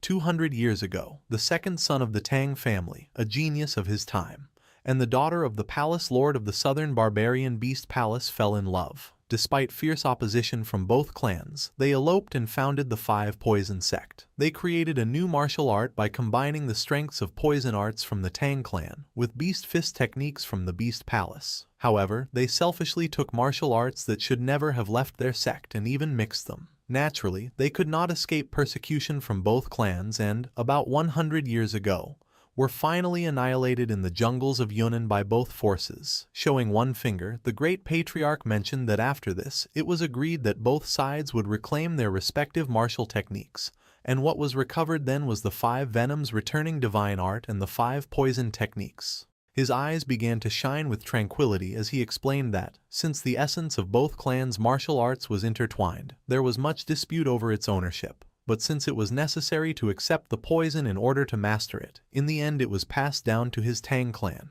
It was said that the sect master of the 5 poison sect at that time had been able to withstand the joint assault of both the Beast Palace and his Tang clan, so without a doubt, it was an extraordinary martial art. He had thought that it would be the perfect style for someone like him who had an affinity for poisons. Soryong was somewhat surprised to realize that the great patriarch had had this in mind all along. Our boy thanked him and promised to train diligently. The great patriarch was happy, since as long as he continued with this dedication, he was destined to achieve greatness. And so, Soryong took his first step in the 5 venoms returning divine art. Soryong left the poison hall and began to stretch his arms, wondering how long it had been since the last time he saw sunlight. Only now did he feel truly alive again. At that moment, one of the little centipedes started running toward our boy. His attention fixed on it and his eyes widened in surprise. It was Nova. She couldn't help but cry with joy upon seeing that he was all right. Soryong realized that she had been waiting for him there all this time. He began to show his bicep and a smile. He knew that she must have had a hard time emotionally. He assured her that she shouldn't be heartbroken, since this hadn't been her fault, and, to prove it, he showed her that Dad was already fine. Nova jumped in and got inside our boy's clothes and started playing. He thought that maybe she felt a little prickly because not much time had passed since she molted. He really would prefer her to climb on his clothes instead of on his bare skin. She began to observe our boy closely, and upon noticing this, Soryong couldn't help but feel somewhat surprised. She came out of Soryong's clothes and started running along his arm. Our boy's eyes widened in fear, wondering if Nova had just understood what he was thinking. According to him, this couldn't be. It must be just a coincidence. He told himself that these kinds of things sometimes happened when you raised a pet for a while. Soryong began to ponder, realizing that he was a hopeless fool. There was no way that Nova, a simple poison creature, could really do this. Nova's eyes began to shine with rage. She was furious with Soryong. Our boy panicked, not knowing what was happening. His eyes filled with surprise. He said nothing and in his thoughts asked her to get on top of his head. Nova obeyed and got on. Then Soryong hid behind a tree and asked her to try to find him. She did it without much difficulty. Soryong panicked, since this had not happened just once, but 3 times in a row. Nova let out a sigh and began to show a confident expression. It was as if her heart and Soryong's were connected by a strange energy. Soryong was in shock, not knowing what was happening. While the 2 centipedes were playing, Lady Huaying, who was somewhat worried about Nova, began to look for her, not knowing where she was. She approached the centipedes and asked them if they knew where Nova had gone, explaining that since she shed her skin, she had been wandering so much that it was hard to find her. Soryong, who was panting and carrying Nova on his back, began to run toward Huaying. His eyes were full of surprise. Our boy put his hands on his knees to catch his breath. Huaying asked if Soryong was okay, but immediately afterwards scolded Nova. She reminded her that she had told her not to go far because of the worry it caused her and insisted that she must inform her mother before going anywhere. With a surprised gaze, Soryong began to show Nova, revealing that this was not what mattered at the moment, but rather the fact that Nova understood human speech. Huaying's eyes were full of calmness as she remembered that Nova had always understood human speech. This was nothing new. Soryong couldn't help but sweat and feel somewhat confused. He panicked and explained that she understood him even when he was only thinking to himself, leaving Huaying somewhat surprised. Carrying Nova on his back, Soryong decided to go see the great patriarch to find out what was going on. With a worried gaze, Huaying suggested they go together. It was daytime and several minutes later they arrived at the Patriarch Hall. Our boy left Nova on the table and asked them to please take a look. He explained that Nova understood him just as well even when he only spoke in his mind. Considering that the other children couldn't do this, he proposed that perhaps it was due to the influence of the grand art. The great patriarch began to stroke his beard and his attention was fixed on her. With a serious expression, he explained that this was not the case. He pointed out that in the history of the Tang clan, more than a few people had accepted the poison of spiritual creatures. If supernatural abilities like this had been discovered, there should be records, but he had never seen or heard of them. Soryong's eyes widened with curiosity. With a serene expression, Huaying questioned what could be the cause. The great patriarch began to think. He concluded that this was undoubtedly due to the 5 venoms returning divine art. The patriarch interrupted his thoughts and confirmed that the grand art was created to absorb poison, and Soryong was the only one who had absorbed the poison of spiritual creatures using the 5 venoms returning divine art. The great patriarch came out of his trance and couldn't help but smile. He knew that the reason this was happening could be the influence of the southern barbarian beast palace, since they treated beasts as if they were their own limbs. Their secret, he concluded, could be embedded in the 5 venoms returning divine art. The patriarch began to stroke his beard. According to him, it would be impossible to find out why this was happening. Soryong's eyes filled with confusion. He didn't know why. The great patriarch explained that there was no reason for them to reveal their most precious secret. He added that if they found out they had mastered a martial art affected by that influence, it would be impossible to predict how they would react.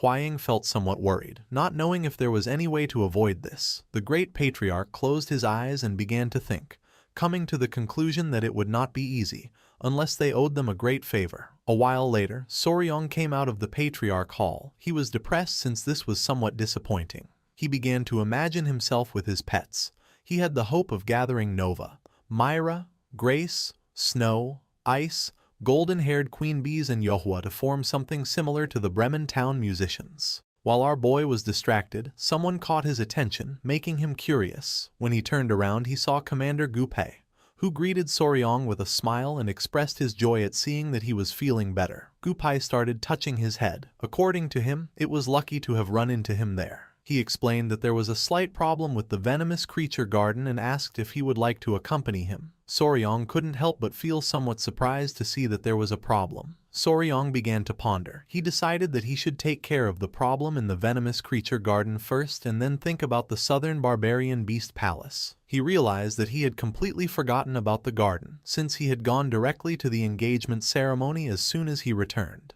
His eyes began to shine with joy, and with a smile he decided to go together. Behind Gupai there was someone. He also wanted to entrust that person to Soryong. Soryong's eyes widened with curiosity. Behind Gupai was Yingying, who with a smile started running toward our boy to give him a hug. Soryong grabbed little Yingying's hand and they started walking with Gupai following them from behind. Our boy decided to take Yingying to the venomous creature garden, as she clung to him and wouldn't let go. He turned around and asked why Yingying was here. Gupai began to show a smile, explaining that she was there for treatment and would stay in the Tang clan for a while, since it was a request from Patriarch Peng. While little Yingying's eyes were shining with joy, with a smile, she asked her older brother why he hadn't come to see her if he had already been back for several days, explaining that this was exactly why she had been waiting for him today. Soryong felt somewhat surprised to notice that she had lost her front teeth in the meantime. Our boy began to show a forced smile and apologized to Yingying.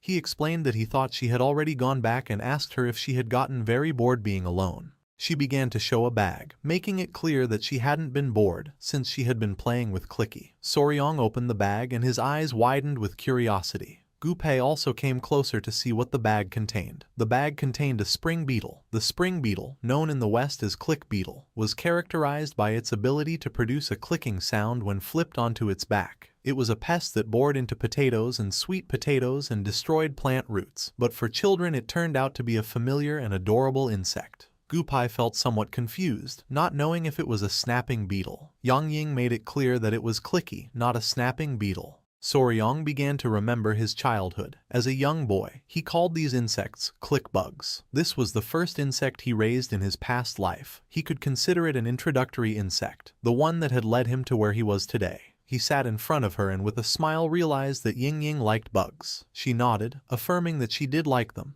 and she also liked Queen Bee and Clicky. Soryong's eyes began to shine with excitement, as she seemed like a small version of himself when he was young, and he wondered if he should give her some kind of training with poisonous creatures. He picked up Ying Ying in his arms and with a smile asked her if she would like to learn about insects with her older brother, assuring her that they were very special and fun. Ying Ying's eyes began to shine with joy and she couldn't help but smile. They started chatting among themselves. Gu Pei felt somewhat confused since he didn't know what to say to Patriarch Peng. They arrived at the venomous creature garden. Ying Ying's attention was fixed on a turtle. Soryong opened one of the drawers, which contained a striped snake. He turned and asked Gu Pei how the rat breeding was going. Gu Pei mentioned that at that moment, after giving birth only once or twice, there would no longer be a shortage, estimating that in about 2 months the population would probably exceed 1,000. Soryong noticed that the feeding of the tiger-striped water snake had been solved, so he wondered what was then the problem. Ying Ying took out the small turtle that was inside the cage and began playing with it.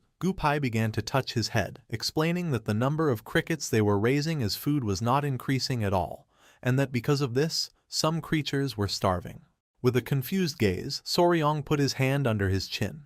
He wondered if they might be eating them again, like in the incident with the baby rats, since the crickets, no matter how many there were never enough. After thinking about the matter several times, he came to the conclusion that the only way was to find an alternative food source. At that moment, little Ying Ying began to cry, causing Soryong and Gu Pei to panic. He tried to calm her by asking if she was okay.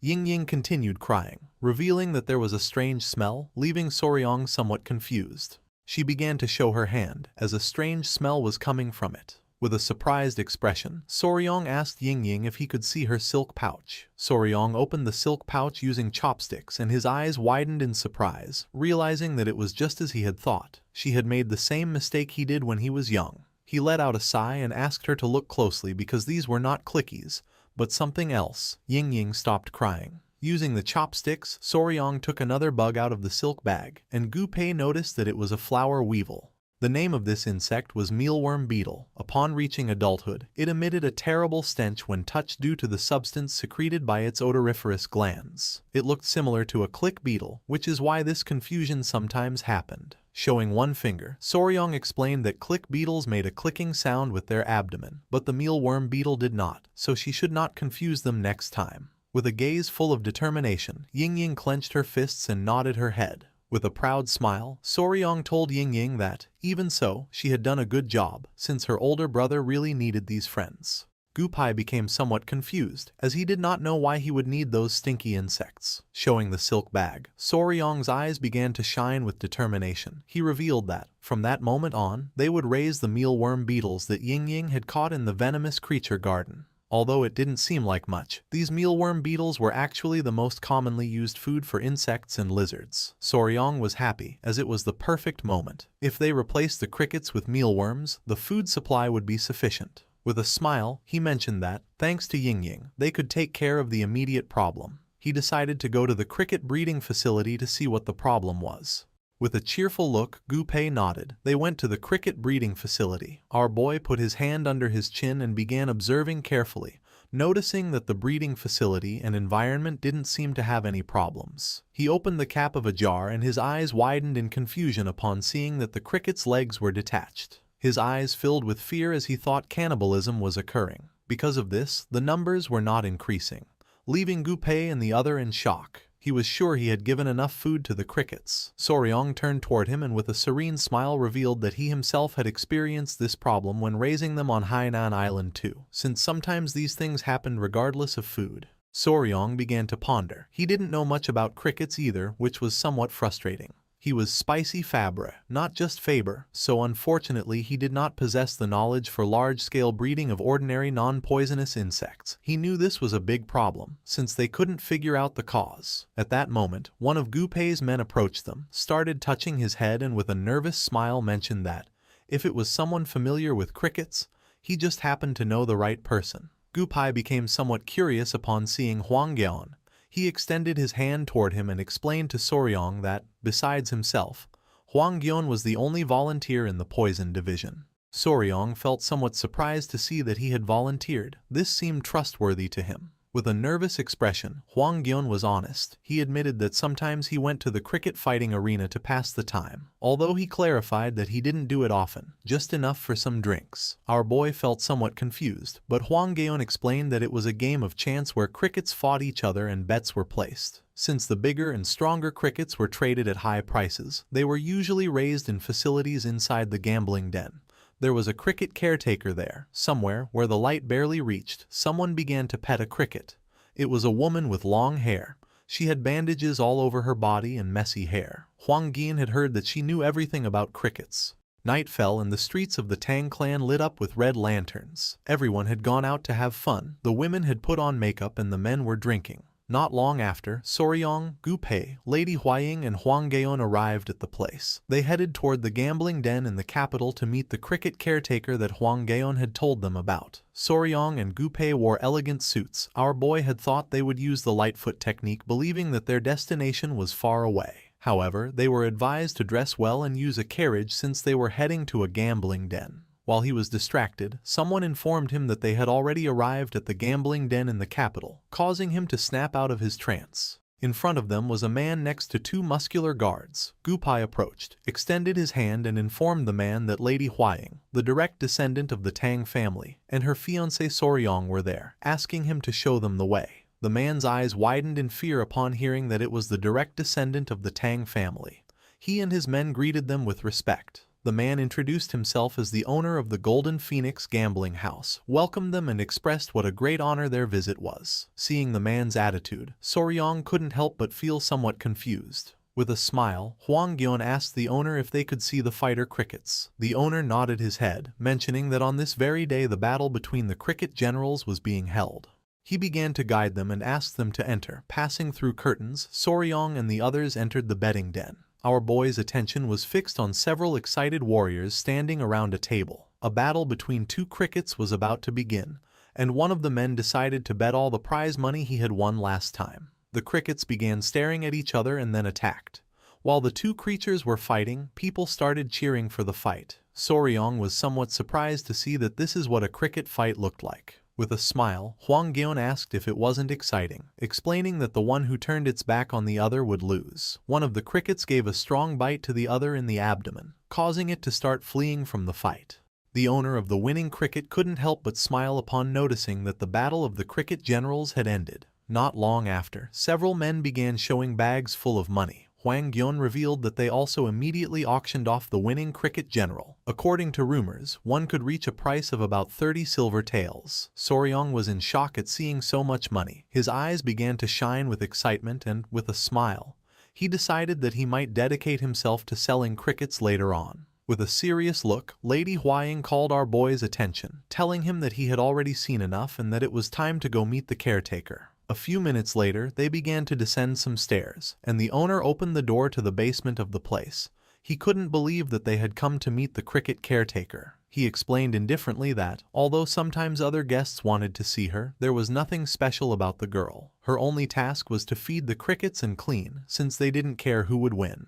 The owner began pointing at the woman with his finger, revealing that she was the caretaker. He added with disdain that the girl was useless, and for this reason he left the care of the crickets to the brat. Finally, he complained about how incredibly gloomy she could be. The woman turned her back on him, and upon noticing this, the owner started shouting, demanding that she get up immediately. Soryong and Huaying were important guests. He couldn't believe that she wasn't even greeting them. With an expression full of fear, she stood up and apologized. Soryong's eyes widened in surprise and confusion. Upon observing closely, he realized that the caretaker was a woman. With eyes shining with fury, she began to stare at them silently. Soryong remained silent, approached her, extended his hand, and with a serene gaze mentioned that they came from the Sichuan Tong family, and that they simply had a question about the care of crickets, asking if they could consult her about something. She nodded her head. Showing one finger, our boy explained that he was raising several crickets in one place, but they kept eating each other. He wanted to know if she knew the reason for this. She began to ponder and then revealed it was because they wanted meat. She thought Soryong had probably only fed them grass. The crickets were omnivores, so it was necessary to give them meat to avoid cannibalism. Soryong's eyes widened in surprise, and then he began to think that this hadn't even occurred to him. Cannibalism was solely due to the lack of protein. The woman's body began to emit a strange aura. Soryong wondered if this was what it meant to be a true expert in crickets and knew he had to recruit her immediately. With a smile, our boy turned toward Lady Huaying and she understood what he had in mind. She took out a bag, extended her hand, and asked the owner if she could buy the woman.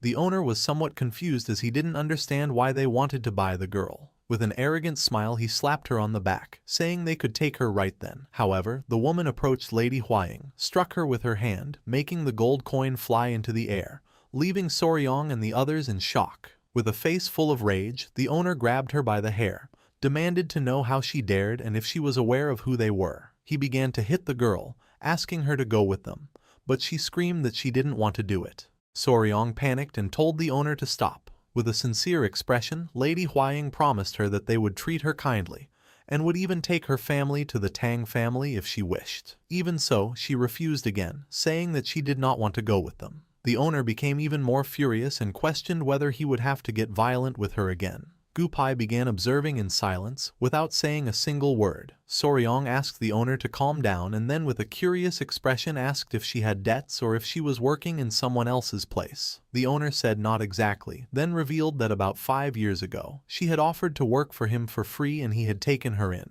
However, she wasn't good at attending customers, so he simply assigned her minor tasks, saying that she was just another mouth to feed. Our boy let out a sigh since he didn't know why she didn't want to leave with them. Gupai put his hand under his chin and started thinking.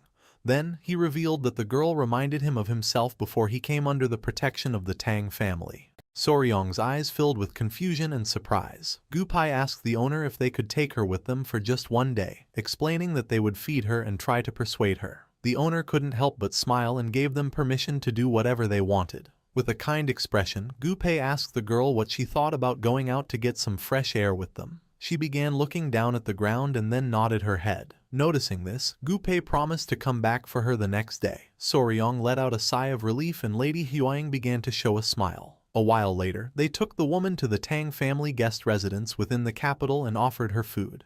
Soryong was somewhat surprised since he didn't know that the Tang family had a building in the capital. Gupai mentioned that this place was like the branch of the Sichuan Tang family in the capital. The 2 inns, 8 pharmacies and 5 restaurants in this alley all belonged to the Tang family. He added that later he would show him the trading company and escort agency. A trading company was an organization made up of merchants, while an escort agency was a business dedicated to delivering goods for a fee. Soryong's jaw dropped in shock upon learning that the entire alley belonged to the Tang family. His grandfather and father-in-law only practiced martial arts all day, so he had always wondered how the family managed to survive. Certainly, he did not expect this. With a curious expression, Gupai asked the woman if she could now tell them why she didn't want to leave, assuring her that if she was in trouble, they could help her. Soryong began to whisper and told Lady Huaying that the woman still hadn't said a word. Lady Huaying mentioned that she also wasn't touching the food or the tea. Gupai noticed that she seemed to be holding some kind of grudge against someone. He told her not to worry and to tell them about it, reminding her that this was the Sichuan Tang family. The woman placed her hands on top of the table and stood up, then she bowed before our boy, leaving him in shock. She introduced herself as Song Nauk from Song Village, a place not very far away. Lady Huaying was in shock to see that the woman had finally spoken. With a calm look, our boy questioned if there was any reason why she didn't want to leave the gambling house. The woman began to stand up and then brushed aside the hair that covered her face, causing Soryong's and the others' eyes to widen in surprise. The woman had a pretty face, but also burn marks. Soryong couldn't help going into shock, while on his side Gupai wondered how someone could have burned a woman's face like that. She decided to tell the truth, declaring that she had to take revenge no matter what it cost. She clenched her teeth tightly and while tears of sadness and rage were emerging from her eyes, she made it clear that she would not leave that place under any circumstances until her grudge was resolved. Song Naik decided to tell her past. Her story dated back to a quiet day in the areas near the Sichuan Song village, where she and her younger sister, Nyeon, lived in the small town where the Song family gathered. After losing their parents at a young age, Song Nauk took it upon herself to raise her younger sister, and because of this, they both became quite well known in the village, due to their beautiful appearance, and especially their pearl-white skin. They were known as the Jade Sisters. Nyeon, in a sad tone, asked her older sister if she couldn't skip work that day. With a smile, Nak explained that the neighboring village wasn't far. She promised she would help with the festival work and return immediately, asking her to wait a little. Nayeon started shouting, saying she didn't want to be alone that day and would rather go with her. The truth was, that day was Nayeon's birthday. Stroking little Nayeon's head, Naek apologized. She couldn't let her suffer too. This was something she had already promised their parents. On the ground was a jar with several crickets, and Nayeok knew that even if her sister felt lonely, she should stay and play with them until she returned. Nayeon calmed down a bit, but still with tears in her eyes, she mentioned that even cricket fights were more fun with two people. Naek reached into her bag and let out a sigh. Noticing this, Nayeon became somewhat curious. Naek took out an incense pouch, which she had been hiding as a birthday gift. She reminded her sister that this was what she had wanted last time. The incense pouch was a small bag filled with aromatic herbs for perfume. Little Nayeon was in shock. Since she recognized it as an incense pouch, she knew it must be very expensive. Naok explained that she had gotten it as a reward for helping out the previous time. She was giving it to her in advance, asking her to please wait patiently that day. Nayeon grabbed the incense pouch and thanked her older sister, promising to treasure it. Now that Nayeon had calmed down, Naek decided to leave. With her eyes shining with joy, Nayeon began to say goodbye to her sister, asking her to come back as soon as possible and assuring her that she would be waiting. Seeing how happy her sister was, Naek couldn't help but feel joyful. However, more guests arrived than expected, so things took longer, and the promised time quickly passed. Once night fell, the workers lit lanterns and warned Naek to be careful, as it was dark and she could get hurt. She asked them to excuse her. Nayeon must be hungry, so she needed to hurry. As she wanted to celebrate her sister's birthday with the delicious festival food, she rushed off without a lantern. In the middle of the night, there was a man in her village. The man turned a corner and the heedless Naek bumped into him. She apologized, and the man advised her to watch where she was going. At that moment, her eyes widened in surprise. The man turned his back and started running, leaving a trail of scent behind him. Naek's attention was fixed on him. As she could smell the incense pouch coming from this man, she felt a little worried. It seemed strange, as outsiders were not often seen in the village, but she simply dismissed it and headed home. A few minutes later, she arrived at her house, announcing her arrival. She was confused, not knowing why everything was so quiet, wondering if her sister had gotten tired of waiting and fallen asleep. She lit a small candle and opened the door. The only thing she could see was the destroyed furniture of the house, her sister lying on the floor with her clothes torn and covered in blood. Naek dropped the candle to the floor and, with tears in her eyes, rushed to see if her little sister was okay. Her eyes filled with fear and sadness as she wondered what the hell had happened. This simply couldn't be happening. The candle set the house on fire. Noticing this, one of the men started pointing at the house and shouting about the fire, recognizing it as Naek's house. Not long after, someone emerged from the burning house. It was Naek, carrying her little sister in her arms. She began to pant heavily, and just before she could reveal what had happened, she lost consciousness and fell to the ground. The others panicked, shouting for someone to call the physician. Naek's eyes were filled with sadness, and the only thing she could see was her house in flames. Back in the present, Soryong finally realized why she had that scar on her face. With a sincere expression, Naek revealed that when she regained consciousness, more than 2 weeks had already passed. An elderly couple was taking care of her. Naek's body was covered in bandages, and she still had burns all over her body. The old man began to cry, explaining that he had asked the escort agency to find that bastard, but they couldn't, and that it wouldn't be easy. The old woman apologized, admitting she didn't know how she could face Hyungnim after this. The only thing Naek could do was cry in silence. Just as all life grows dormant in late autumn, her heart also slowly faded away. The only communication she had with the world were the small whimpers she made when they changed the cloths to treat her burn wounds. Time flowed like a river, and when winter passed and spring arrived, the crickets awoke again. The image of her little sister in the burning house came to her mind. Her little sister asked her big sis to please catch that bastard and relieve her grudge. In the middle of the night, Naek woke up and her eyes widened in fear. She went out into the garden and sat down. It was when the chirping of the crickets sounded like Nayeon's voice that she regained her senses. Naek clenched her fist tightly, and her eyes began to shine with rage. She knew she had to find and kill that bastard. All that remained was a grudge deeply rooted in her bones. The next day, she told the old man something, causing him to panic. With a confused expression, he questioned where she was going, reminding her that she wasn't even fully healed yet. Naek was sincere and revealed that every night, Nayeon screamed in pain. She couldn't stand still. As her sister, she had to avenge her. The old man felt even more confused, questioning how a woman like her could carry out revenge, especially when she didn't even know who that bastard was. The old woman admitted that her husband was right and advised Nayak to take better care of herself. The old man and woman even locked the door so she couldn't leave, but every night the sound of the crickets strengthened her determination even more. In the end, she secretly escaped during the night and left the village. With a sad gaze, she asked them to stay healthy. Nock's attention was fixed on the pouch. She gripped the pouch tightly and asked her sister Nayan to wait just a little longer.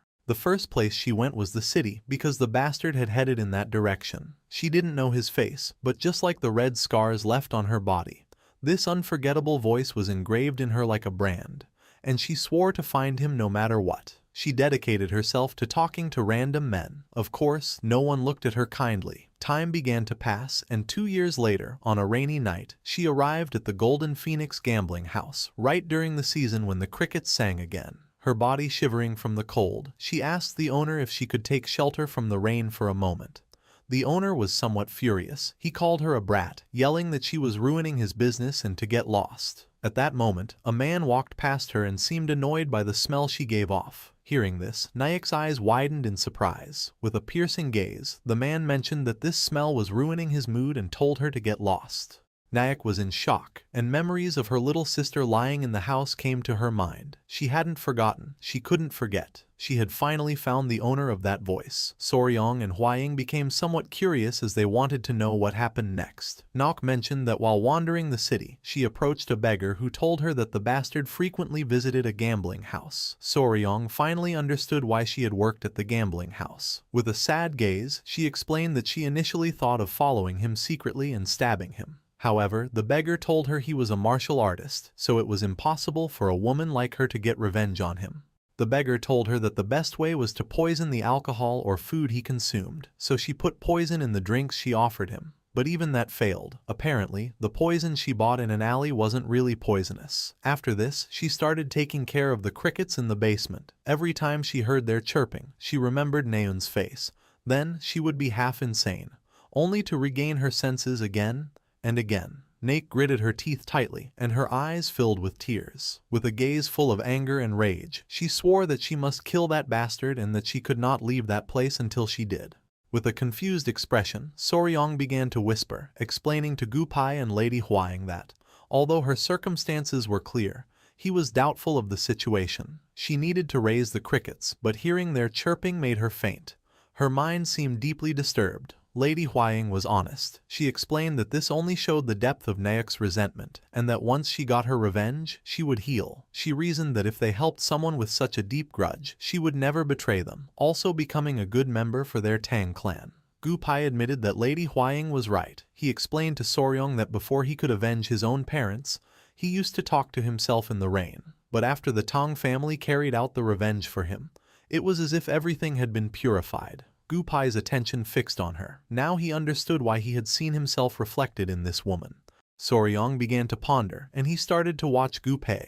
Gupai nodded his head. With a confident smile, our boy stood up and got Naok's attention, making her somewhat curious. He placed his hand over his chest and assured Naok that they would help her settle that grudge, asking if, once they did, she could promise to become part of their clan. Naek's eyes widened in surprise. She asked if they could really help her, swearing that if they did, she would serve them with her life until her last breath. Our boy asked her not to worry and to simply entrust it to them. Soryong began to gaze towards the floor, and as his eyes were shining, he asked who exactly that bastard was. Naek felt somewhat surprised. She grew nervous and began to hesitate, unsure whether to tell the truth. After mulling it over, she was filled with determination, clenched her fist, and revealed that the bastard was the third son of the Great Harmony Gate, named Jin Daisung. With a confident smile, Soryong placed a hand on his chest. He would take care of Jin Daisung and destroy him completely. Lady Hwaying's and Gupai's eyes widened in surprise and confusion. Hwaying panicked and asked Naek if she was sure the killer was the third son of the Great Harmony Gate.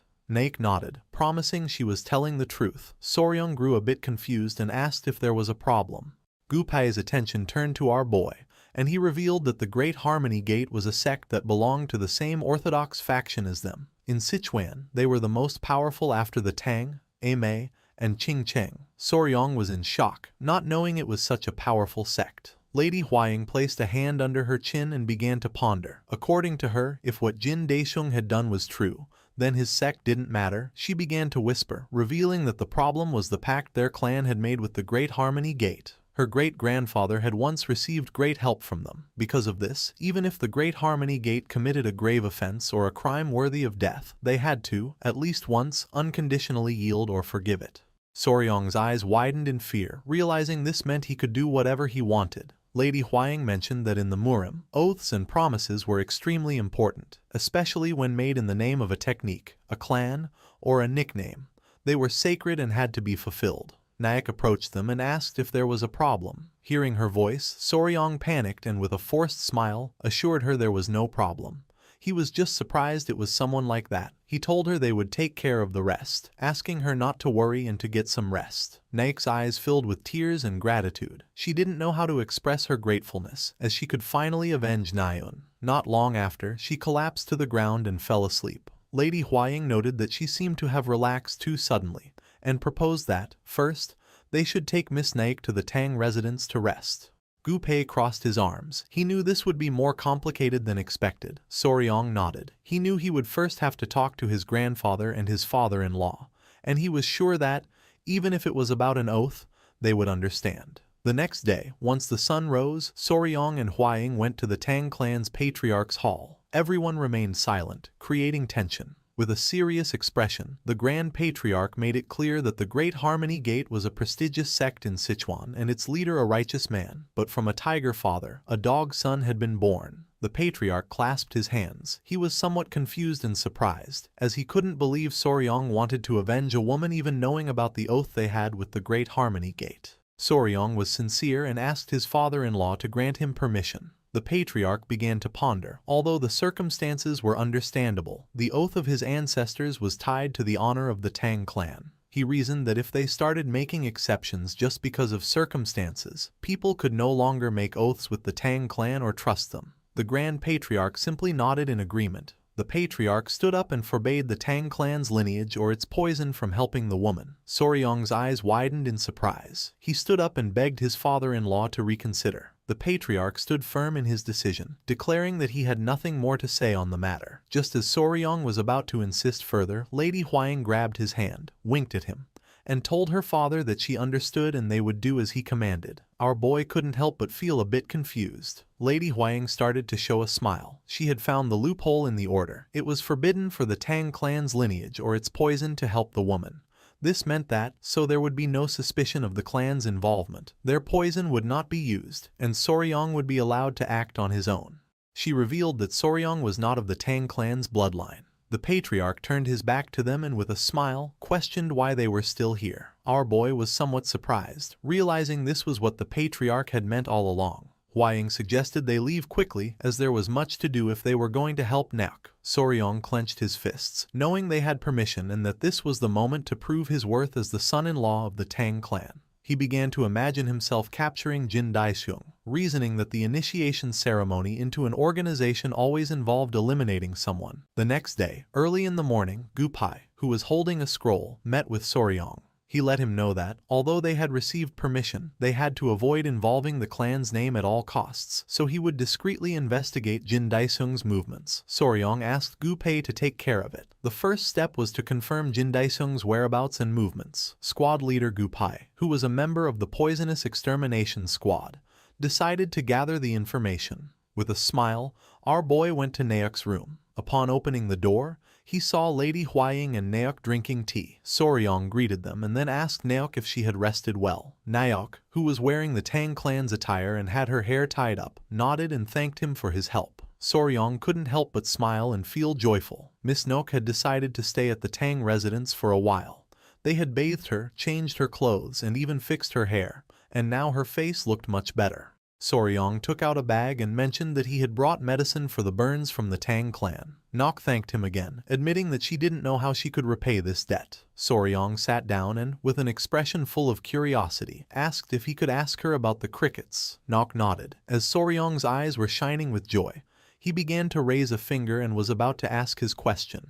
But just at that moment, Gu Pei, who was panting heavily, opened the door to the room. Soryong's attention fixed on him, and he asked squad leader Gupai if he had already returned from confirming the information. Gupai got nervous and revealed that he had met a guest on the way. Behind Gupai stood a man with long hair and a long beard, wearing a hat. The man's attention was fixed on them. With a smile, he took off his hat and recognized Lady Huaying, greeting her as the poisonous flower and commenting on how long it had been since he'd last seen her. Lady Huaying stood up, introducing herself as Tang Huayan of the Sichuan Tong clan, and greeted the elder beggar emperor. Soryong felt somewhat confused, not knowing who this guy was, so Lady Huaying asked him to be respectful, explaining that he was the elder beggar emperor, one of the 3 emperors, just like the elder fist emperor. Hearing this, Soryong's eyes widened in fear and surprise, realizing that this was one of the 3 emperors, just like the leader of the Murim alliance. Soryong immediately greeted the beggar emperor, introducing himself as Wei Soryong. The beggar emperor had heard that the fist emperor taught him his martial arts, so he had come to see who he was. Naek's eyes filled with surprise as she recognized the beggar emperor.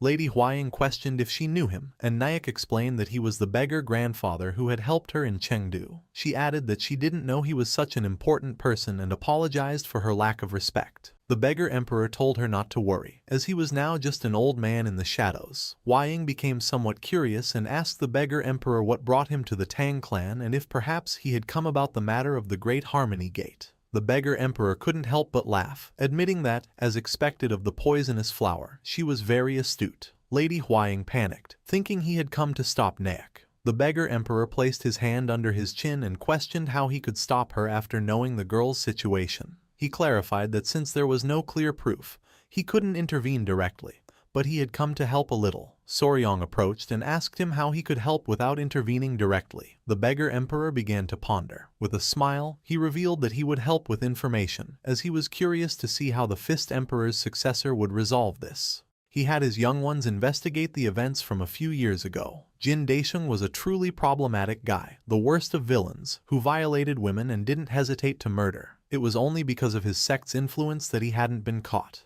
The emperor suspected about 5 cases in total, including 2 in Chengdu and in the slums outside the city. Apparently, even the Great Harmony Gate considered him a problem. Soryong felt even more furious, realizing this was much worse than he thought. Stroking his beard, the beggar emperor mentioned that since the Song Village incident, Jin Daisheng had kept a low profile. He hadn't gone out, except for his visits to the gambling house every 3 days, and that's why he had advised Naek to use poison. Soryong coughed. He figured the only way to deal with him would be at the gambling house, and he wondered if he should try poisoning him, just like Miss Naek did. Lady Huaying made it clear that Soryong couldn't use the Tang clan's poison. Our boy approached Naek and, with a curious expression, asked her how she was able to distinguish that bastard's food or drink among so many people. With a sincere look, Naek revealed that every time he came, he made very specific and demanding requests, so this information always reached the kitchen. Soryong was a bit confused, but she revealed that whenever food with ingredients like crab or shrimp was served, he would ask for them to be removed from his portion.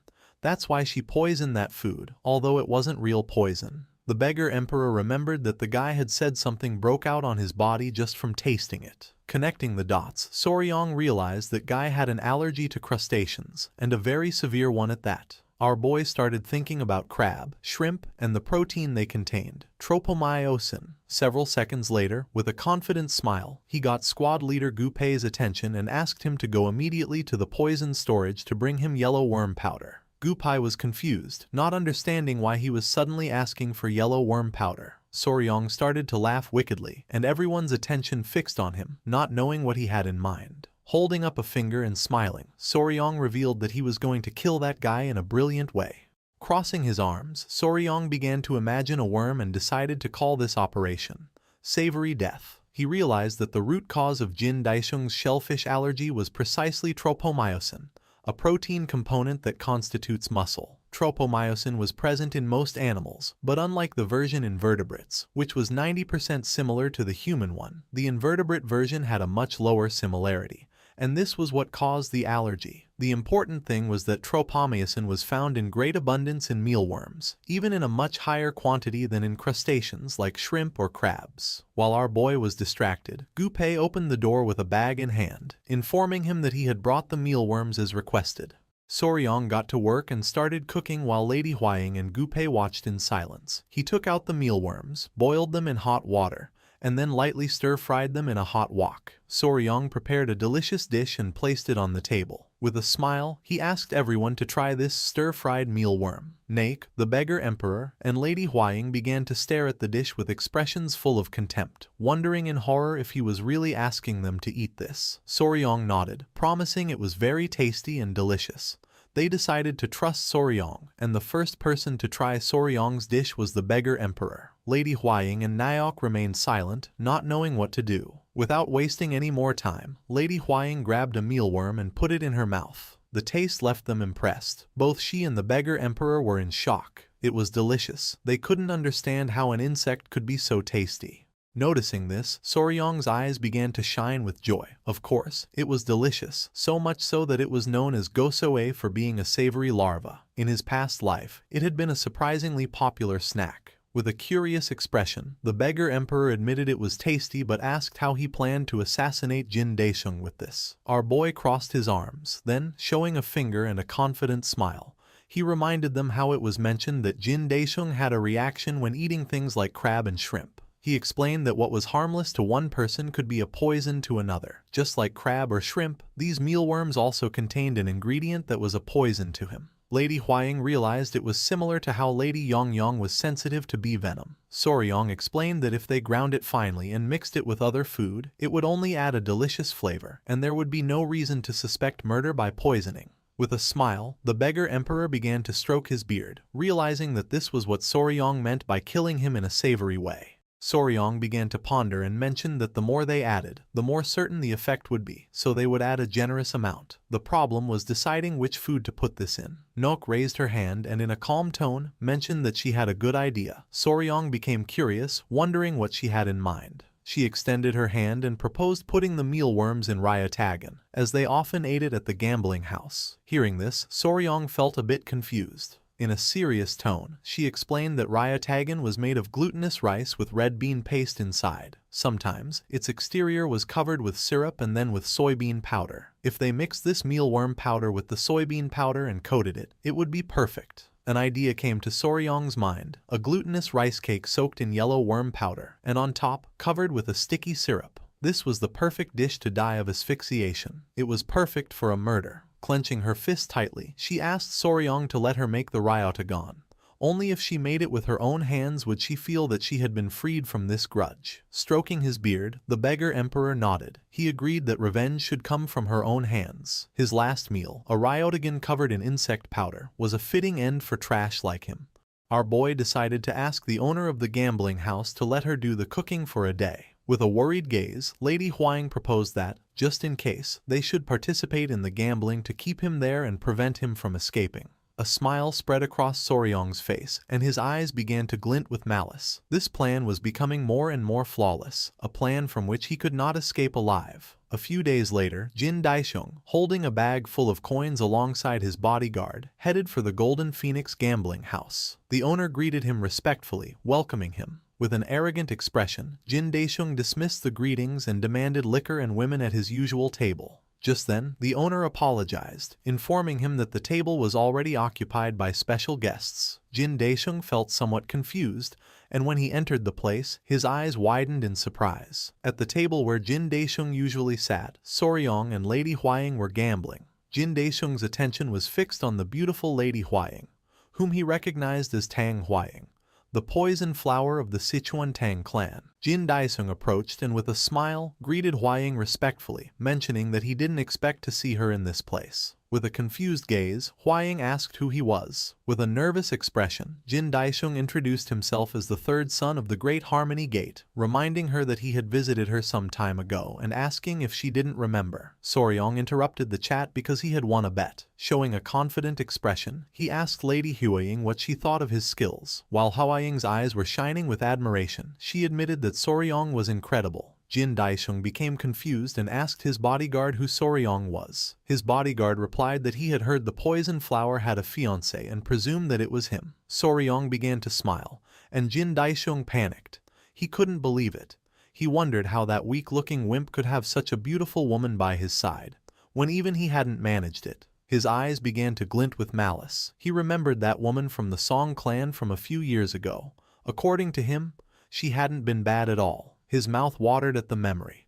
If she hadn't resisted so much, he wouldn't have ended up killing her by accident. It was a shame her older sister wasn't there, as they said she was even more beautiful.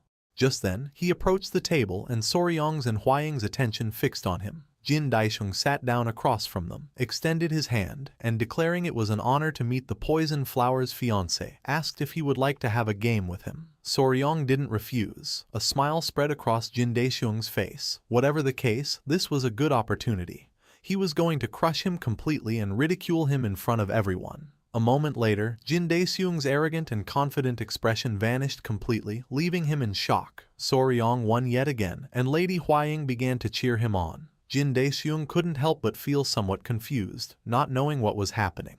According to him, this was ridiculous. Soryong grabbed the bag of coins, and all Jin Daisheng could do was stare. He had been losing non-stop for an hour and had already lost half of his money. Soryong grabbed the bags of coins and with a smile, said it was getting late and that he had to go. Soryong and the others left. Furious, Jin Daisheng clenched his teeth and fist tightly, cursing the tremendous humiliation this represented. He let out a sigh and tried to calm down, thinking it was just a bad streak. Then he told the servant to bring him something to eat, as he was a bit hungry after all the tension. His attention was caught by some men who were eating. One of them mentioned that the ryatagan was especially delicious, much better than the ones sold in the market. With a curious gaze, he turned to the servant and asked if it was really that delicious. With a smile, the servant mentioned that it was especially delicious today and asked if the young master would like to try some. The servant brought the dish, and Jin Daisheng decided to try a little. Grabbing a piece, he took a bite.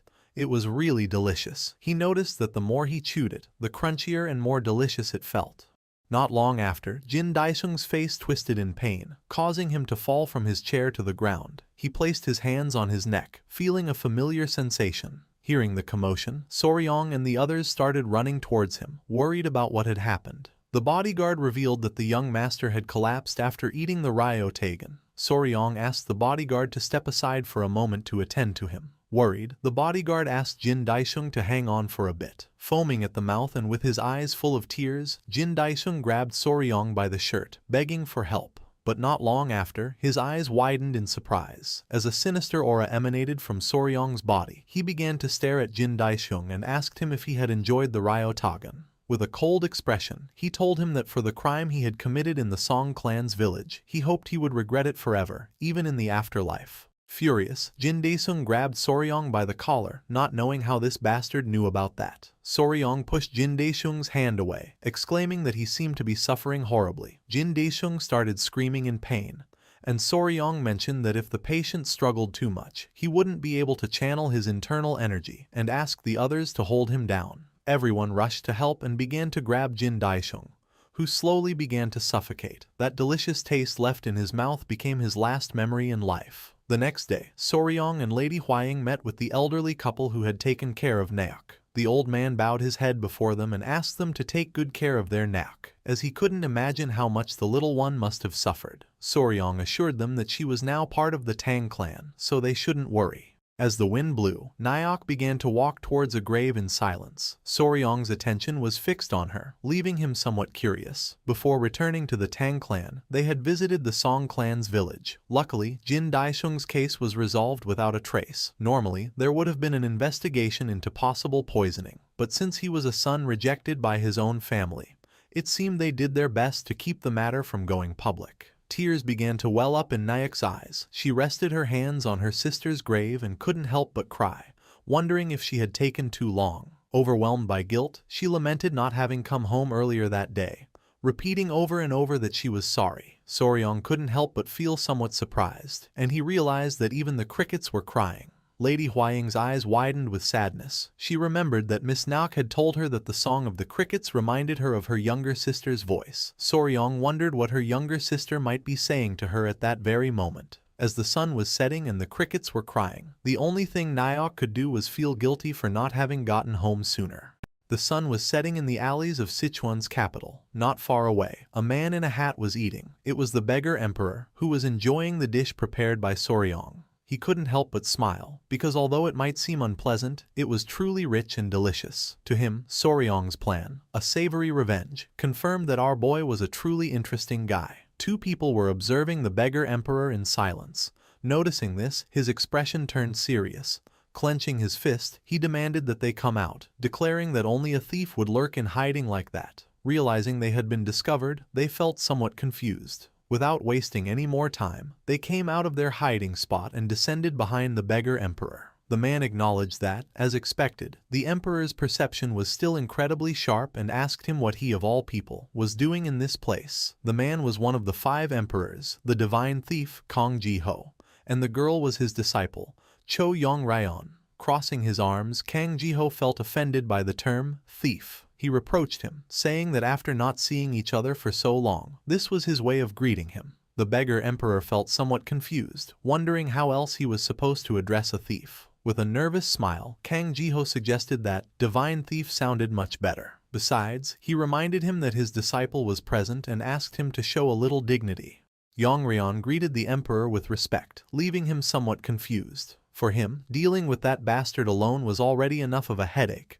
and the fact that he now had a disciple too only heralded more trouble in the future. With a curious expression, the beggar emperor asked what brought them to Sichuan. With a nervous smile, Kang Ji-ho explained that he had something to ask. He was looking for the person with the greatest knowledge of silkworms in all the Central Plains. Pointing to his wrist, Kang Ji-ho explained that his sacred item, the heavenly silks, had recently broken. He had believed they would last forever, but he guessed that even it had a lifespan. His tradition was to pass on the heavenly silks once the disciple's training was complete, but at this rate, he wouldn't be able to pass anything on to her. The beggar emperor placed a hand under his chin and began to ponder. For this case, he did know a guy. Kang Ji-ho was anxious to know who this guy was. The beggar emperor began to smile, and his eyes shone with confidence. The image of Soryong came to his mind, because in all the Central Plains, he might be the man who knew the most about insects. A few days later, it was dawn in the poison garden. Soryong was screaming in pain. One of Gupai's men was hitting him on the back with a whip, telling him to endure just a little longer. Not far away, Lady Huaying and the small centipedes were observing in silence. Soryong was cultivating the iron coffer art, a unique martial art of the Fist Emperor based on poison. In short, this was a technique that strengthened him the more he was beaten, almost to the point of death. The method consisted of tensing his muscles upon receiving a blow and, at that exact moment, circulating his chi to harden his body. With a cheerful gaze, Lady Huaying and the centipedes began to cheer our boy on. The man gripped the whip tightly, declaring that this was where it truly began. One of the centipede's attention was fixed on it, and its eyes began to shine with excitement as it remembered when Lady Huaying used to caress them with a feather. Without wasting another second, it leaped from Huaying's arms, causing her eyes to widen in confusion. As the whip was slowly approaching, it jumped and put itself in the path of the lash. Noticing this, Soryong, whose back was covered in wounds, panicked. Luckily, he was quick, and using his arm, he grabbed the small centipede and then took the full force of the lash on his back. Our boy placed the centipede on the ground and began to pant heavily, knowing it had been a close call. Lady Huaying felt somewhat worried for our boy. She scolded the little one, Hyanga, for its dangerous action, wondering in exasperation if they couldn't have a single day of peace. Soryong, somewhat surprised, asked if Hyanga got into trouble often. Letting out a sigh, Lady Huaying explained that Hyanga was such an energetic creature that it simply couldn't stay still. From the moment it opened its eyes, it would start causing trouble. The last time, it had chased a butterfly, and it ended in enormous chaos. Soryong was in shock, as the little one could have been seriously hurt. The centipede sister started to scold Hyanga. To Soryong, seeing another centipede scold Hyanga was something anyone who had ever raised a pet knew. Even within the same species, each individual had a different personality. Apparently, Hyanga was curious and mischievous. Since Cho had recently caused a major incident, Hyanga seemed to hold the title of resident troublemaker for now. Cho, being the eldest, was sensible and charismatic. She kept the younger ones in line, being strict when necessary. Finally, there was Bina.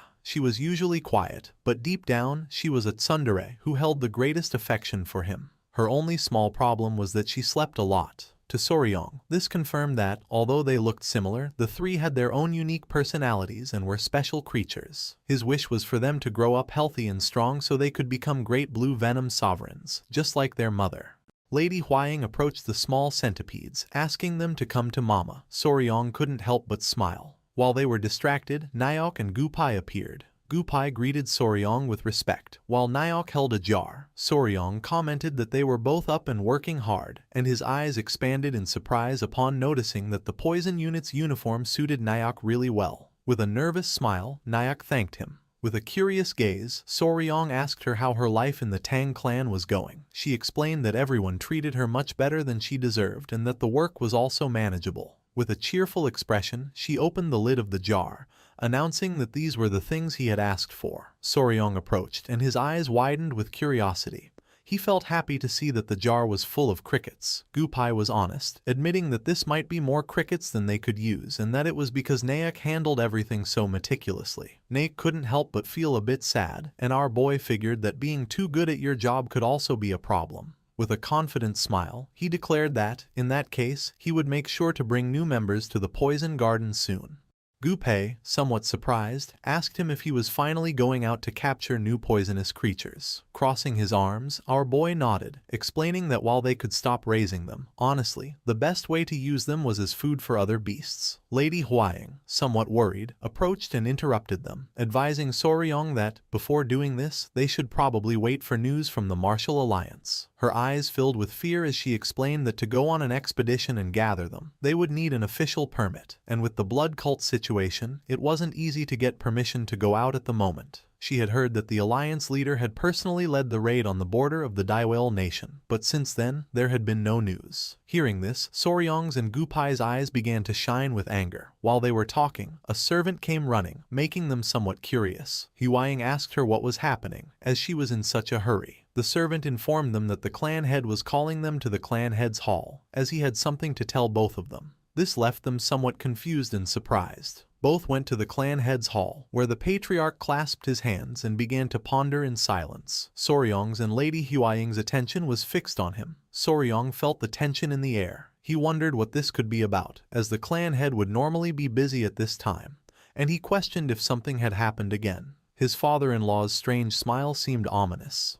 The patriarch decided to speak and, laughing, told his son-in-law that he brought the news Soryong wanted to hear. He extended his hands and took out a scroll. With a smile, he began to point at it with his finger and revealed that they had finally received news from the Martial Alliance. The expedition had been a great success. A joyful and surprised smile spread across Soryong's and Huaying's faces. The patriarch explained that the Alliance leader had raided a village on the Daiwel border and completely annihilated the blood cult's base. Half of those cult bastards were killed or captured, and the rest fled towards Daiwel. Both felt thrilled as they knew what this meant. They started to dance with joy, and the patriarch confirmed that they could finally go capture poisonous creatures as they wished, giving them his permission to form an expedition. With a cheerful gaze, Soryong lamented not having planned their destination in advance. With a serious tone, the patriarch clasped his hands and mentioned that, in this case, he had a place to recommend. Soryong turned around, his eyes filled with curiosity. The patriarch began to stare at Soryong, because for the first expedition of the Tang Clan Poison Division,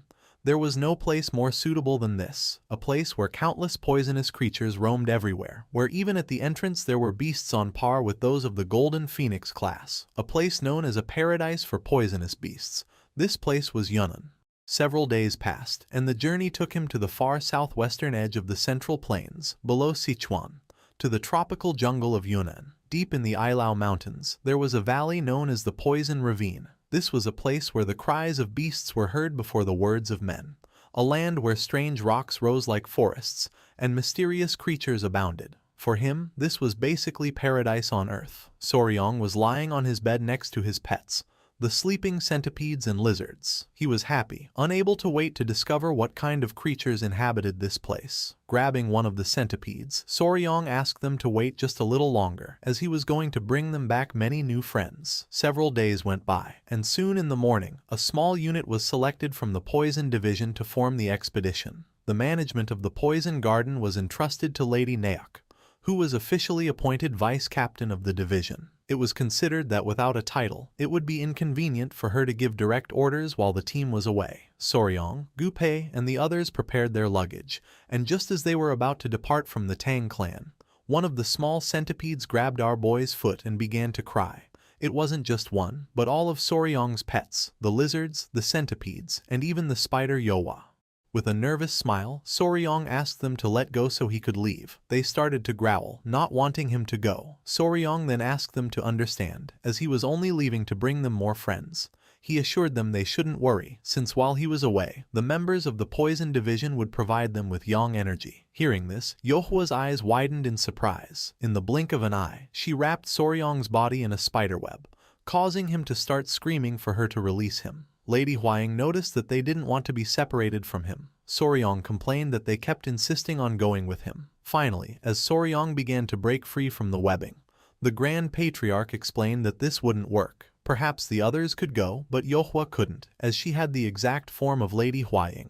He knew that her massive spider body would attract attention, and they wouldn't be able to provide an explanation for it. Yohwa began to stare silently at the Grand Patriarch. She decided it was time to do something about it. Everyone's attention was fixed on her, leaving them somewhat confused. Yohwa's body began to change, and not long after, her massive spider body disappeared, leaving only the appearance of Lady Huaying. She sat down and began to show a proud smile. Soryong's and the Grand Patriarch's jaws dropped in shock upon seeing that Yohwa's body had vanished. They couldn't understand how this had happened, and Soryong despaired, wondering where his pet's beautiful body had gone. Soryong approached and began to caress Yohwa's smooth spider skin. Lady Huaying was somewhat confused. The Grand Patriarch was clever and realized that she could hide her body from sight.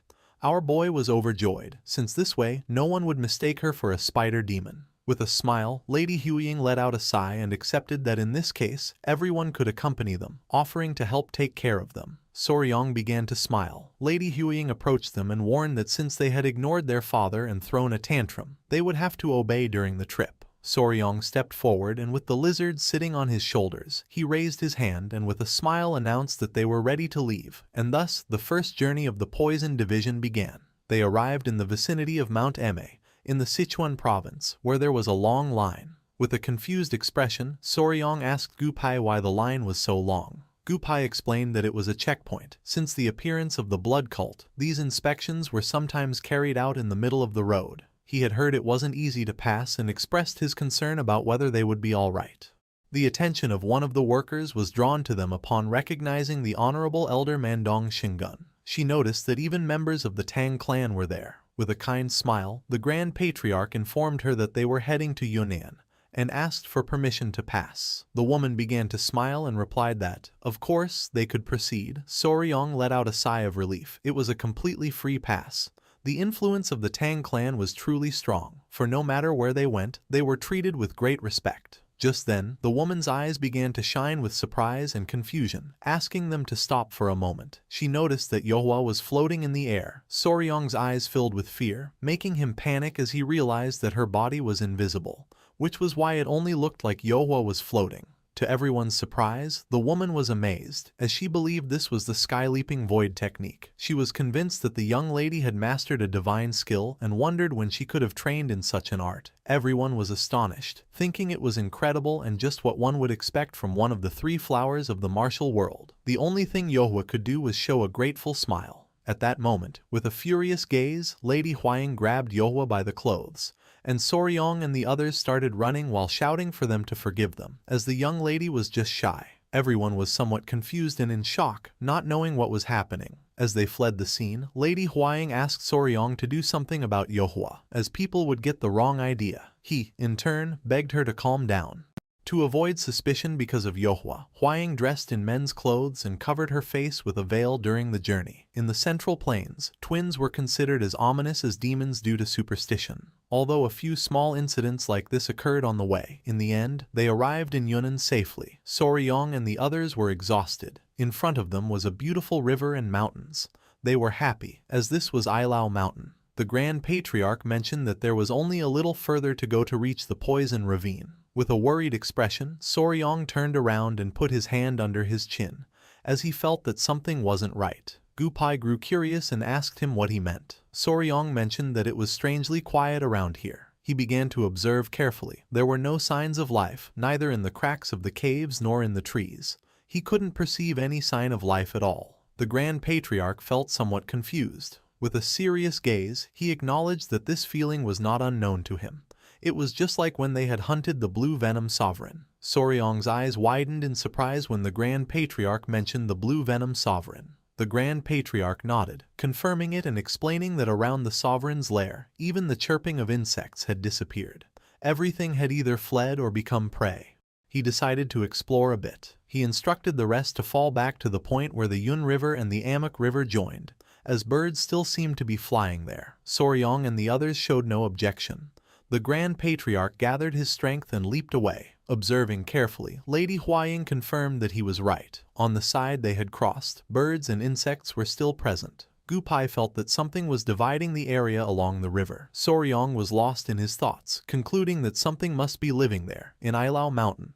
But to claim such a vast territory, it had to be something dangerous. Crossing his arms, he let out a sigh, knowing this was strange. With a curious look, Lady Huaying asked him what he meant. Soryong turned and explained that for a beast to take such a wide area as its lair, it would have to be enormous, like the blue venom sovereign. Soryong was unsure, as he saw no signs either beyond the river or along the path deep into Ilao. He wondered how it would hunt or find prey if there was nothing there. He closed his eyes, certain that its suspected size was too large and the environment wasn't suitable to sustain prey. This was truly strange. Gupei coughed, acknowledging that this was true. They hoped the Grand Patriarch would discover something. A while later, the Grand Patriarch and his men returned. Noticing this, Soryong's attention fixed on them, making him curious. The Grand Patriarch revealed that this was problematic, as even at the entrance of Ilao Mountain he had found nothing, leaving Soryong and the others in shock. With a confident smile, the Grand Patriarch stated that the poison ravine was most likely the same. He added that the sun was almost setting, so they should stop there for the day, and search again tomorrow. Soryong thought the Grand Patriarch was right, although deep down he was furious. They couldn't return empty-handed. They would capture whatever it was, no matter the cost. Night fell and they lit a bonfire to prepare food. While Soryong was playing with the centipedes, Lady Huaying brought him a plate of food. She asked Soryong to eat and then told the pets to let their father rest and go with her. Soryong thanked her. She noticed Soryong was examining the map and with a smile asked what he was doing. Soryong was checking the vast expanse of the area. He believed the creature's lair was likely in the center. While they were talking, one of the centipedes' attention was caught by a dragonfly flying near them. Without hesitating for a second, it jumped and attacked it fiercely. Noticing this, Soryong and Lady Huaying were shocked, not knowing what was happening. Soryong scolded Hyanga, saying that it had scared him and shouldn't jump like that. Lady Huaying noticed it was trying to catch that dragonfly in midair. Soryong thought it must be because they were near the river, with many dragonflies around. However, just before, there were none. His eyes widened in surprise and his attention fixed on the dragonflies flying behind him. Without wasting any more time, Soryong told the Grand Patriarch to return to the places they had checked earlier to see how many dragonflies were flying there now. With a confused expression, the Grand Patriarch turned and asked what he meant. Soryong explained that land creatures could remain hidden, but dragonflies could fly wherever they pleased. He revealed that if something threatened them, they would have fled for a while, but once the threat disappeared, they would return. He put his hand under his chin and, with a confident look, concluded that the reason they hadn't seen any creatures wasn't because it was its territory. Somewhere else in the forest, there were skulls and remains of devoured animals. This was because, before they arrived, something had already swept through this land. Soryong and the others set off. The Grand Patriarch warned them that the area ahead was a thick jungle and that they should stay alert, as wild animals could appear at any moment. With an excited smile, Soryong nodded his head. Soryong's eyes were shining with curiosity, as he realized they needed to catch up to whatever was moving ahead before it got away. The Grand Patriarch felt worried about our boy, and asked him if this was too difficult for him. With a confused expression, Soryong turned to him and replied that it wasn't difficult at all, that he could handle it. A smile appeared on his face, because although he would normally complain non-stop, he couldn't give up until they caught it. Just then, a strange sound caught their attention, making them curious. Gupai noted that it sounded like bamboo swaying forcefully in the wind, which was strange, as there shouldn't be any bamboo forest ahead. Two men from the clan leaped forward, warning that there was a cliff ahead and to watch their step, as there was something down below. Soryong and Gupai panicked and couldn't help but feel fear. In front of them was a cliff, and at the bottom were hundreds of strange creatures. Observing closely, the Grand Patriarch saw they were red ants and panicked, wondering if they weren't demonic ants, all clustered together like this. Gupai was speechless, as judging by the size,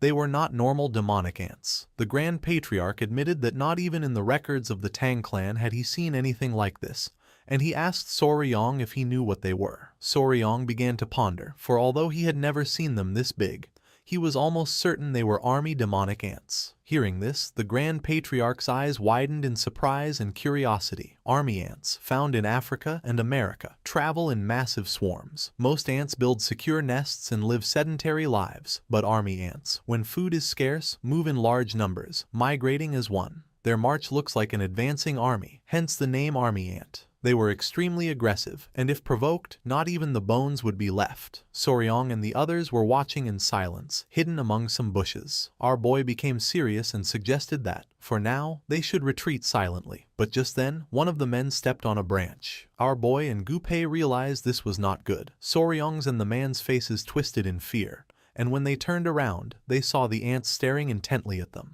Everyone froze in fear. Not long after, the ants began to charge towards them. With their faces covered in sweat, Soryong and the others started to flee for their lives. Several minutes had passed, and it was already dusk. Soryong and the others were running with all their might, somewhat surprised, as the ants were much faster than they had imagined. On the path, there was a small deer eating leaves. As soon as they saw it, the ants pounced on the small deer and began to devour it. Noticing this, Soryong's eyes filled with fear. He remembered that demonic ants sensed movement through vibrations, and that if they kept going like this, the ants would think they were prey. With a worried expression, the Grand Patriarch asked him what they should do. Something caught Soryong's attention, and an idea came to his mind. He revealed that they had to cross the river, as the ants couldn't cross water. The Grand Patriarch pointed in the direction of the river and told them to jump. Without hesitating for a single second, everyone leaped into the water. By the time the ants arrived, everyone had already jumped. Several seconds later, Soryong emerged from the river and couldn't help but smile upon noticing that the ants were turning back.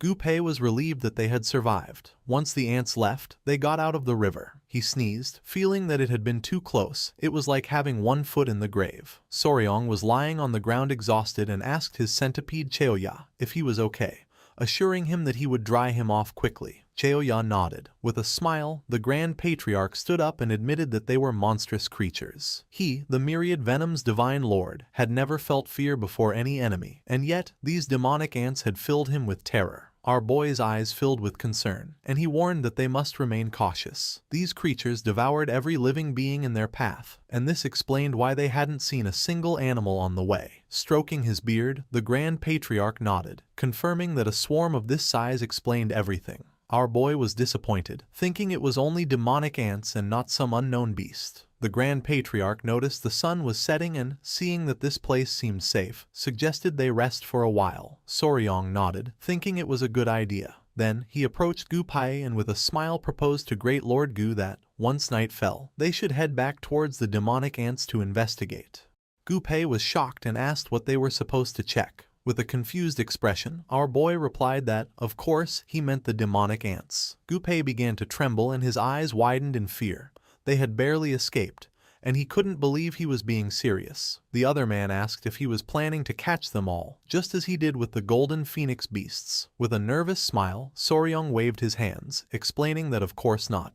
It would be impossible for him to capture so many. His plan was simply to infiltrate and catch a few. Gu-pei and the other man panicked, thinking Soryong was insane. Our boy began to pet his centipede, which started to show a smile. While Soryong's eyes were shining, he asked them if they would come with him. The next day, they ventured once more into the blood-red jungle. The midnight kidnapping mission was a resounding success. Soryong, the Grand Patriarch, and Gu-pei managed to catch 4 ants. Once they were in a safe place, they tied up the ants. Gu-pei was panting heavily to catch his breath, unable to believe he had to do this crazy thing again. When they had proposed going at night, he had thought the ants would be sleeping. Soryong revealed with a laugh that demonic ants don't sleep. Soryong pointed out that they had succeeded, as they had managed to catch 4 demonic ants. Gu-pei grabbed the ant he had caught and with a confused gaze asked Soryong if they could really raise them. Soryong sat down beside them and began to observe the ants carefully. After analyzing them, he determined that it probably wouldn't be possible to raise them. Their memory only lasted about 3 days, which made any training useless, and without a queen, they were impossible to control. Gu-pei was somewhat furious, wondering if all this had been for nothing. With a serene smile, Soryong replied that it hadn't been for nothing. He pointed out the beauty of the creatures, explaining that the simple act of displaying them in the Tong clan would be impressive. Gu Pei put his hands on his face. Soryong, with a nervous smile, reminded him that this was the poisonous creatures unit and that he had to endure it. The Grand Patriarch interrupted them, asking Soryong what his plan was now. He suggested that if they were going to hunt more poisonous creatures, they could head west towards Ruili or south to the deeper jungles of Xishuangbana. Soryong's eyes began to shine with confidence as he revealed that they would do neither of those things. First, they would regroup with Hua Yun's group and then they would track the demonic ants again. More precisely, they would move ahead of them. Gu Pei and the others were in shock. Soryong cracked his knuckles and revealed his plan. Their targets would be the poisonous creatures flushed out by the march of the demonic ants. This, in reality, would make it easier to capture others, turning it into a perfect opportunity. For this reason, they had to join their march. Gu Pei's face was covered in sweat, knowing he wouldn't make it out of this alive. A smile spread across our boy's face, making him feel excited as the image of poisonous creatures came to his mind. It didn't matter if he couldn't catch the ants. With this plan, he would take over all the venomous beasts of Yunnan. He would sweep them all up. Once night fell, they lit a bonfire. Lady Huaying was in shock to see they had captured 4 ants. Her attention was fixed on the sharp limbs of the insects. She couldn't believe that Soryong wanted to run in front of these creatures and, on top of that, catch the venomous beings that fled from them. She became somewhat furious. After the bees, now it was ants. She remembered it hadn't been that long since they ran in front of the golden-haired royal bees. Soryong panicked and, showing a nervous smile, reminded her that she herself had said they got good results last time. Her eyes widened in surprise, as she knew Soryong was right. She remembered the Grand Patriarch's words, who had explained that by running tirelessly in front of the swarm of golden-haired royal bees, she had depleted her internal energy over and over again. Thanks to this, she was able to absorb most of the energy from the inner core of the blue-spotted centipede. And without seeking it, even Huyen got a great opportunity. A cheerful smile spread across our boy's face. He explained that, now that the centipedes had molted twice and no longer needed to feed on the core's energy, it was her chance to completely absorb the remaining energy. The Grand Patriarch approached them and interrupted, asking Soryong if for that very reason, he shouldn't run as well. With a confident gaze, Huaying nodded. She stated that Soryong had also taken the elixir of the golden-haired royal bees, and therefore, he also needed to absorb this energy. Soryong's face filled with sweat and, with a confused expression, he proposed that the Grand Patriarch carry him and run, arguing that his Qigong skills weren't very good. Laughing out loud, the Grand Patriarch told him that he had seen him run very well that day, and that this was a great opportunity. Soryong couldn't help but grit his teeth hard and feel furious. Just then, Lady Huaying took our boy's hand and with a smile, asked if he would run with her tomorrow. Soryong didn't know what to say. Huaying let out a sigh and as her eyes shone she whispered that this was his punishment for trying to get his way. Her expression seemed strangely satisfied, like someone who had just eaten powdered yellow worms. The next day, the ants were chasing a wild boar through the forest. The large-scale collection of venomous creatures had begun. Shortly after, the ants caught the boar and began to devour it. Not far away, Lady Huaying, Soryong, and Gu Pei were running at full speed. Our boy informed them that the hunting unit was at the front of the legionary ants, so they had to be careful, as they bit everything that got in their way. Huaying nodded her head. Soryong's eyes began to shine with confidence and a smile spread across his face. He explained the plan. The current distance between them and the ants was about 60 zhang. Once the ants began to move, they would reduce the distance to less than 30 zhang and maintain it while they ran. When they caught the venomous creatures that appeared, they would pass them to the main group running alongside them. This group would place them in a cage and leave them on the opposite bank of the river, out of the ants' reach. Thus, the deadly race began once more. The plan worked, as many venomous creatures were also fleeing from the ants. With an excited smile, Soryong caught one of the snakes. With an expression full of determination, he noted that the name of the Valley of Venomous Creatures was not in vain, as all kinds of them were coming out, and he was determined to catch them all. The hunt continued for another hour or two, and the venomous creatures began to pile up without a problem. Soryong, Gu Pei, and Lady Huaying were now carrying several venomous creatures while fleeing from the ants. Soryong caught a snake and threw it to a man who was holding a wooden box. The man put the snake inside the box and with a worried expression asked our boy if he was feeling okay, to which he replied with an energetic yes, declaring that he couldn't get tired because there were venomous creatures waiting for him. Huaying informed our boy that there was a huge snake up ahead. Hearing this, Soryong's eyes widened in surprise. His attention was fixed on the snake in the tree. It was a genuine Burmese python. The Burmese python was one of the 5 largest snakes in the world, and the largest of them all. It was an animal as large as it was adorable. Besides, it was docile and not difficult to raise. Gupai was somewhat confused and asked Soryong if this snake wasn't a venomous creature. With a smile, Soryong nodded and stated that, while that was true, he had to catch this one. Gupai panicked, reminding him that he had said the same thing when the whip scorpion appeared, and again with the giant toad. At this rate, he wondered why they didn't just catch everything that appeared. Our boy's eyes began to shine with excitement and, with a confident smile, he stopped running and turned around, declaring that he would catch the snake then too. Lady Huaying told him to wait, revealing that the ants were too close. With a smile full of excitement, our boy assured them not to worry, as he would be right back. Soryong reached the Burmese python, grabbed it, and put it around his neck. The ants were hot on his heels, but our boy continued to smile. He wasn't going to let such a beautiful creature end up as food for the ants, so he decided it was time to get out of there. Soryong's luck ran out when he tripped on a branch and fell face first onto the ground, right in front of the ants, causing Lady Huaying and Gupai to panic. Knowing this was not good at all, Soryong turned around and his eyes widened in fear, knowing the ants were very close. Consumed by fear, the only thing Soryong could do was freeze as the ants lunged at him. Just then, someone grabbed Soryong by the collar. It was Manhwa, who had tied her spiderweb to a tree branch and, grabbing our boy tightly, lifted him off the ground, preventing him from being devoured by the ants. Soryong was in shock, as he couldn't believe she had saved him. The stampede of ants was so large it created a blizzard. Manhwa told our boy to hold on, making his eyes fill with tears. Noticing this, Lady Huaying and Gupai felt relieved. She congratulated Manhwa on a job well done and asked her to please take Soryong to a safe place. The ants had destroyed everything in their path, devouring every living being and tearing down trees. A moment later, Manhwa let go of Soryong, causing him to fall to the ground. As he was panting heavily to catch his breath, Manhwa started running towards him with a furious expression. Huaying let out a sigh and told Manhwa to give Soryong a good scolding. With a furious gaze, she declared that from now on, she would not allow him to get near the ants. The only thing our boy could do was apologize. Then a collar made of spiderweb wrapped around his neck. Soryong felt somewhat confused and asked Manhwa to untie him, but she and Lady Huaying began to show a wicked smile.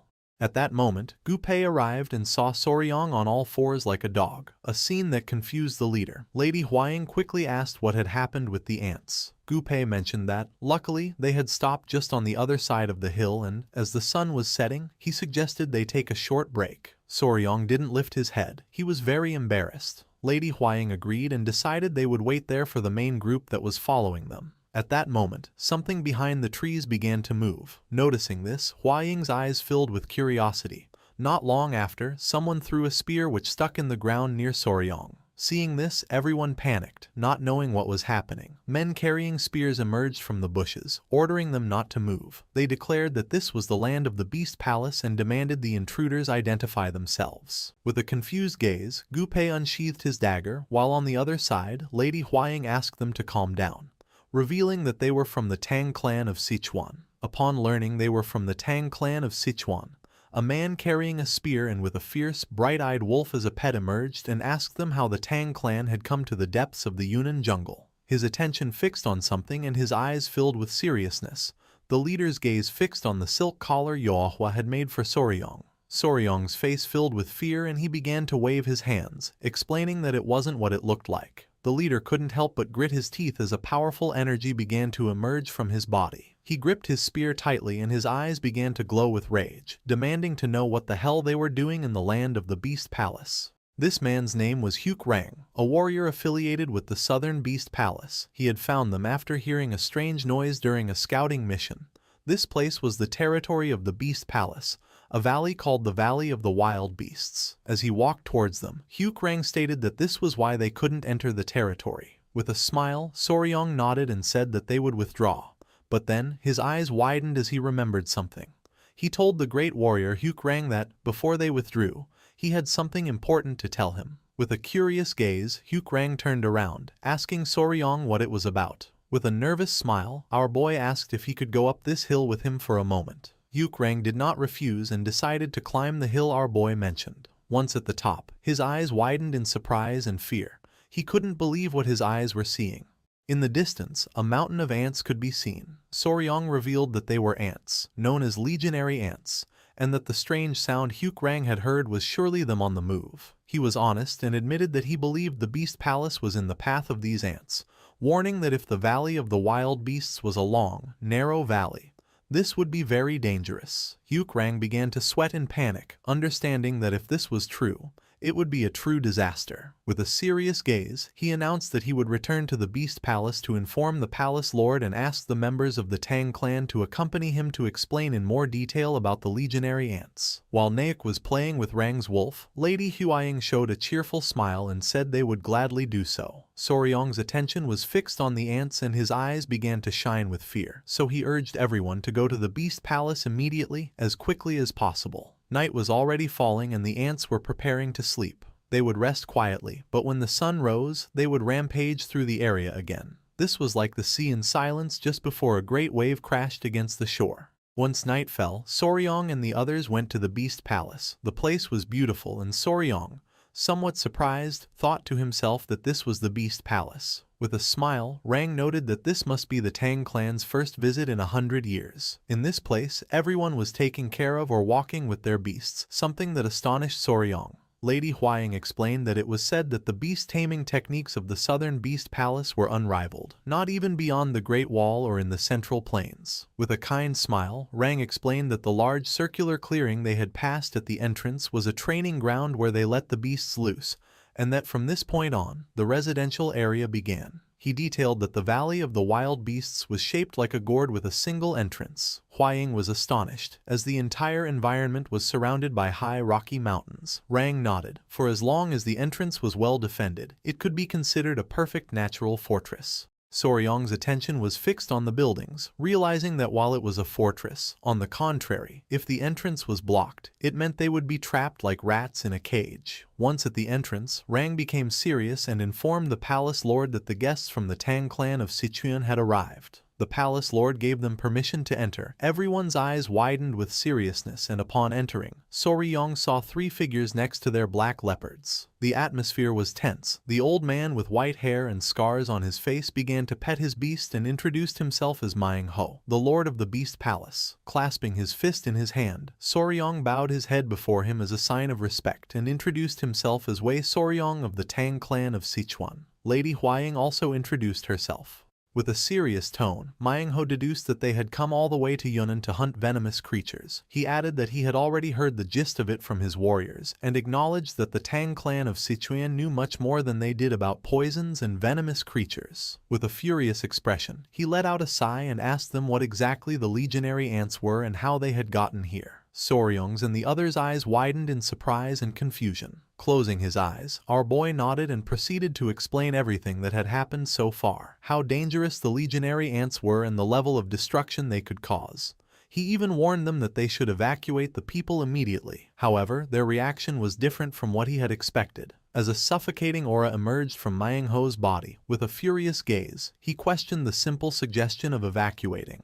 He began to stroke his beard, asking if they were telling him to abandon his home of over 300 years just out of fear of some ants. The brown-haired woman placed her hand on her chest and with a gaze full of rage told the palace lord not to listen to this outsider from the Central Plains, assuring that if he gave her 500 flying wolves, she herself would take care of annihilating them all. Her eyes began to shine with confidence and her gaze fixed on our boy, dismissing the threat by stating that, even if there were many, they couldn't be a big deal and that outsiders from the Central Plains always exaggerated. Clenching his fist tightly, our boy made it clear that he was not exaggerating. He warned that if by 500 flying wolves she meant 500 wolves, then all of them would be devoured by the legionary ants in an instant. The woman became furious. She couldn't believe what Soryong had just said. Lady Huaying grew a bit nervous, reprimanding Soryong for being very rude. Soryong decided to confront the woman, explaining that they were not ordinary ants, so they would undoubtedly cause great damage. It would be a real tragedy if the animals were injured or died because of this. The woman became even more furious and asked what the hell an outsider from the Central Plains knew to say this. She added that his people even ate the dogs they raised and that, for this reason, they were incapable of understanding them. Hearing this, Soryong became furious and gritted his teeth tightly. For him, for her to judge them just for raising animals differently, This was crossing the line. A powerful energy began to emerge from our boy's body, causing Lady Huaying and Gupai to panic. While he could tolerate other things, he couldn't stand anyone doubting his feelings for his pets. He decided it was time to show everything he had. Without hesitating for a single second, he extended his hand and ordered his pets to come out. The 3 centipedes emerged from his clothes. Naik showed her true form, her spider body now visible, and then the lizards also emerged. Everyone's attention was fixed on them and their eyes widened in surprise, leaving them in shock. Soryong began to show off all his beasts with a proud smile, while those present, speechless, recognized the centipedes and lizards, and understood that the woman, in fact, was not a twin. While petting the centipedes, with a confident look, Soryong told them that her words were a bit offensive, as these were his companion venomous creatures. He revealed that it broke his heart when they got sick or were injured, so, of course, he also understood very well. The woman was in shock as she couldn't believe someone like Soryong had so many beasts. The old man with a parrot as a beast was dumbfounded and asked if by companions he meant they were venomous creatures that would accompany him for life. The old man with a cat added that even in their beast palace, where they cherished animals, no one used the word companion. Myangho's furious expression disappeared and a smile spread across his face. He began to laugh out loud, exclaiming that this was truly extraordinary. Laughing, he mentioned that it had seemed strange to him that a woman was holding the young warrior on a leash, but that if the one holding the leash was this tamer and her companion, it meant that they both considered each other as their owner. Soryong panicked and began to sweat, knowing that this was all a misunderstanding. The elders became serious. They reasoned that if the young warrior referred to the creatures he raised as companions, it showed the magnitude of his love for them. Nodding, they concluded that if the advice he had given them arose from this same feeling, then they should not ignore it. Myangho also agreed, thinking that our boy was right, as buildings could be rebuilt, but people and beasts would not come back. With a cheerful smile, Soryong and Lady Huaying looked at each other. They couldn't believe Soryong's plan had worked. Placing his hand on the table, Myangho stood up and ordered everyone to gather in the main courtyard of the Beast Palace to prepare for evacuation. Following Myangho's order, several hours later, everyone went to the main courtyard of the Beast Palace. Myangho, who was next to Rang, approached Soryong and thanked him. Placing a hand on his shoulder, with a smile, he told him he was sorry he couldn't see him off or compensate him properly due to the urgency of the situation. Soryong said it was nothing, that he had only done what any person should do. With a regretful expression, the woman apologized to the young warrior for yesterday. She admitted she didn't know he was so serious and that she had made a mistake in judging him. Our boy told Miss Seal Pio not to worry about it. This aggressive woman turned out to be not only one of the palace elders but also the daughter of the palace lord. Her attention fixed on one of the centipedes, acknowledging that this was truly amazing. For her, it was easy to have beasts near people, but getting insects and venomous creatures to follow him like this was something else entirely. She began to pet the small centipede on Soryong's head and asked the young warrior if, in the future, his little creatures happened to have offspring, could she keep one? At that moment, roars of agony began to be heard, causing everyone to panic. Seol Pio became somewhat confused, wondering what that sound was and if it was an elephant. Soryong's eyes filled with surprise, and when he turned around, he saw that the ants were attacking and slowly devouring an elephant. Soryong felt fear as he understood this was bad, as the elephant must have fled right in this direction. The elders were in shock. It was the ants, and the elephant had been taken down without being able to do anything. Our boy began to sweat. He panicked, turned around, and shouted at them that there was no time to lose. He urged them to evacuate immediately, as the ants were coming straight for them. Myangho refused, gritted his teeth and revealed that it was already too late, as they had already reached the entrance of the Wild Beast Valley. The ants began to devour the elephant's carcass while the others were on their way to the Beast Palace, which was only a few hundred meters away. Fleeing was no longer an option.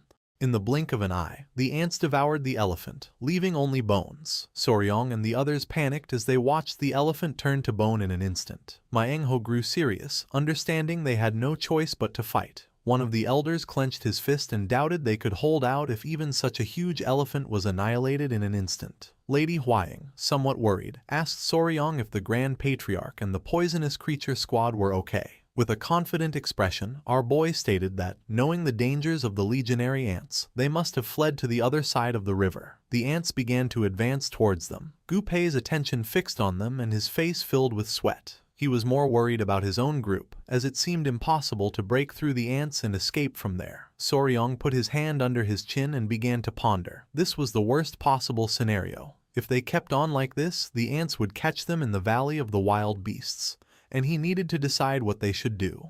Just then, a spiderweb descending from the top of the mountain caught everyone's attention. It was none other than Yohua. While Soryong was somewhat surprised, Lady Huaying began to smile.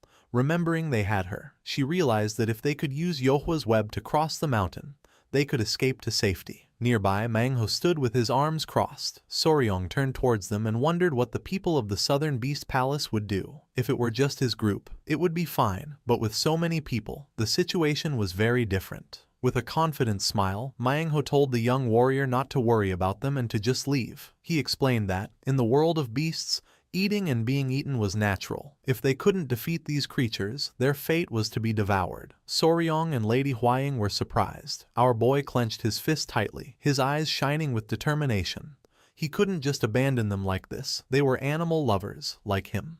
He concentrated, telling himself that there had to be a way to save them all, and that, as Spicy Fabor, he had to think. Soryong began to carefully analyze the habits and migration routes of the legionary ants. His eyes began to shine with joy, and with a smile, he revealed that he had an idea. Manhwa and the others were somewhat confused by this. With his eyes closed in a curious expression, the palace lord asked Soryong if there was a way to deal with this horde of ants. Our boy nodded, confirming that there was a way, although they would have to suffer a bit to achieve it. With his hand on his chin and an excited smile, he asked if he would like to hear it. The next day, the ants, having completely digested the elephant they devoured, began to move towards the Valley of the Wild Beasts in search of food. Following the plan they had prepared all night, they arranged themselves in formation and waited for them in the middle of the grassland. Lady Huaying, who was watching from afar, closed her eyes and clasped her hands, praying that no one would get hurt. Everyone was carrying their weapons. With a serious gaze, Soryong told Manhwa and Hyuk Rang to get ready. Manhwa began to shout, ordering the disciples of the Beast Palace to stand firm as a mountain and not to break formation. They were going to protect their home with their lives. The ants began to advance towards them. Soryong started to stare at them intently, waiting for them to get a little closer. Once the ants stepped onto the liquid that was on the grass, our boy gave the order for everyone to throw their torches. Following the order, Hyuk Rang threw his flaming torch, which hit the liquid squarely. The instant it made contact, flames erupted, and in the blink of an eye, several of the ants were trapped within a circle of fire. Soryong was overjoyed to see that it had worked. The hunting group had been isolated. With an expression full of determination, Soryong began to run towards the ants, declaring that their formation had collapsed and ordering the advance with the water buffaloes. The warriors and the water buffaloes began to fight against the isolated ants. Using their sharp spears, they began to slaughter the ants, knowing they had to annihilate everyone in the hunting group and cover the young warrior so he could reach the main body. Manhwa's daughter wished our boy good luck. Soryong was more worried about them and asked them to be careful not to get hurt. While the warriors were fighting the ants, Soryong broke through and reached the main body. Several minutes passed and nothing happened. Noticing this, our boy began to ponder. Not long after, he started making faces and mocking the ants, shouting at the damn creatures that he was there. His plan worked as the ants became furious. Without wasting a single second, Soryong started running while the furious ants chased him. Seol Pyo and the others had already defeated the ants that had been isolated. Her attention was fixed on our boy, and she didn't know if the plan would work as the young warrior had said. Her father mentioned that they would have to wait and see. Soryong was running with all his might, realizing the plan was perfect as they were following him. He just had to keep running in circles around the grassland. At that moment, our boy stepped on the oil and lost his balance. His eyes widened in fear, knowing this wasn't good. Seizing the opportunity, the ants closed the distance and pounced on him. Soryong panicked as he realized he had stepped on the oil they had spilled earlier. The ants began to descend from the sky onto Soryong. The only thing he could do was close his eyes and prepare for the worst. Hyuk Rang panicked and revealed that Soryong had been caught by the ants. Hearing this, Lady Huaying and Gupei were shocked and their eyes filled with fear. The avalanche of ants began to bite Soryong, making him scream in agony. Soryong wasn't going to give up so easily, so he called for Yohua. She reacted immediately and threw her web towards Soryong. Luckily, our boy was able to grab it, and by pulling hard, she prevented him from being devoured by the ants. Gupei and Lady Huaying were relieved to see that he had managed to survive, and they praised Yohua. Soryong, who was sitting on some rocks, began to pant to catch his breath. Looking at his clothes, he noticed one of the ants was still trying to bite him. Fortunately, he only received a couple of scratches and was glad to have learned it. Soryong's body was as hard as iron. Using the iron coffin technique, Soryong killed the ant that was stuck to his clothes. Yohwa and the centipede became furious and began to scold Soryong. With a nervous smile, he told them he knew, and that even if they didn't, Hwaying was going to scold him later. His eyes began to shine with joy as his attention fixed on the ants.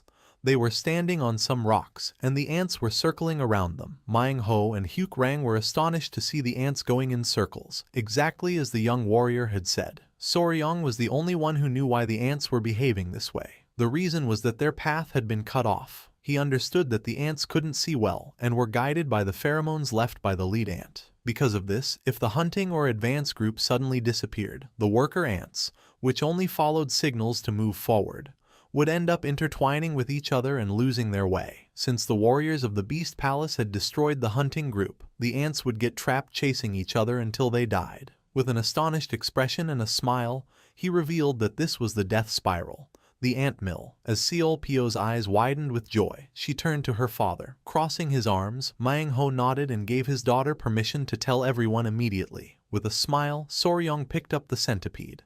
Her and Yohwa's eyes were filled with tears of relief and fury. Lady Hwaying and Gupai couldn't help but smile. Our boy felt relieved as everything had turned out well, and that was how that little warrior prevented the destruction of the Beast Palace. 3 days had passed since Soryong had trapped the legionary ants in the ant mill. In front of the Beast Palace, the massive swarm of insects continued to march in endless, self-destructive circles, slowly getting weaker. The colony was now falling apart as the ants collapsed one by one from exhaustion. The warriors of the Beast Palace walked among them, finishing off the last of the weak creatures by crushing them. Standing with Soryong, Myung Ho, the lord of the Beast Palace, asked if the long ordeal was finally ending, and Soryong hesitantly agreed. Myung Ho, grateful, asked what Soryong wanted him to do. Soryong made a strange request. He wanted help finding the queen ant among the dying swarm. He explained with a smile that he wanted to see if he could raise her, asking for their help just this one time. In his mind, Soryong was excited, remembering how he used to catch and raise ants as a child.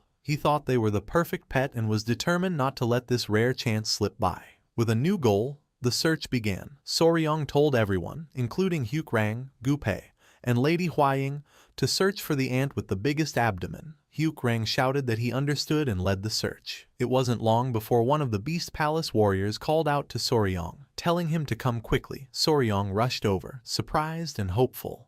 He was met with a gruesome sight. A monstrously large red ant lay on the ground, surrounded by the bodies of other ants. This giant insect had menacing, glowing red eyes, and a spear was already in its head, yet it was still alive. The group gathered around in shock, pointing out that the ants were eating each other, with the giant ant at the center of the scene. Lady Hwaying asked if this could be the queen. Soryong, with a disturbed look, confirmed that it must be the queen, but he couldn't shake the feeling that something about the situation was very strange. Soryong was deeply troubled by the scene. He knew from his knowledge of insects that while a new queen ant might eat her own eggs to survive and start a colony, a queen would never eat her own young once the colony was large and established. Also, he knew that ants only recognize their dead companions after about 3 days, when the bodies start to release a specific chemical. This led him to a horrible conclusion. The queen was eating her own young while they were still alive, which was completely against the laws of nature. Just as he was thinking about this, Lady Hwaying called out to him, telling him to look closely at the queen's head. His eyes widened as he saw something gleaming where the warrior's spear had been.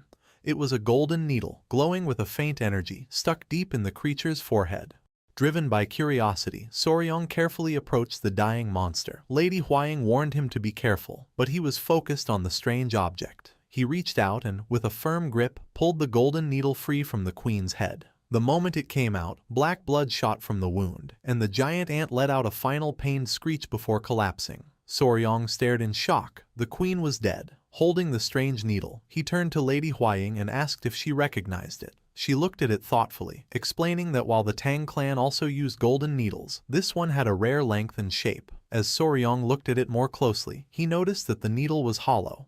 He guessed that it must have been used to inject some kind of drug or poison into the queen. Suddenly, a voice called out to Soryong and Lady Hwaying. It was the Grand Patriarch, who came running towards them with his men, much to the relief of his grandchildren. The elder explained that he had met the warriors of the Beast Palace while searching for them and had been told everything that had happened. He asked Soryong if he was all right, and the boy assured him that thanks to his iron coffin technique, he had only a few scratches. Manhwa then approached the Grand Patriarch and, confirming he was an elder of the Tang clan, did something amazing. He, along with all the warriors of the Beast Palace, knelt down in a deep bow of gratitude. Manhwa declared that his people owed a great debt to the Tang clan for their help, leaving the Grand Patriarch completely flustered and begging them to rise. Lady Huaying noted to herself that for the proud lord of the Beast Palace to show such deep respect was truly special, even for someone as important as her grandfather. Once they stood up, Manhwa insisted on treating the Tang clan with the greatest hospitality and invited them into his palace. However, Soryong interrupted, explaining that he had an important question for his grandfather first. He held out the golden needle he had pulled from the Queen Ant's head, explaining where he found it and noting its similarity to the needles used by their own clan. He asked the Grand Patriarch if he had ever seen one like it before. The moment the Grand Patriarch saw the needle, his expression changed to pure shock and horror. He grabbed Soryong's hand, demanding to know where he had found it. Startled by his grandfather's intensity, Soryong repeated that it was in the Queen Ant's head. Lady Huaying asked what was wrong, sensing a serious problem with the needle. With a grim and heavy tone, the Grand Patriarch looked at both his grandchildren and the members of the Beast Palace. He ominously stated that it seemed an old enemy, one who held a deep grudge against both the Tang clan of Sichuan and the Beast Palace, was still alive. This news left Manhwa and his warriors completely stunned and filled with dread. Manhwa was taken aback, questioning who could possibly hold a grudge against both their houses. With a grim expression, the Grand Patriarch revealed the name of their old, shared enemy, the Five Venoms sect. The name struck the members of the Beast Palace like a thunderbolt. Manhwa and his elders cried out in disbelief, asking if it was possible for the sect they had supposedly wiped out 100 years ago to still be alive. As the elders reacted, Soryong recalled a story his grandfather had once told him. He remembered hearing that the divine technique he had learned had come from this very sect, which the Tang clan and the Beast Palace had joined forces to destroy long ago. Manhwa, putting the pieces together, realized that if the Five Venoms sect was involved, they must have used their forbidden great explosive immersion technique of wild beasts on the Ant Queen. Seeing Soryong's confusion, Seolpyo explained that it was a dangerous technique that forced a beast's potential to be unlocked, driving it into a frenzy. She added that it was a last resort art, as it could easily kill the animal if done wrong. The Grand Patriarch explained more about the sect's cruelty, describing them as ruthless people who forced beasts to breed with venomous creatures to create spiritual pills and who would kill anyone who got in their way. He concluded that the combination of a Tang clan-style golden needle and a Beast Palace technique was undeniable proof of their involvement. Fear began to spread through the Beast Palace warriors as they whispered among themselves, wondering if the terrible events of a century ago were about to happen all over again. Interrupting the growing panic, the Grand Patriarch placed a reassuring hand on Soryong's head. He acknowledged the danger but focused on the positive outcome. He stated that the ants had been defeated and, more importantly, this incident had shown that the Five Venoms sect was still active. Looking down at his grandson with pride, he told him that he had accomplished something truly great. Manhwa wholeheartedly agreed, patting Soryong's head as well and admitting that without the young warrior's help, they would have remained unaware of the coming threat. Soryong blushed under the praise. Finally, the Grand Patriarch stood tall and made a formal declaration. He announced that since the Five Venoms sect had not truly been destroyed, the alliance made 100 years ago was still in effect. In the name of the Patriarch, he pledged the full support of the Tang clan of Sichuan to the Beast Palace in the fight to come. With a determined expression, Manhwa clasped his fist and formally renewed the alliance, declaring that the Beast Palace would, of course, stand with and support the Tang clan. Having settled the matter, he turned to Soryong with a warm smile. He expressed his deep gratitude, explaining that since Soryong had done him a great favor, he wished to grant the young warrior and his clan anything they desired. Manhwa's enthusiasm was clear as he loudly encouraged Soryong to ask for anything at all, leaving our boy flustered and wondering why he kept getting these open-ended offers. Sensing the opportunity, the Grand Patriarch leaned in and whispered to his grandson. He told Soryong to ask Manhwa about the divine returning technique of the Five Venoms, assuring him that the palace lord would not dare to refuse such an important request. Taking his grandfather's cue, Soryong turned to Manhwa and stated that he had a question. The palace lord graciously told him to ask whatever he wished.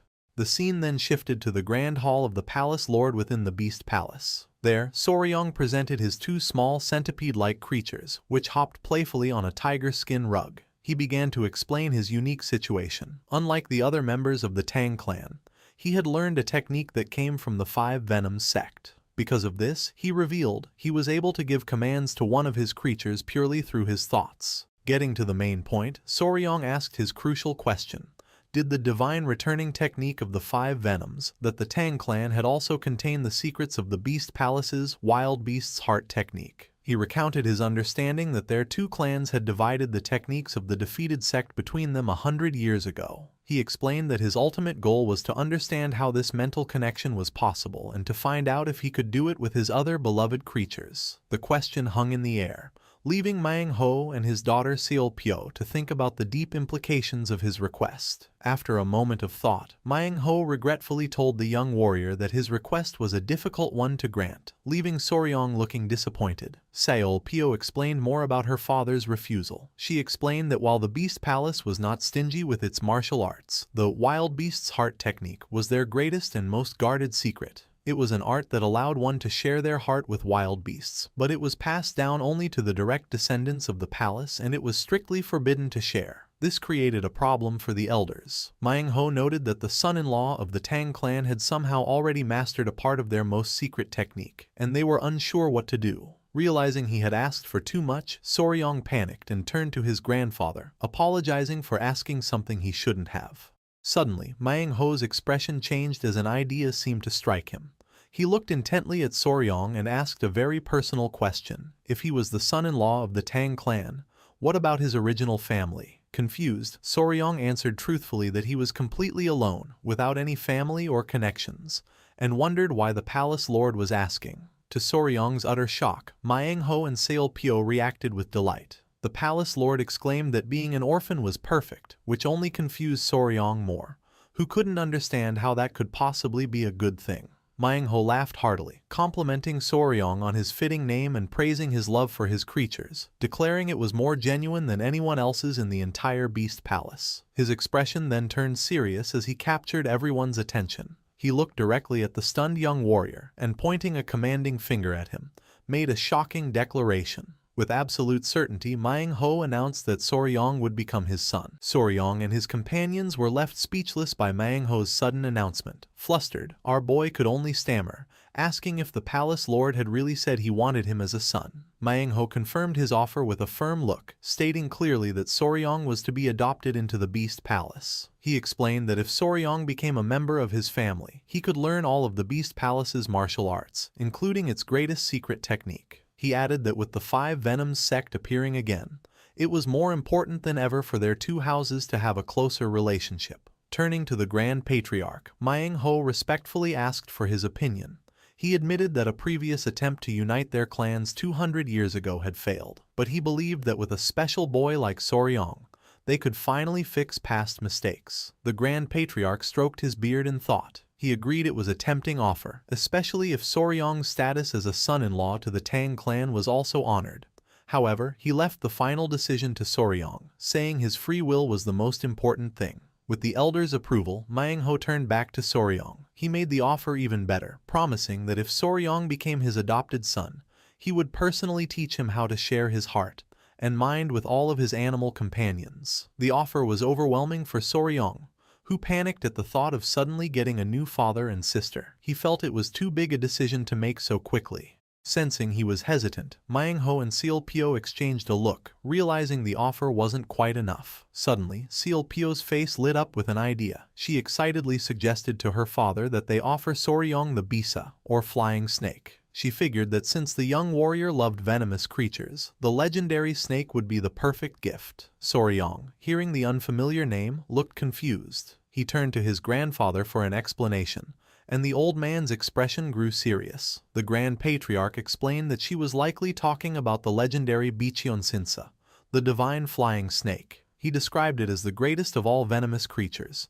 It was a mythical beast, said to have 2 horns and the ability to fly through the sky. The description had a huge and immediate effect on Soryong. His hesitation vanished, replaced by pure excitement. His eyes began to sparkle, and he clenched his fists, completely taken by the thought of such an incredible creature. It was, he thought, an insanely amazing offer. Seeing that Soryong was about to accept, Seol-pyo made the final, irresistible offer. With a confident and playful smile, she promised him that if he became her little brother, she would personally help him capture the legendary flying snake. That was all it took. All of Soryong's doubts disappeared. Without a second thought, he bowed deeply and formally greeted his new family, calling Manhwa father and Seol-pyo older sister. The palace lord burst out in joyous laughter, welcoming his new son. While Lady Huang and her companion from the Tang clan looked on in confusion, the hall filled with celebration.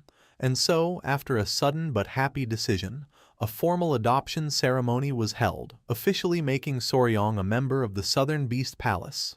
Later that night, as Soryong lay in his new comfortable bed, he couldn't help but smile at how strange his situation was. He thought that in his past life, he had adopted many animals, but he never imagined he would be the one getting adopted. Still, he found that it wasn't a bad feeling. He felt that the people of the Beast Palace, with their deep love for animals, were genuinely good, just like his family in the Tang clan. His peaceful thoughts were shattered when his bedroom door was suddenly thrown open. To his shock, in the doorway stood his new sister, Seol-pyo, and a very flustered Lady Huang, both dressed only in their nightgowns. Before he could figure out what was happening, Seol-pyo casually said that since they were all family now, they should sleep together and talk. She winked, explaining that she had always dreamed of doing this if she ever got a younger brother. When Soryong dazedly asked why Lady Huang was there, she blushed and stammered that it was a custom in the Beast Palace for fiancés to sleep in the same room. Soryong's mind went into overdrive. For a moment, he thought it was a wonderful custom before he realized the full meaning. His heart began to pound as he panicked at the thought of spending the night with two women.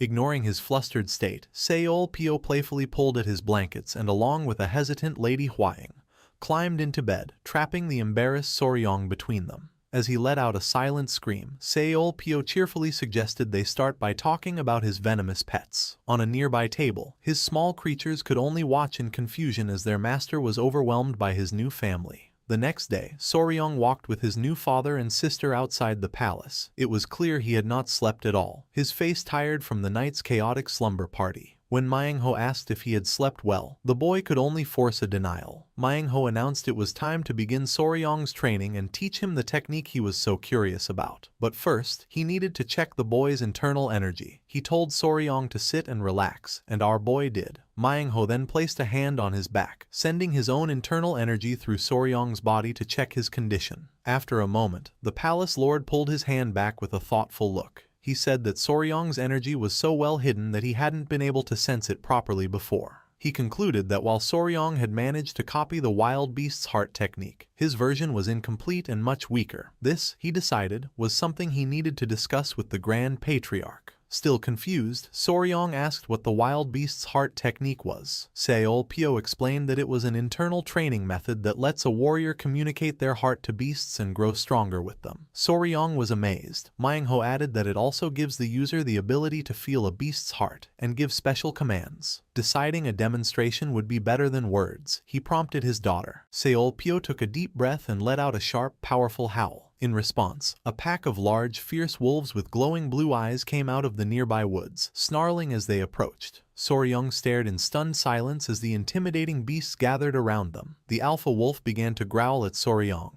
but Seol-pyo quickly scolded it, telling the beast not to be suspicious, as Soryong was now her little brother. The wolf immediately stopped, letting out a confused whimper. With the pack now calm, Seol-pyo smiled and encouraged Soryong to try giving them a command himself. She ordered the wolves to attack Manhwa using a fierce wolf formation. Instantly, the whole pack obeyed, attacking Manhwa together. The palace lord, however, stood his ground, not worried at all. With just a flex of his internal energy, he easily pushed back the fierce beasts, sending them flying without touching them. The powerful demonstration ended with Manhwa standing calmly among the now calm wolf pack. Soryong was left completely speechless, his eyes wide with awe. He exclaimed that it was incredible how all 10 wolves had moved in perfect sync. Manhwa explained that this was possible because they were all connected through the wild beast's heart technique. He proudly described the art as a way for the user to become one with beasts, using their fangs and claws as their own. He also explained that once the technique is fully mastered, a warrior could command hundreds or even thousands of beasts at once, though he warned that being too greedy could be dangerous. The explanation and display of power were more than enough for Soryong.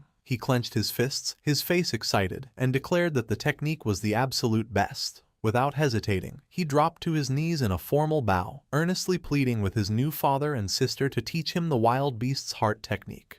A broad smile spread across Manhwa's face. He laughed and told his new son to rise and sit, declaring that he would, of course, pass on the technique to him. Overjoyed, Soryong thanked him. Manhwa once again placed his hand on Soryong's back, and a powerful visible surge of energy began to flow from the palace lord into his new son. As he transferred the knowledge, Manhwa focused. He thought to himself that while teaching Soryong the wild beast's heart technique, he would also adjust the boy's own 5 venoms returning origin technique. He had analyzed Soryong's body and noticed the great strain it was under from constantly using poison, something the Beast Palace's core art was never made to handle. As he continued the process, Manhwa explained that the wild beast's heart technique wasn't really meant to handle poison.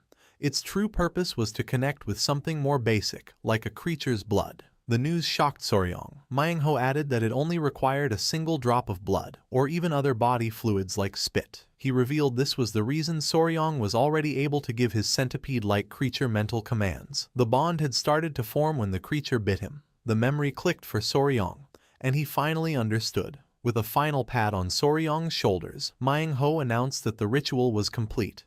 He told his new son that he was now fully connected to his little centipede through the technique and would be able to feel its heart and emotions completely. Closing his eyes and holding the small creature, Soryong felt a warm, golden energy surround him. He was stunned, he could truly feel it now. He was overwhelmed by a wave of pure, unconditional love from his companion, an emotion so strong it was like being loved as a baby. Tears streamed down his face as he hugged the creature tightly. Manhwa looked on, satisfied, declaring that this was the power of the complete wild beast's heart technique. Ready to continue, Manhwa then asked Soryong to hand over his other small creatures so he could repeat the process and form a bond with them as well. Though Soryong worried they might bite, Manhwa assured him he would be fine, as he could use a protective aura if he needed to. However, the method for the next step was much weirder than Soryong could have imagined. Manhwa instructed him to lie on the ground and open his mouth. Before the confused boy could react, Manhwa held the 2 creatures over his face and commanded them to each spit into their master's mouth. He explained that Soryong's training was to use the technique to feel the spit as it entered his body. Horrified, Soryong tried to protest, but it was too late. The 2 creatures began to drool heavily above him. As the spit dripped down, Soryong was filled with disgust, thinking that the situation was getting very weird. In the training grounds at the Beast Palace, Soryong prepared to train his 3 small, rabbit-eared centipede creatures. With his new sister Seolpyo and Lady Hwaying watching, he gave his companions the signal to begin. He ordered them to perform the centipede chain formation, a new technique he was developing. The 3 creatures leapt towards a wooden training post, but instead of a fierce attack, they just latched onto it gently. From a distance, Seolpyo and Lady Hwaying were overcome with emotion, saying how incredibly adorable the little creatures were. Soryong, however, was horrified, realizing this wasn't the scary effect he wanted. He thought about how powerful and cool the wolves looked when they attacked, but his own creatures just looked cute. He tried to coach them, telling them to perform their attacks with a bit more style. Seeing their sad faces, Soryong immediately panicked and rushed to reassure them, praising them for doing a great job. Holding them close, he reminded himself that they weren't even a year old yet and just needed to grow slowly. With that, he decided they would get back to training. Half a month had passed since Soryong had officially inherited the beast heart art and bonded with his centipedes. Because his original technique was similar, he was able to master the new one very quickly. This let him focus on strengthening his connection with his companions. Soryong didn't actually go through with the disgusting method of having his creatures spit in his mouth. He couldn't do that. Instead, he completed the bonding process by having them all suck on his pinky finger. Later, while walking, Soryong asked his sister Seolpyo if she had heard any news from the flying heavenly divine master yet. Seolpyo explained that the place the warriors had gone to check was a 3-day journey away, so they would probably hear back soon. Soryong understood and agreed. As Soryong stood with Seolpyo and Lady Hwaying, Gunpei came running towards them. Out of breath, he called out for young Master Soryong, announcing that he had a message from the Grand Patriarch. Surprised, Soryong asked what was going on. Gupai hesitated for a moment before delivering the exciting news. The heavenly flying emissary had finally been found. The news sent a jolt of excitement through both Soryong and Lady Huaying. A determined smile spread across Soryong's face as he thought that the moment had finally come. Without wasting a second, he announced that they would go to his grandfather at once. The group arrived at the guest hall of the Beast Palace, where the Grand Patriarch was watching his men prepare various materials. Soryong, along with Gupai and Lady Huaying, rushed over to him. The Grand Patriarch greeted his grandson warmly and asked how his training was going. Soryong assured him that he was fully dedicated to it. Eagerly changing the subject, Soryong mentioned that he heard the heavenly flying emissary was found. The Grand Patriarch confirmed this, explaining that he was personally watching the creation of a special Realgar mixture using the Tang clan's secret formula, which was needed for the capture. He explained that while the creature had been found, they couldn't move to capture it right away. He warned that although its poison was considered weaker than the 10 great poisons, they couldn't be careless. Before talking about it further, the Grand Patriarch's expression softened. He told Soryong that he had caught something interesting and wanted to show it to him. He pointed towards a large clay pot, leaving Soryong to wonder what could be inside. As the Grand Patriarch presented the pot, Soryong and Lady Huaying looked inside, their eyes widening in surprise. At the bottom sat a strange-looking spider with a hard, flat abdomen that looked exactly like a fancy gold coin. Soryong excitedly identified it as a money coin spider. The Grand Patriarch confirmed this with a smile, explaining that the creature was named for its abdomen's resemblance to a gold coin. This creature, also known as the Chinese hourglass spider, is a type of trapdoor spider. Soryong's face lit up with joy. He thought that this was an incredibly rare species that he couldn't find in his past life. Overjoyed, he thanked his grandfather for the wonderful gift. The Grand Patriarch was pleased to see his grandson so happy. With the gift presented, the Grand Patriarch turned the conversation back to the important task. He said that all that was left was to figure out a secure place to hold the heavenly flying emissary after they captured it. Soryong chimed in, explaining that snakes can usually escape through the smallest openings, so his clan usually kept them tied in special sacks. However, the Grand Patriarch looked serious, fearing that their usual methods wouldn't be enough. He warned that the creature they were hunting was a spirit-grade venomous beast, capable of tearing apart most containers. This problem left Soryong looking concerned and deep in thought. Turning to his grandson, the Grand Patriarch asked if he had any good ideas for a container. Soryong was caught off guard, stammering as his grandfather reminded him that he was their expert. As Soryong tried to think, he accidentally bumped into a clan member holding the pot with the new spider, causing the man to yelp in pain. Suddenly, the same clan member cried out in alarm, telling Soryong they had a problem. In a panic, the man announced that the money coin spider had disappeared. He held up the pot, showing it was now empty except for the dirt. The man was upset, apologizing and explaining that he had only looked away for a moment. Soryong, however, stayed calm. He reassured the man that it was all right and that the creature hadn't actually escaped. He then asked the clan member to bring him some spider thread and chopsticks. Once he had the items, Soryong tied an insect to the thread and dangled it over the center of the jar. In a flash, the money coin spider burst out from under the dirt, snatching the bait with surprising speed. The clan member was completely shocked. Soryong explained that it was a trapdoor spider and that it naturally digs burrows to live in, telling the man not to worry. The man let out a huge sigh of relief. As the man walked away with the pot, Soryong watched him, a thoughtful look on his face. He remembered how the spider built its home by digging a burrow, creating a secure, pouch-like space. As he pictured the spider's den, a brilliant idea suddenly struck him. He realized that a specially made pouch with that exact shape would be the perfect solution. His eyes widened and he clenched his fist in excitement, exclaiming that he had figured it out. With a brilliant idea, Soryong rushed to find the one person who could make it happen. His companion, the spider Yohua, who was napping in her web. He called out her name, waking her up. Once he had her attention, Soryong held up a small cloth pouch. He asked Yohua, who had transformed into her large spider form, if she could create something similar, but much, much bigger. The plan was to use Yohua's spider silk, an incredible material that was 20 times tougher than steel of the same weight. As a spirit beast, Yohua's thread was exceptionally powerful. It had already proven its strength against an army of ants, making it the highest grade fiber in existence. The idea was simple but genius.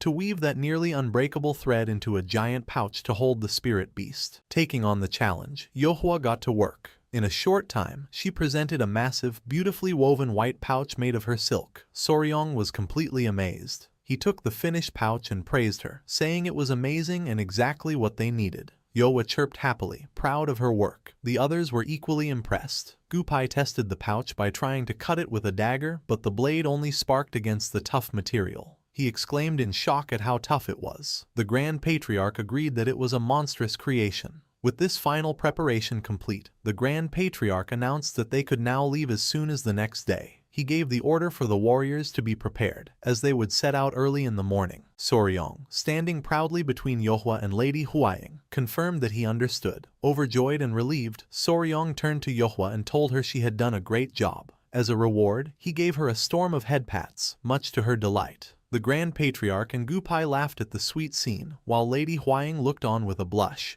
And with that, all preparations to capture the flying heavenly divine master were finally complete. The next morning, as the sun rose, the group set out on their mission. Led by warriors from the Beast Palace, Soryong and his companions from the Tang clan headed for Hyupsu Gorge, where the flying heavenly divine master had been seen. As they walked, the Grand Patriarch said he was looking forward to this, as he hadn't seen the 24 poison branches in person since he was young. Soryong, confused, asked his grandfather what he meant, recalling only that they were ranked below the 10 great poisons. The Grand Patriarch explained that the term was a comparison. Just as the day is divided into 24 hours, the Tang clan assigns a powerful venomous beast to each of the 24 hours. While they were not among the legendary 10 great poisons, these were 24 very potent beasts of the highest grade. Soryong and Lady Huaying listened, beginning to understand. After some time, one of the lead warriors shouted that they had arrived, pointing ahead toward the gorge. Soryong's gaze followed, and his eyes widened in awe at the sight. Hovering majestically near a cliffside waterfall was a massive, snake-like creature, its long, elegant body decorated with light blue fins and 2 sharp horns on its head. He could only whisper its name in disbelief, the heavenly flying emissary. The Grand Patriarch began to recite the description from the ancient records of the Tang clan. He described how the creature rode the chaotic winds of the gorge as if they were water, its body dissolving into the blue clouds and its horns breathing out a spirit energy as sharp as a blade. It moved so smoothly between the sky and the mist that it was impossible to tell where the heavens ended and the sea began. He then revealed the creature's true importance. The Tang clan had placed this beast at the very head of the 24 poisons. It was the beast that was in charge of the first double hour of the day, representing the very beginning of heaven and earth, black and yellow, a truly ancient and powerful being. As he stared at the impossible sight, Soryong's mind went back to his previous life. He remembered that flying snakes did exist on Earth, though most people didn't know it. He recalled a live stream he did as his online personality, Spicy Faber, where he excitedly showed his 1 million subscribers a real, flying snake. He had shown a green snake called a Chrysopelia, and when his viewers asked how it could fly, he explained the science. It didn't truly fly, but glided by spreading its ribs to catch the air. His viewers had accused him of clickbait, but he had calmly defended himself, arguing that gliding up to 250 meters was close enough to flying. He had then laughed and confidently said that everything in the universe had to obey the laws of physics. A snake couldn't just fly like a bird. That was what he used to believe. But now, seeing a massive horned serpent soaring through the air against all logic, he could only wonder what he was looking at. The sight was so reality-breaking that his brain felt like it would shut down. He turned to his grandfather and asked if it wasn't a bit strange that a snake was flying. The Grand Patriarch just chuckled, saying that was exactly why it was called the Flying Heavenly Divine Snake. Soryong tried to explain that wasn't what he meant, but the words wouldn't come. Meanwhile, Lady Huaying was completely fascinated. Holding Soryong's small centipede creatures, she encouraged them to grow up quickly and become incredible venomous creatures just like the one before them. Her excited words, however, did not go unnoticed. The divine serpent turned its gaze toward the group on the cliff and spotted them. In an instant, the massive creature was covered in a bright blue light and shrank to a tiny version of itself before flying away at incredible speed. Soryong cried out in alarm, shouting that the snake was escaping. The Grand Patriarch stayed calm, noting that it had obviously sensed them. He told the panicked Soryong not to worry, confident they would find it again. He decided the creature likely hadn't gone far and told the group to set up camp and send out a scouting party to search the area. Soryong, calming himself, agreed to the plan. After the divine serpent had fled, the group stood on the cliff, thinking about their next move. Seolpyo approached Soryong, who seemed lost in thought, and asked him what he was doing. He explained that since it was his first time seeing a snake that could actually fly, he was trying to figure out a plan to lure it back down so they could capture it. Seolpyo chuckled, playfully teasing him. She had thought that with all the creatures he commanded, he would surely know the basics of hunting. Soryong was puzzled, asking what she meant by the basics. She explained a simple but important fact. Even though the creature could fly, it was still a living being. It had to eat and sleep just like any other animal, which meant it would eventually have to come back to the ground. That would be their chance to strike. The simple logic hit Soryong like a lightning bolt. He understood immediately. Of course, the creature couldn't fly forever. His mind made a connection to the video games of his past life, where a boss was always weakest while eating. He realized he had been overthinking the problem and had missed the simplest solution. Filled with thanks, he thanked his new sister for the advice. Seolpyo smiled confidently, telling him he could count on her and promising she would help put the flying serpent in his hands. They both shared a happy laugh, but their good mood didn't last. As night fell over the mountains, the situation got worse. The hunting party was in chaos. The warriors from the Beast Palace lay scattered on the ground, groaning in pain, clearly beaten. Standing among the fallen warriors, Soryong and his companions looked on in shock. It was in that moment that they finally understood the true nature of their prey. Hovering above them in the moonlight, surrounded by a powerful aura, was the divine serpent. It was then that the group truly understood why this venomous creature was known as the very first of the 24 poisons. The divine serpent hovered over the defeated hunting party, its powerful aura filling the air. Lady Huaying rushed to Soryong's side, asking with concern if he was all right. Though he was shaken, he assured her he was fine. The serpent's glowing eyes stared down at them, a clear show of its power. Soryong's mind raced, thinking about the events of the last few days. It had been 3 days since they had set up camp to watch the creature. Through their scouting, they had learned 2 important facts about it. First, it came down from the sky once every 3 days to eat a specific type of fish. Second, its ability to fly was not endless. It could only stay in the air for a maximum of 2 hours at a time. Based on this information, they had made a plan. They would wait for the serpent to come down to eat and then ambush it at night, hoping to catch it while it was distracted.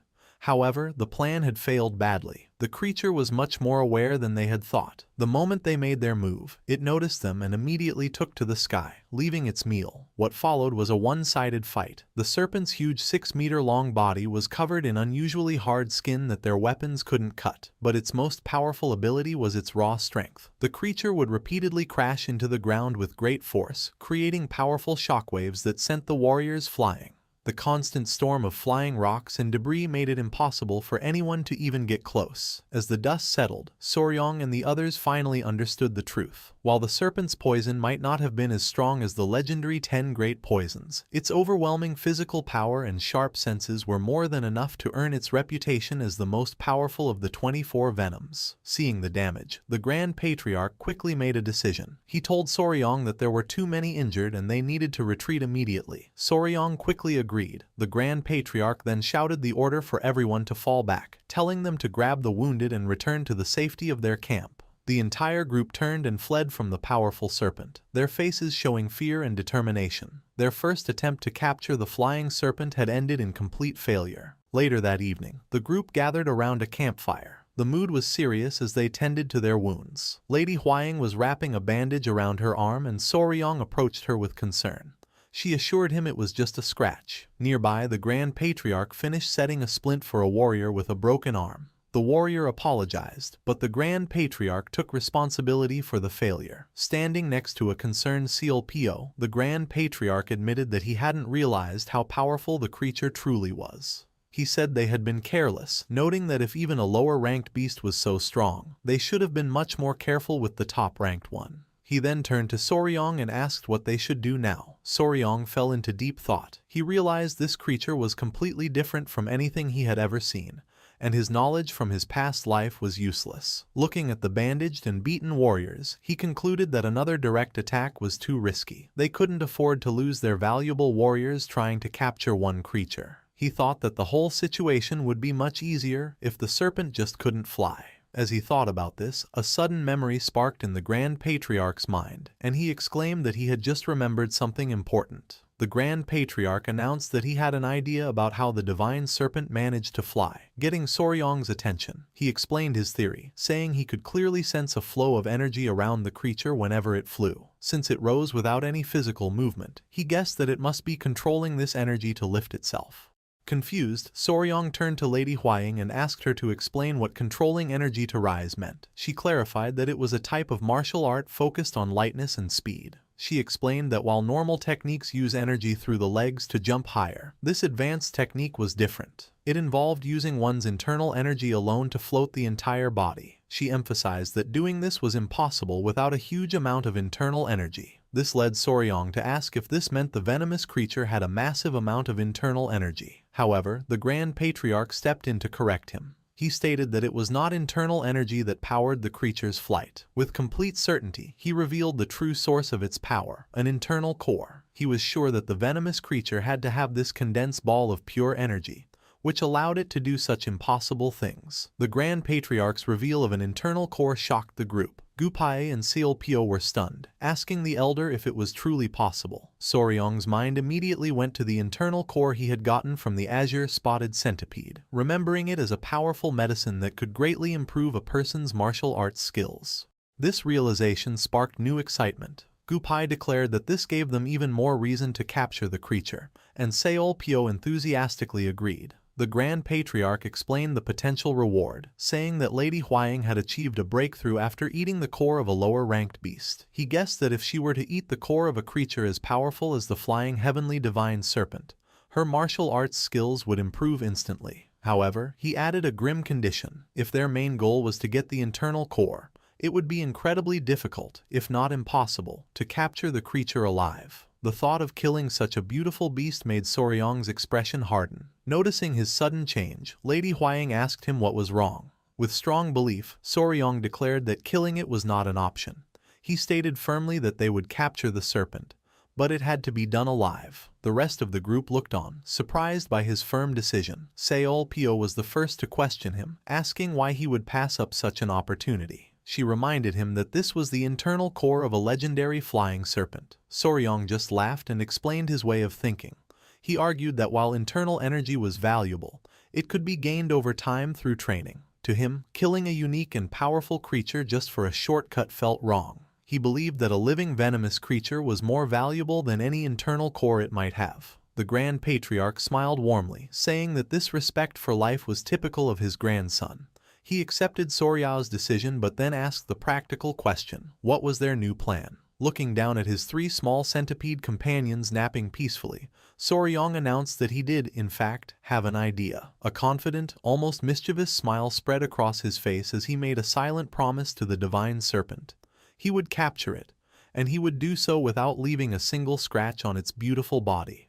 Following Soryong's new plan, the group began their operation. They found the divine serpent as it came down to a quiet river to drink. From a hidden spot, Soryong picked up a rock and threw it near the creature. The sudden noise startled the serpent, causing it to hiss and look around for the source of the sound. Observing its reaction, Soryong began to analyze the situation scientifically. He knew there were 3 main ways a snake senses the world. The first is through a bone in its head that detects sound waves and vibrations. The second is an organ that analyzes smells captured by its forked tongue. The third is a pit organ that uses heat-sensitive cells to track the body heat of its prey. With this knowledge, Soryong came to a simple conclusion. If they could block their scent and hide their body heat, the serpent wouldn't be able to find them. The way they did this, however, was not very dignified. The whole group, including the Grand Patriarch and Lady Huaying, found themselves wrapped from head to toe in thick, white bandages, looking like mummies. The Grand Patriarch was very embarrassed, asking Soryong if he really had to wear such a silly outfit. Soryong explained that the suits, made from Yowa's super durable and insulating silk, were essential for the plan to work. He did, however, warn everyone that the suits didn't block their presence completely, so they had to be careful not to get too close. The Grand Patriarch, while understanding the reason for the disguises, still had one important question. He asked Soryong how these suits would actually help them catch the serpent without hurting it. Soryong smiled and began to explain the full plan. He started by reminding them of his sister Seolpyo's advice. Even a divine beast is still a living creature that needs to eat and sleep. With that as the foundation, he revealed the next step. He said that from now on, they would follow the serpent for several days, and every time it tried to land to eat or rest, they would bother it by throwing rocks, not letting it have any peace or food. The simple but brutal strategy left the Grand Patriarch and Lady Huaying speechless. Soryong confidently explained the logic behind his tough plan. Since the suits made from Yowa's silk would make them invisible to the serpent, the creature wouldn't be able to find them to attack. By constantly denying it food and sleep, it would eventually get exhausted and collapse. He reasoned that even though it was the most powerful of the 24 venoms, it couldn't ignore the basic needs of hunger and sleep. He admitted this would be tiring for them as well and told them he was counting on their endurance, which made the other members groan. And so, their campaign of harassment began. 6 long days passed. Just as the hunting party was getting tired, they found the divine serpent, now looking weak and weary, coming down to a small spring for a desperate drink of water. A lookout warrior immediately spotted it and shouted the order for everyone to throw their stones. The serpent let out a frustrated and tired roar, its body trembling with fatigue. It tried to fly back into the sky, but its movements were now slow. The creature grew dizzy, its vision blurring from exhaustion. Finally, its body couldn't take any more. The divine serpent gave in to hunger and exhaustion and fainted, falling from the air and crashing to the ground. The warriors below shouted in victory as their target was finally down. And just like that, the operation was a success. The warriors quickly moved in with the giant pouch made of Yowa's silk and secured the unconscious beast. They had managed to catch the flying heavenly divine serpent without a single scratch on it, and just as importantly, without any of their own warriors getting hurt. Soryong, looking at their prize, proudly decided to name his successful strategy the Heaven and Earth Net Pursuit. The entire group erupted in cheers, celebrating their hard-won victory. With the serpent safely contained, the group loaded the huge white pouch onto a large wooden cart and began the journey back. As they traveled, the Grand Patriarch stood beside Seol-pyo, looking at the cart. He sighed, remarking on how much trouble that one miserable creature had put them all through. Curious about the prize, Soryong asked his grandfather if he had had a chance to check the serpent's internal core. The Grand Patriarch confirmed that he had. He explained that while the core itself wasn't very large, the energy inside was incredibly dense. He estimated its power was equal to 120 years of dedicated internal energy training, a truly amazing treasure. The Grand Patriarch's assessment of the internal core's power left Lady Huaying completely stunned. She exclaimed in disbelief, questioning if it was really equal to 120 years of power. The immense value of the core immediately changed her mind. Turning to Soryong with an eager Seol-pyo, she pleaded with him to just let them take the core. She stressed that this wasn't just 5 or 10 years of power, but a huge 120. She continued, reminding him that he was still young and that with such a massive boost to his internal energy, he could master any martial art. She acknowledged his love for venomous creatures, but insisted this was a once-in-a-lifetime chance. The Grand Patriarch added his voice, agreeing that an internal core of this quality would completely change a person's body and give them a huge amount of power. He suggested that with it, Soryong might even be able to surpass the legendary 10 great poisons and reach a higher level of existence. Soryong fell silent, seriously thinking about their words. He admitted to himself that the idea of surpassing the 10 great poisons was very tempting. However, his thoughts went back to the creature itself. The flying heavenly divine serpent was an incredibly rare and beautiful being. The thought of killing such a magnificent creature was something he couldn't do.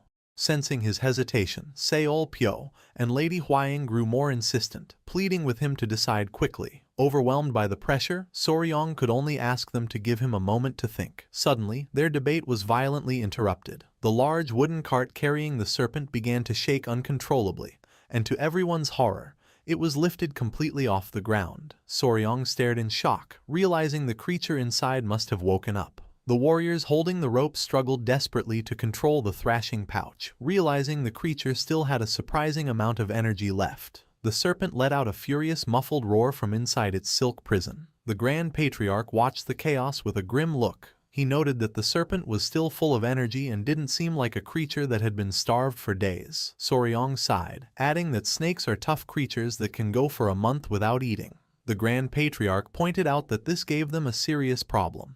Now that the serpent was awake, it would constantly try to resist, and its thrashing had broken the cart, making it hard to transport. He then brought up an even bigger concern. He admitted to Soryong that he had kept quiet because he knew how much his grandson admired the creature. He explained that while Soryong's other pets were easy to raise, this divine serpent was so fierce and powerful that he wasn't sure if they could even find a place to keep it if they brought it back to the clan. The Grand Patriarch's patience had run out. With a grim and determined look, he gave an ultimatum. If the creature continued to resist so violently, they would have no choice but to kill it and take the internal core, whether Soryong wanted to or not. As he spoke, the thrashing inside the pouch suddenly stopped. The abrupt silence was broken only by a soft hissing sound, leaving the warriors confused. A moment later, a strange vapor began to come out of the silk pouch, and everyone watched in stunned silence. Then, something incredible happened. A glowing blue-green orb rolled out from an opening in the pouch. The warriors were speechless. One of them finally shouted for Soryong to come quickly, announcing that the flying serpent had shrunk. Soryong and the others rushed to the cart. Peeking inside the now loose pouch, they saw an unbelievable sight. The once massive, majestic serpent was now a tiny chibi-like creature with large, tear-filled eyes, looking completely harmless. The transformation was too much for Soryong. Instead of being relieved, he fell to his knees in despair. He cried out, mourning the loss of his magnificent flying serpent, which had been reduced to a mere pet. The Grand Patriarch, watching the scene, quickly understood what had happened. He explained that the creature must have offered up its internal core to save its life. He was amazed by its intelligence and its ability to expel its own core. Soryong, however, was not listening. He was now scolding the tiny serpent, calling it a fool for giving up its power so easily. He insisted that if it had just waited, he could have convinced his grandfather to let it live. He picked up the core and tried to force the little creature to eat it, begging it to take its power back.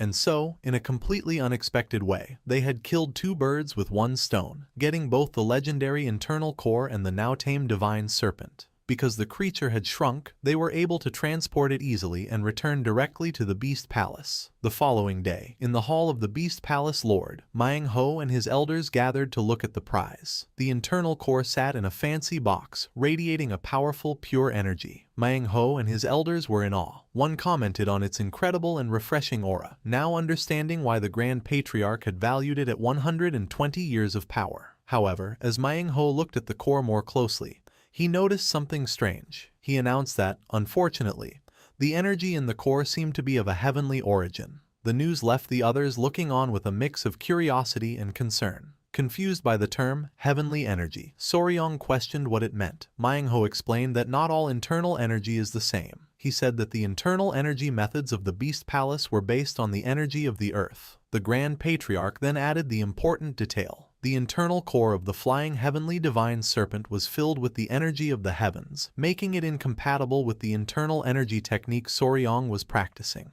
He regretfully told his grandson that because of this mismatch, he would likely only be able to absorb about half of the core's immense power. Despite this, Soryong was not discouraged. He reasoned that even half of such a powerful core was still a great chance. The Grand Patriarch was pleased with his positive attitude and agreed, telling him to store the core safely for now while he tried to find a way for Soryong to use more of its energy. Lady Huang congratulated Soryong on the incredible opportunity, and he happily accepted the fancy box with the precious core.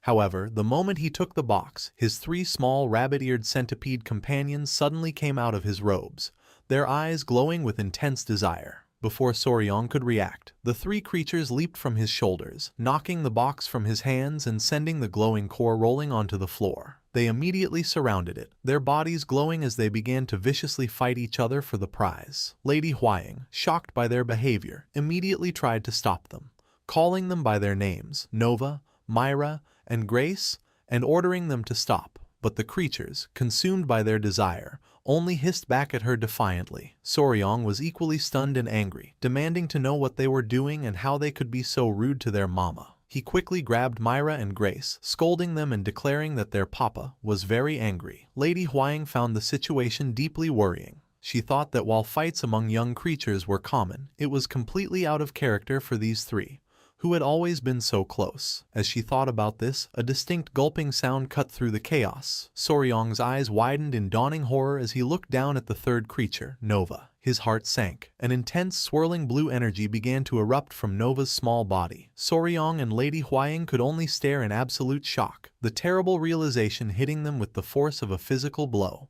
Nova had swallowed the internal core.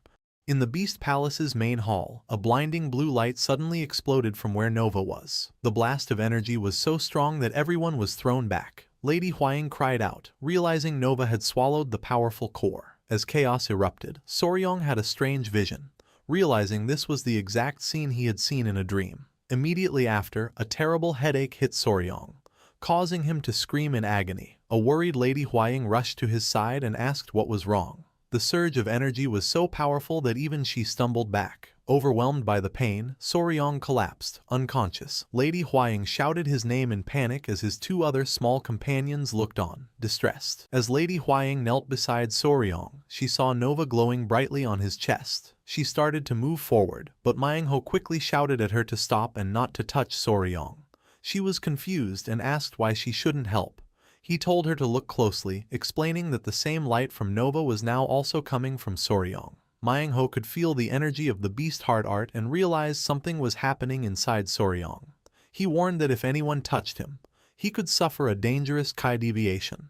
Lady Huang was left confused and terrified. A moment later, she got goosebumps as Soryong's body began to float into the air, surrounded by a brilliant white light. The scene then shifted to inside Soryong's mind. He found himself in a dark, watery space, clutching his head in pain. He felt as if his head was about to split open. He wished he could pass out and mentally cried out for someone to help him. Just then, a large glowing orb of light came down towards him. From the light, a mysterious woman appeared, floating down to him. She reached out a hand towards his head, and Soryong looked up in surprise. The woman gently placed her hand on his head. As she softly stroked his hair, Soryong felt the intense pain begin to fade. Though he didn't know who she was, he felt calm and relieved from her gentle touch. Inside his mind, Soryong felt the gentle touch and turned around, confused. He wondered if the person comforting him was Lady Huang or his sister, Seol Pyo. However, he saw a completely unfamiliar young girl with blue hair and a kind smile, who was glowing softly. He stared in shock, bewildered as to who she was. The mysterious girl floated closer, and before he could react, she gently hugged him and gave him a soft kiss on his forehead. The moment her lips touched him, a bright light flashed, and the girl disappeared in a burst of energy. With a gasp, Soryong's eyes snapped open. He was back in the room at the Beast Palace and wondered if the whole experience, including the mysterious girl, had just been a dream. His thoughts were cut short when he felt something slimy and wet on his head. He looked up and was horrified to see a massive blue armored creature that looked like a giant centipede pinning him to a table. The creature had a blush on its face and seemed to be looking at him with affection. Panicked, Soryong let out a loud scream. At that moment, the door burst open, and Lady Huang and Seol Pyo rushed in. They were relieved he was awake but shocked by the scene. Trapped under the giant creature, Soryong desperately called out to them for help. He frantically shouted that the huge centipede was trying to eat him, while the creature only nuzzled him affectionately. Seeing Soryong's panic, Seol Pyo and Lady Huang reassured him. Seol Pyo told him to calm down, explaining that the giant creature wasn't trying to eat him. She then revealed the shocking truth. The massive centipede was his beloved pet, Nova. Soryong stared in disbelief, unable to understand how his small creature had turned into this giant beast. He mumbled that it didn't look like a normal centipede anymore. Lady Huang, with a happy expression, confirmed his thought. She explained that after Nova swallowed the internal core of the flying heavenly divine serpent, she changed into this new, powerful form. Seol Pyo added that Nova had evolved into a legendary flying centipede. Lady Huang then described the legend of the flying centipede. It was known as a living disaster that could fly through the skies, bringing down a deadly poisonous rain that could destroy the earth. With a serious tone, she revealed its true status. It was one of the legendary 10 deadly venoms, the king of all centipedes. The news that his own pet was now one of the most feared creatures in existence left Soryong completely stunned. He cried out in disbelief that this could be his Nova. However, his shock quickly turned into a strange daydream. He imagined a future where his daughter, now a modern girl, was using her ability to fly to demand a higher allowance. The absurd thought filled him with a sudden sense of fatherly pride. Snapping back to reality, Soryong rushed to his newly evolved pet with tears of joy. He exclaimed that his precious first daughter had grown up so beautifully. He began to lovingly pet Nova, comparing the situation to raising a kitten, only to find out it was a tiger. Lady Huaying tried to calm him down, reminding him that he had been unconscious for half a month and needed to rest. As Seol Pyo worried that the connection to a 10 deadly venom might have affected Soryong's mind, Lady Huaying sighed, saying this over-the-top behavior was just how he usually was. Getting serious, she told Soryong this wasn't the time for jokes. She explained that while Nova's evolution was a wonderful thing, there was also some bad news. Soryong, still admiring his pet, dismissed her concerns. Annoyed, Lady Huaying shushed him, insisting that he listen.